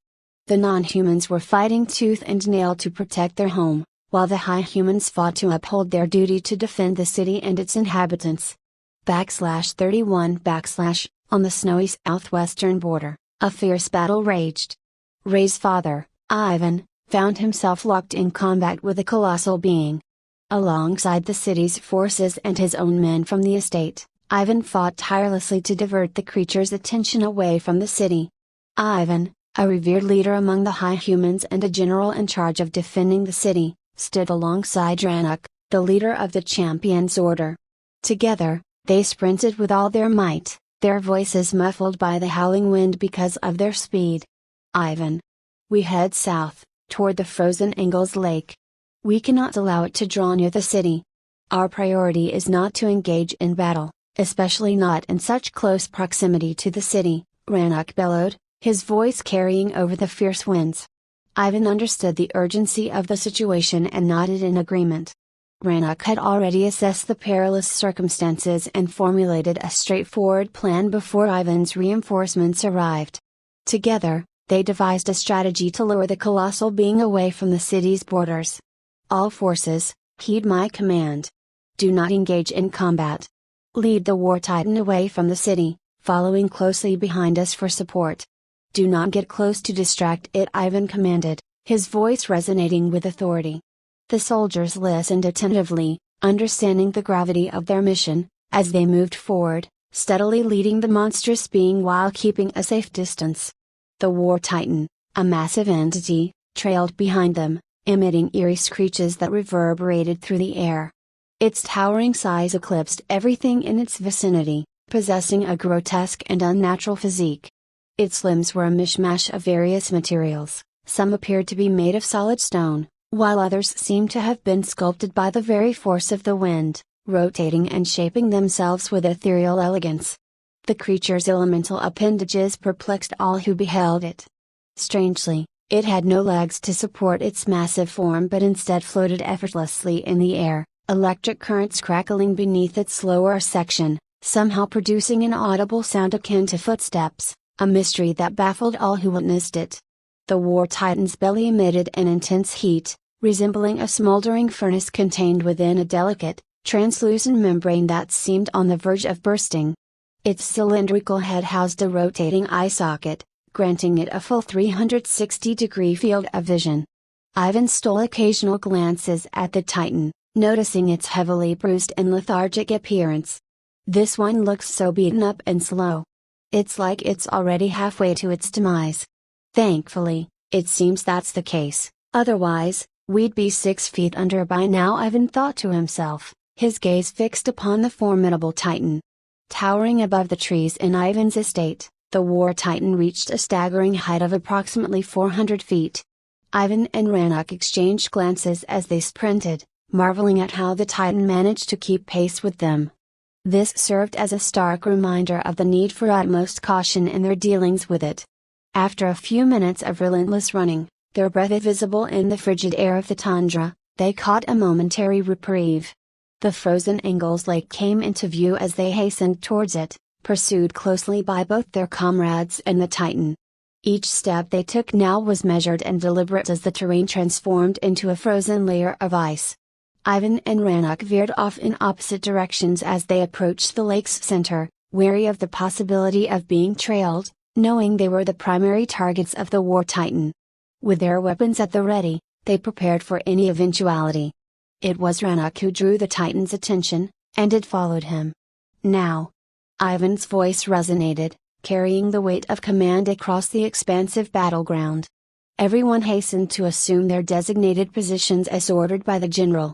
All forces had purposefully distanced themselves from the immediate battlefield, a decision unanimously made by Ivan and Rannoch.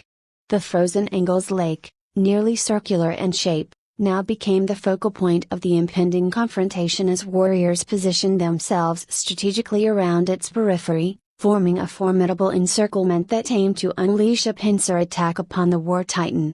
With the exception of a select few responsible for guarding the ranged weapon users, the majority wielded crossbows, irregular bows, Grade 2, and some even had a few weapons that looks like guns. Everyone, listen up. We need to divert the war titan's attention. Aim for its eyes. Our main priority is to restrict its movements at all costs. Rannoch's voice boomed like thunder, his words both a battle cry and a strategic command. His aura of force, a manifestation of raw, tangible energy, akin to a form of magic, erupted like a volcano gripping his massive, gleaming axes with a malevolent grin adorning his face. His muscles swelled with power, causing the very ice beneath him to fracture. The war bull, driven by heavy breaths, readied itself to strike, its gaze fixated on the source of the surging power. The war titan instantly took note of the surging power and approached to attack Rannoch. Ivan mirrored Rannoch's display of dominance, summoning his own inner strength. We need to end this quickly, otherwise everyone dies here. Even a half-dead war titan can wipe us all out. I'm using Rosha. Stay sharp, he said as he let out a war cry. With a fierce determination etched upon his face, he unleashed his full power, unleashing a battle cry that reverberated through the ranks. The high humans, blessed with heightened senses, caught wind of his words, their countenances transforming into a grave visage. Ivan's body underwent a metamorphosis as his muscles swelled, pushed to their utmost limit by the use of force at maximum capacity. The intensity of the moment gripped everyone, knowing that the key to survival lay in swiftly bringing an end to this encounter. Even in its weakened state, a half-dead war titan possessed the capability to annihilate them all. Ivan invoked his last resort technique, the Rosha, a testament to the urgency of the situation. As Ivan's eyes blazed a vivid crimson, his irises and pupils faded into obscurity, his visage distorted with both agony and determination. The transformation exacted a toll on his body, but he relied on Rannoch's diversion to safely unleash his true power. He braced himself, knowing that his strongest attack awaited. Meanwhile, Rannoch sprinted toward the colossal war titan, utilizing a cliff jutting from the ground as a makeshift catapult, propelling himself skyward with a bound. Gripping his dual axes, their hues a striking blend of crimson and green, suffused with maximum force, a manifestation of raw, tangible energy, akin to a form of magic, the air itself crackled with anticipation. As he began his descent, the surrounding atmosphere warped under the sheer intensity of his axes, threatening to melt or distort in response to the overwhelming energy emanating from them. With a deafening roar, he hurtled toward his target, his intent clear. Aha! Let's see what it feels like to trash a titan! Rannoch exclaimed, a sinister grin accompanying his laughter, moments before he unleashed his attack. Several of the War Titan's colossal appendages lunged at Rannoch, but he countered with a powerful strike of his own. The clash between his weapons and the Titan's limbs generated a resounding shockwave that reverberated throughout the battlefield. They didn't even touch each other in a head-on collision because it was stopped by the raging energy that enveloped both their attacks. The impact was so tremendous that even archers stationed nearly 500 feet away felt its force, momentarily stunned by the sheer magnitude of the clash. In an attempt to distract the Titan, a group of archers unleashed a volley of arrows, their tips crafted from grade 3 hardstone carvings. However, their efforts seemed feeble and inconsequential.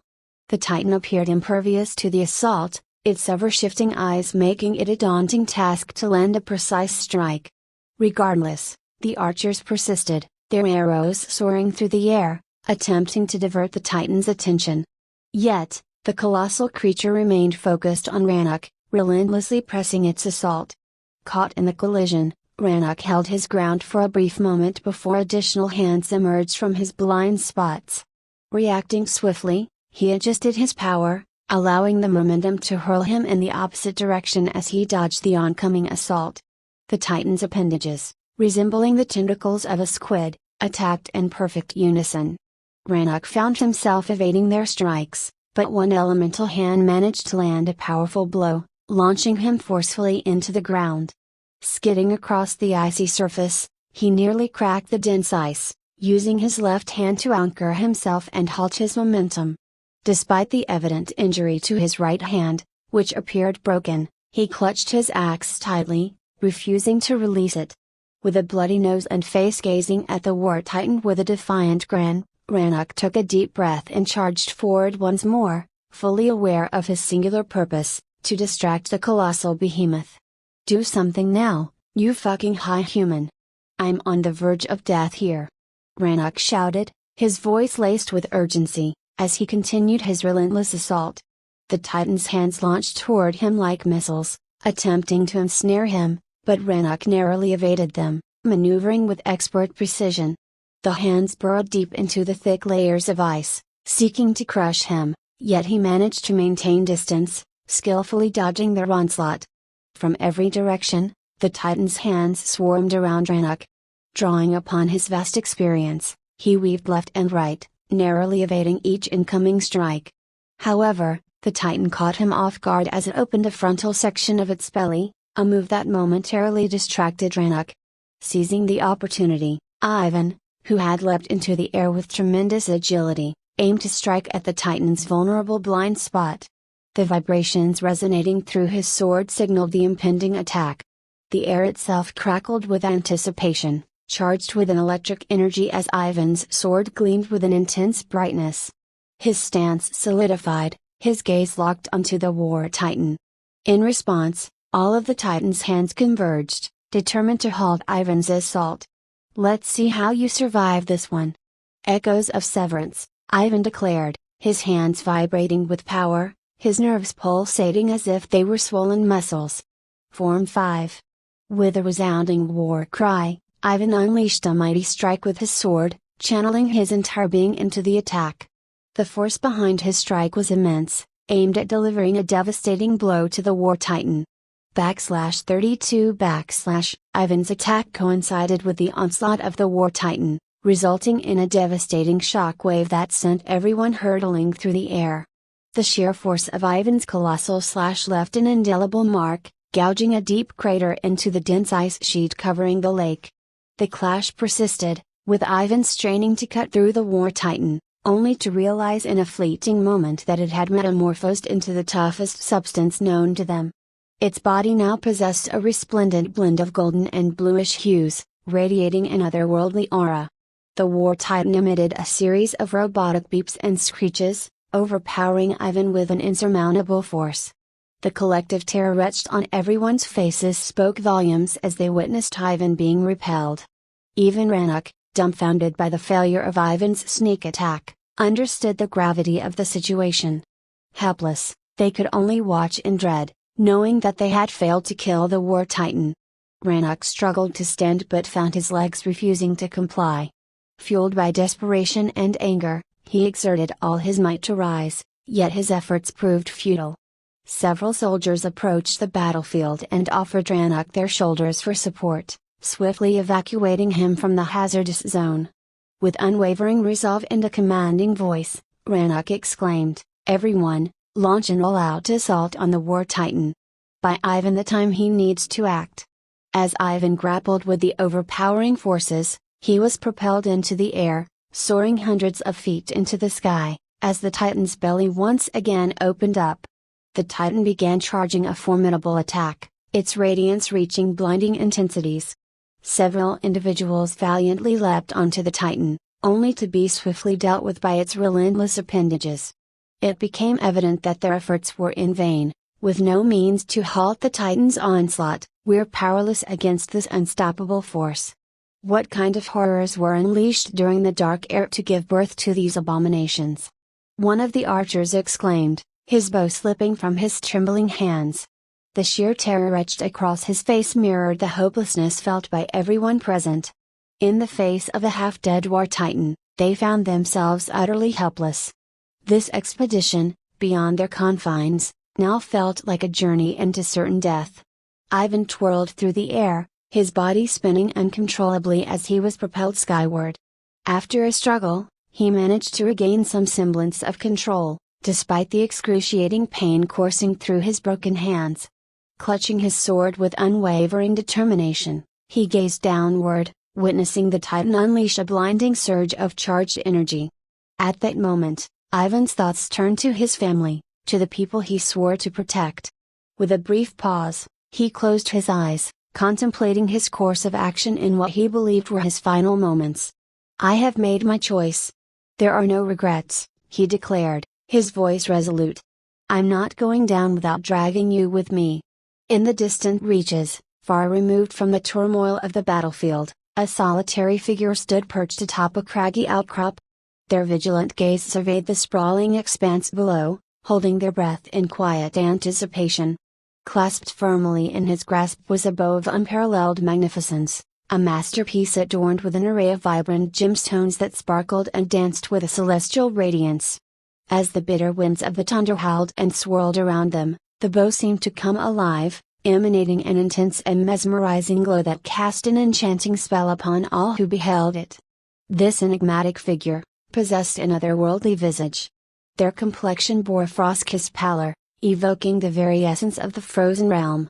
The alabaster hue of its skin shimmered under the pale light, mirroring the haunting beauty of a moonlit ice sculpture. Its mane of hair, flowing like a regal lion's mane, boasted a resplendent whiteness, cascading in untamed waves down their back. With his grip firm on the bow, he pulled the string taut, the absence of an arrow behind it inconsequential. Ting! The resonating sound grew more potent, yet he persisted, pulling the bowstring with unwavering determination. Ting! As the air around him distorted and the atmosphere seemed to tremble, an arrow materialized, forged from ethereal energy. Closing his eyes, he recited a solemn incantation, pouring his heart and soul into the shot. "Hear the sound of my people's plea, the forgotten archers of history. In silence, we strike with deadly aim, piercing through history, we leave our claim." Blood trickled from Ivan's eyes as he convulsed, expelling blood from his mouth while his body contorted unnaturally. The toll of the technique he was about to unleash was evident, exacting a heavy price upon his physical form. The War Titan poised to unleash its devastating attack, unaware of Ivan's impending trump card. "In the name of our protector," Ivan declared boldly, releasing his weapon. In that moment, he realized it was unnecessary. The high-ranking humans present shouted in protest, desperately imploring Ivan to abandon his reckless madness. Form 0, Death Reverence. Raising his right hand into the air, Ivan directed his focus, channeling every ounce of his energy into his clenched fist. The air crackled with an electric intensity, as if struck by lightning. Utilizing his feet to manipulate the air, he propelled himself towards the War Titan, fully aware that engaging it head-on would be futile. The power differential was insurmountable. Desperation etched across his face, Ivan braced himself for what could potentially be his final moments.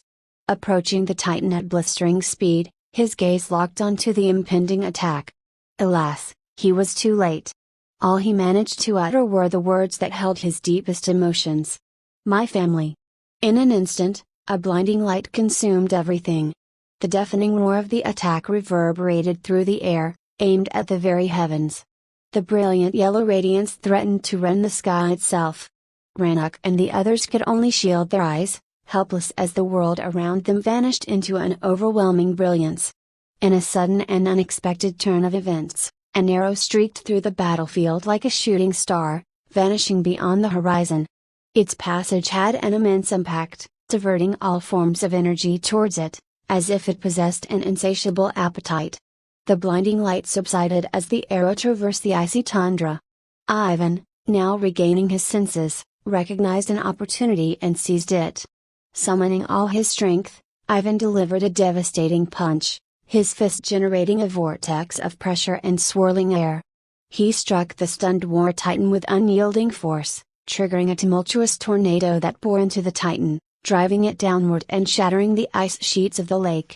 Exhausted and battered, Ivan succumbed to unconsciousness, plummeting from the sky.